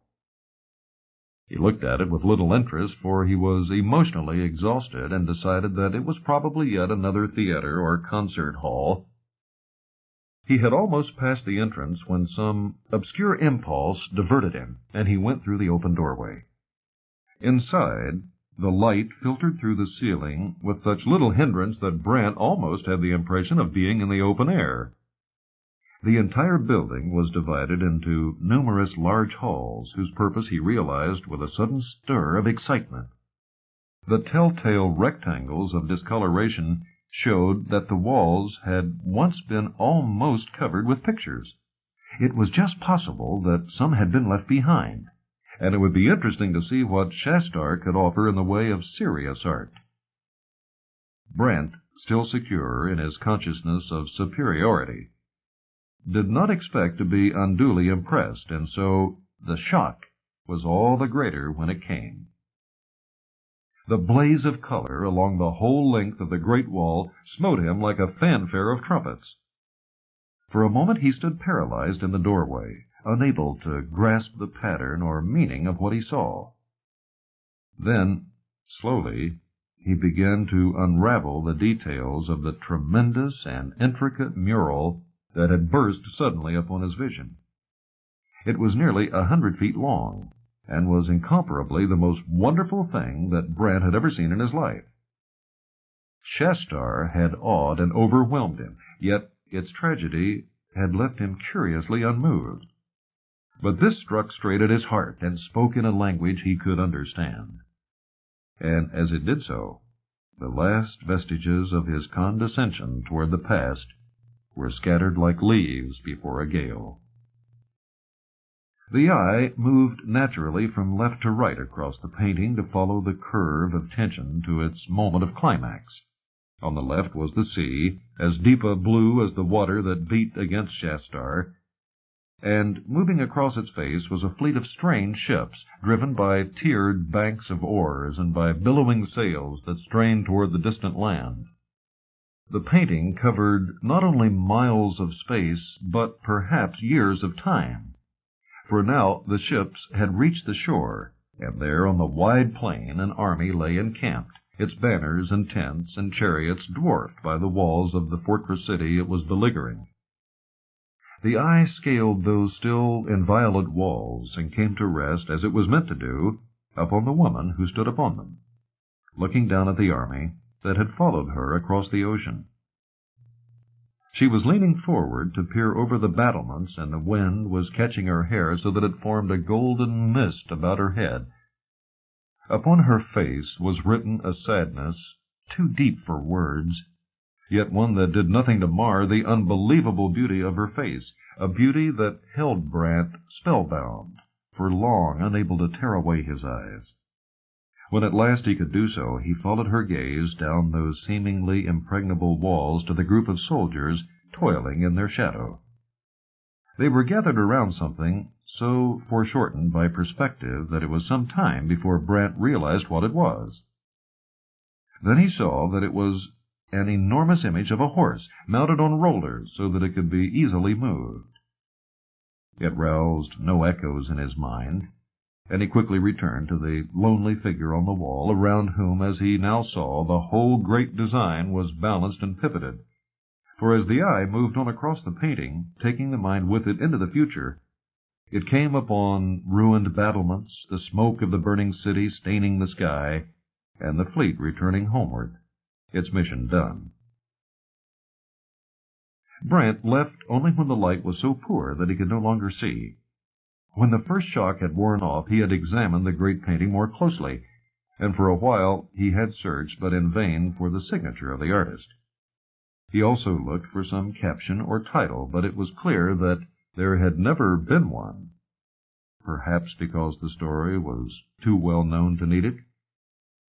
In the intervening centuries, however, some other visitor to Shastar had scratched 2 lines of poetry on the wall. Is this the face that launched 1,000 ships and burned the topless towers of Ilium? Ilium! It was a strange and magical name, but it meant nothing to Brant. He wondered whether it belonged to history or to fable, not knowing how many before him had wrestled with that same problem. As he emerged into the luminous twilight, he still carried the vision of that sad, ethereal loveliness before his eyes. Perhaps if Brant had not himself been an artist and had been in a less susceptible state of mind, the impression would not have been so overwhelming.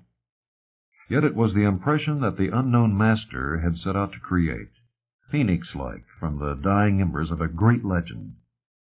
He had captured and held for all ages to see that beauty whose service is the purpose of life and its sole justification.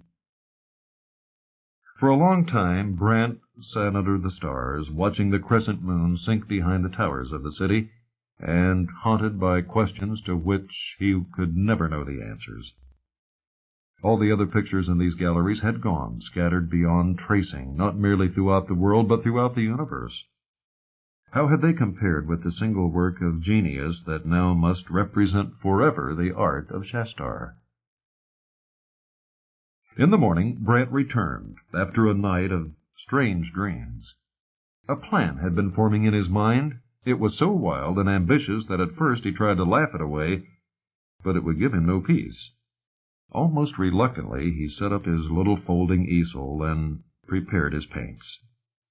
He had found one thing in Shastar that was both unique and beautiful. Perhaps he had the skill to carry some faint echo of it back to Caldus. It was impossible, of course, to copy more than a fragment of the vast design, but the problem of selection was easy. Though he had never attempted a portrait of Ariadne, he would now paint a woman who, if indeed she had ever existed, had been dust for 5,000 years.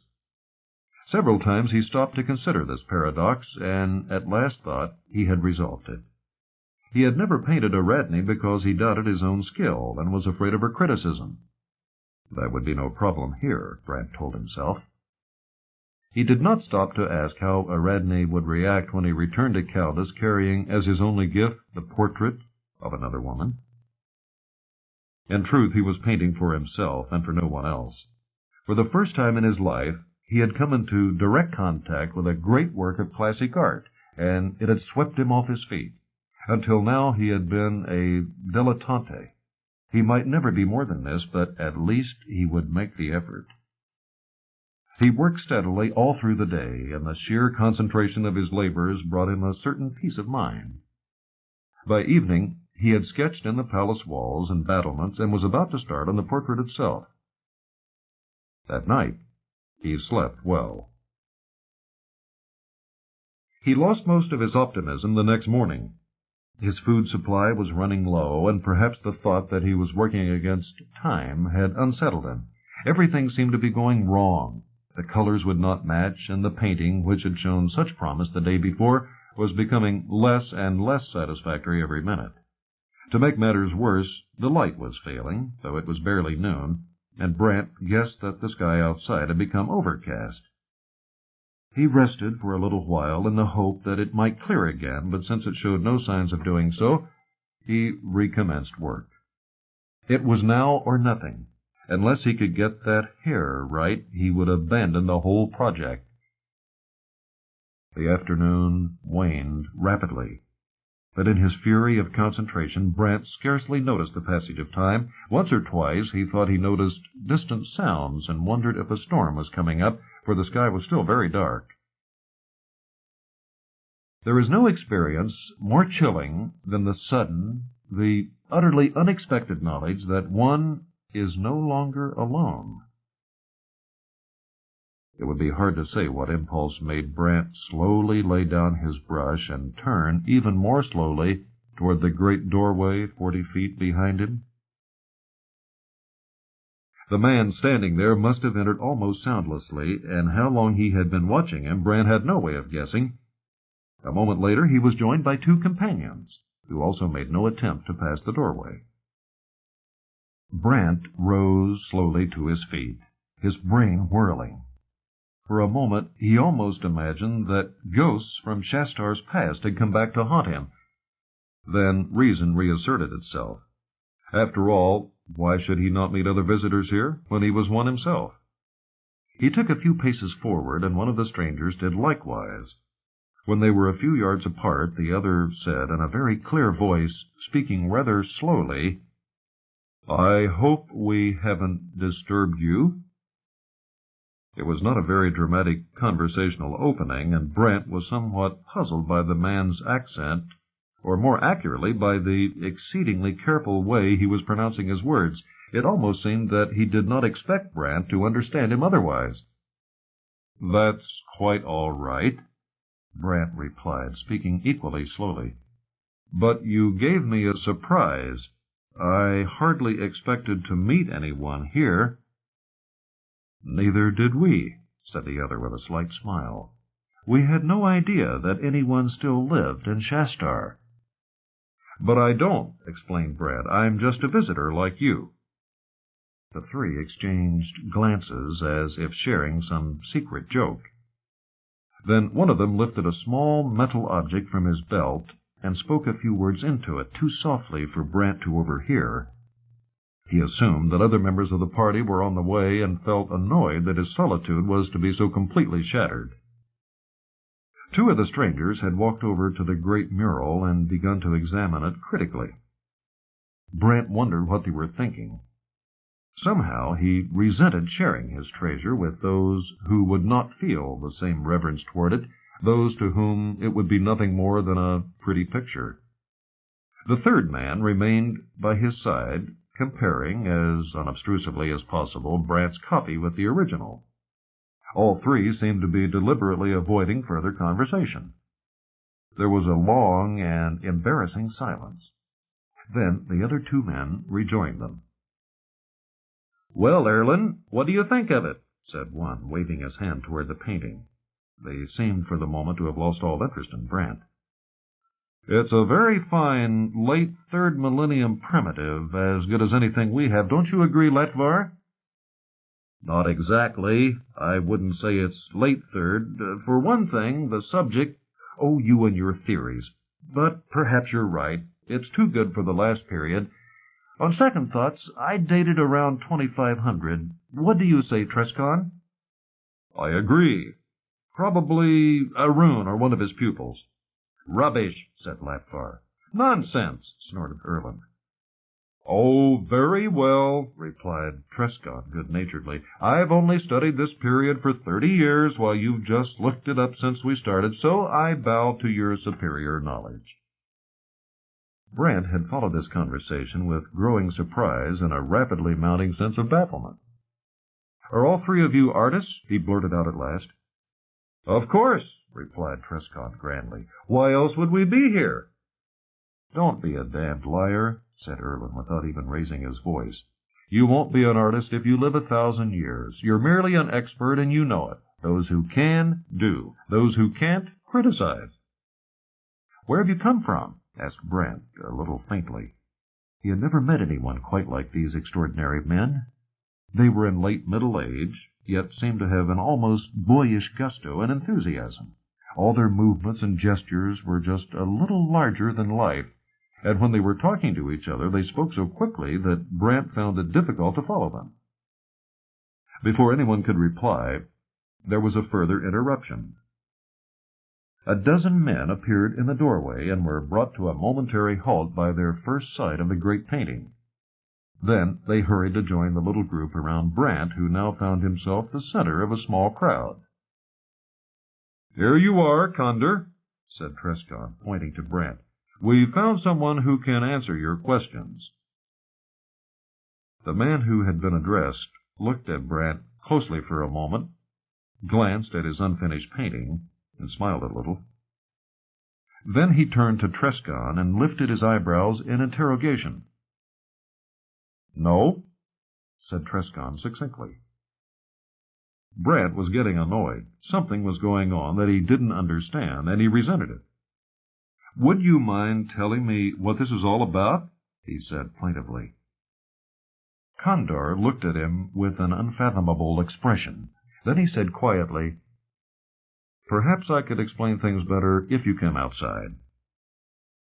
He spoke as if he never had to ask twice for a thing to be done, and Brant followed him without a word, the others crowding close behind him. At the outer entrance, Condor stood aside and waved Brant to pass. It was still unnaturally dark, as if a thundercloud had blotted out the sun, but the shadow that lay the full length of Shastar was not that of any cloud. A dozen pairs of eyes were watching Brant as he stood, staring at the sky, trying to gauge the true size of the ship floating above the city. It was so close that the sense of perspective was lost. One was conscious only of sweeping metal curves that dwindled away to the horizon. There should have been some sound, some indication of the energies holding that stupendous mass at rest above Shastar, but there was only a silence deeper than any that Brant had ever known. Even the crying of the seagulls had ceased, as if they too were overawed by the intruder who had usurped their skies. At last Brant turned toward the men gathered behind him. They were waiting, he knew, for his reactions, and the reason for their curiously aloof yet not unfriendly behavior became suddenly clear. To these men, rejoicing in the powers of gods, he was little more than a savage who happened to speak the same language, a survival from their own half-forgotten past, reminding them of the days when their ancestors had shared the earth with his. "Do you understand now who we are?" asked Condor. Brant nodded. "You have been gone a long time," he said. "We had almost forgotten you." He looked up again at the great metal arch spanning the sky and thought how strange it was that the first contact after so many centuries should be here, in this lost city of mankind. But it seemed that Shastar was well remembered among the stars, for certainly Trescott and his friends had appeared perfectly familiar with it. And then, far to the north, Brant's eye was caught by a sudden flash of reflected sunlight. Moving purposefully across the band of sky framed beneath the ship was another metal giant that might have been its twin, dwarfed though it was by distance. It passed swiftly across the horizon and within seconds was gone from sight. So this was not the only ship. And how many more might there be? Somehow the thought reminded Brant of the great painting he had just left, and of the invading fleet moving with such deadly purpose toward the doomed city. And with that thought, there came into his soul, creeping out from the hidden caves of racial memory, the fear of strangers that once had been the curse of all mankind. He turned to Condor and cried accusingly, "You're invading Earth!" For a moment no one spoke. Then Trescon said, with a slight touch of malice in his voice, "Go ahead, Commander. You've got to explain it sooner or later. Now's a good time to practice." Commander Condor gave a worried little smile that first reassured Brant, then filled him with yet deeper forebodings. "You do us an injustice, young man," he said gravely. "We're not invading Earth. We're evacuating it." "I hope," said Trescon, who had taken a patronizing interest in Brant, "that this time the scientists have learned a lesson, though I doubt it. They just say accidents will happen, and when they've cleaned up one mess, they go on to make another. The Sigma field is certainly the most spectacular failure so far, but progress never ceases. And if it does hit Earth, what will happen? The same thing that happened to the control apparatus when the field got loose. It will be scattered uniformly throughout the cosmos, and so will you be, unless we get you out in time." "Why?" asked Brant. "You don't really expect a technical answer, do you? It's something to do with uncertainty. The ancient Greeks, or perhaps it was the Egyptians, discovered that you can't define the position of any atom with absolute accuracy. It has a small but finite probability of being anywhere in the universe. The people who set up the field hoped to use it for propulsion. It would change the atomic odds, as it were, so that a spaceship orbiting Vega would suddenly decide that it really ought to be circling Betelgeuse. Well, it seemed that the Sigma field does only half the job. It merely multiplies probabilities. It doesn't organize them. And now it's wandering at random through the stars, feeding on interstellar dust and the occasional sun. No one's been able to devise a way of neutralizing it, though there's a horrible suggestion that a twin should be created and a collision arranged. If they try that, I know just what will happen." "I don't see why we should worry," said Brant. "It's still 10 light-years away." 10 light-years is much too close for a thing like the Sigma field. It's zigzagging at random in what the mathematicians call the drunkard's walk.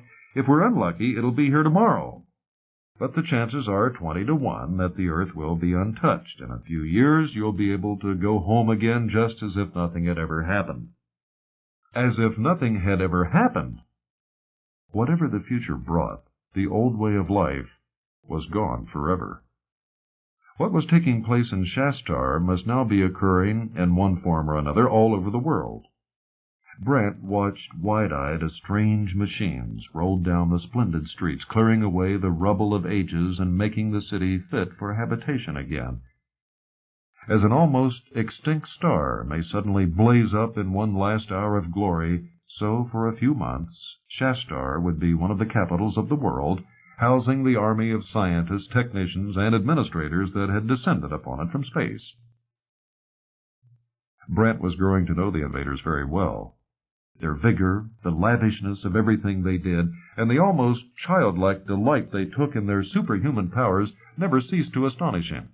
These, his cousins, were the heirs to all the universe, and they had not yet begun to exhaust its wonders or to tire of its mystery. For all their knowledge, there was still a feeling of experimentation, even of cheerful irresponsibility about many of the things they did. The Sigma field itself was an example of this. They had made a mistake. They did not seem to mind in the least, and they were quite sure that sooner or later they would put things right. Despite the tumult that had been loosed upon Shastar, as indeed upon the entire planet, Brant had remained stubbornly at his task. It gave him something fixed and stable in a world of shifting values, and as such he clung to it desperately. From time to time, Trescon or his colleagues would visit him and proffer advice, usually excellent advice, though he did not always take it. And occasionally, when he was tired and wished to rest his eyes or brain, he would leave the great empty galleries and go out into the transformed streets of the city. It was typical of its new inhabitants that, though they would be here for no more than a few months, they had spared no efforts to make Shastar clean and efficient, and to impose upon it a certain stark beauty that would have surprised its first builders. At the end of 4 days, the longest time he had ever devoted to a single work, Brant slowed to a halt. He could go on tinkering indefinitely, but if he did, he would only make things worse. Not at all displeased with his efforts, he went in search of Trescon. He found the critic, as usual, arguing with his colleagues over what should be saved from the accumulated art of mankind. Latvar and Erlin had threatened violence if one more Picasso was taken aboard or another Fra Angelico thrown out. Not having heard of either, Brant had no compunction in pressing his own claim. Trescon stood in silence before the painting, glancing at the original from time to time. His first remark was quite unexpected. "Who's the girl?" he said. "You told me she was Helen," Brant started to answer. "I mean the one you've really painted." Brant looked at his canvas, then back at the original. It was odd that he hadn't noticed those differences before, but there were undoubtedly traces of Ariadne in the woman he had shown on the fortress walls. This was not the straightforward copy he had set out to make. His own mind and heart had spoken through his fingers. "I see what you mean," he said slowly. "There's a girl back in my village. I really came here to find a present for her, something that would impress her." "Then you've been wasting your time," Trescon answered bluntly. "If she really loves you, she'll tell you soon enough. If she doesn't, you can't make her. It's as simple as that." Brant did not consider that at all simple, but decided not to argue the point. "You haven't told me what you think about it," he complained. "It shows promise," Trescon answered cautiously. "In another 20 years, you may get somewhere, if you keep at it. Of course, the brushwork is pretty crude, and that hand looks like a bunch of bananas. But you have a nice, bold line, and I think more of you for not making a carbon copy. Any fool can do that. This shows you've some originality. What you need now is more practice, and above all, more experience. Well, I think we can provide you with that." "If you mean going away from Earth," said Brant, "that's not the sort of experience I want." "It will do you good. Doesn't the thought of traveling out to the stars arouse any feelings of excitement in your mind?" "No, only dismay. But I can't take it seriously because I don't believe you'll be able to make us go." Trescon smiled a little grimly. "You'll move quickly enough when the Sigma field sucks the starlight from the sky. And it may be a good thing when it comes. I have a feeling we were just in time. Though I've often made fun of the scientists, they freed us forever from the stagnation that was overtaking your race. You have to get away from Earth, Brant. No man who has ever lived all his life on the surface of a planet has ever seen the stars, only their feeble ghosts. Can you imagine what it means to hang in space amid one of the great multiple systems with colored suns blazing all around you? I've done that. And I've seen stars floating in rings of crimson fire like your planet Saturn, but 1,000 times greater. And can you imagine night on a world near the heart of the galaxy where the whole sky is luminous with star mist that has not yet given birth to suns? Your Milky Way is only a scattered handful of third-rate suns. Wait until you see the central nebula. These are the great things, but the small ones are just as wonderful. Drink your fill of all that the universe can offer, and if you wish, return to Earth with your memories. Then you can begin to work. Then, and no sooner. You'll know if you're an artist." Brant was impressed, but not convinced. "According to that argument," he said, "real art couldn't have existed before space travel." "There's a whole school of criticism based on that thesis. Certainly space travel was one of the best things that ever happened to art. Travel, exploration, contact with other cultures, that's the great stimulus for all intellectual activity." Trescon waved at the mural blazing on the wall behind him. "The people who created that legend were seafarers, and the traffic of half a world came through their ports. But after a few thousand years, the sea was too small for inspiration or adventure, and it was time to go into space. Well, the time's come for you, whether you like it or not. I don't like it. I want to settle down with a Radney. The things that people want and the things that are good for them are very different. I wish you luck with your painting. I don't know whether to wish you luck in your other endeavor. Great art and domestic bliss are mutually incompatible. Sooner or later, you'll have to make your choice. Sooner or later, you'll have to make your choice.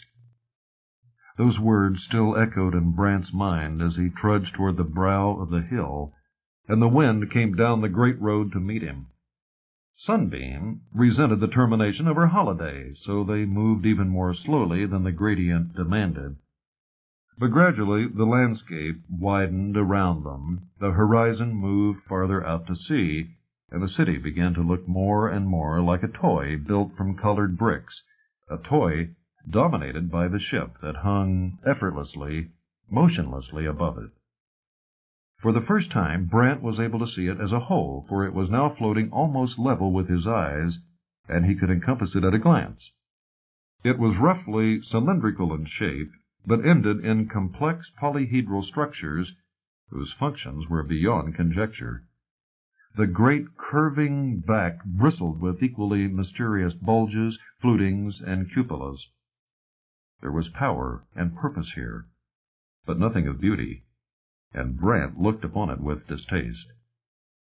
This brooding monster usurping the sky, if only it would vanish like the clouds that drifted past its flanks. But it would not disappear because he willed it.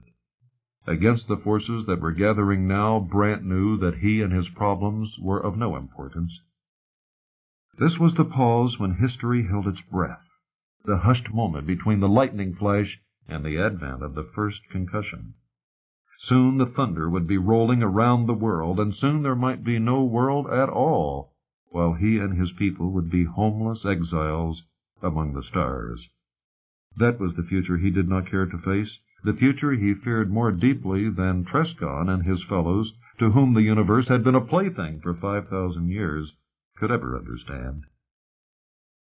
It seemed unfair that this should have happened in his time after all these centuries of rest.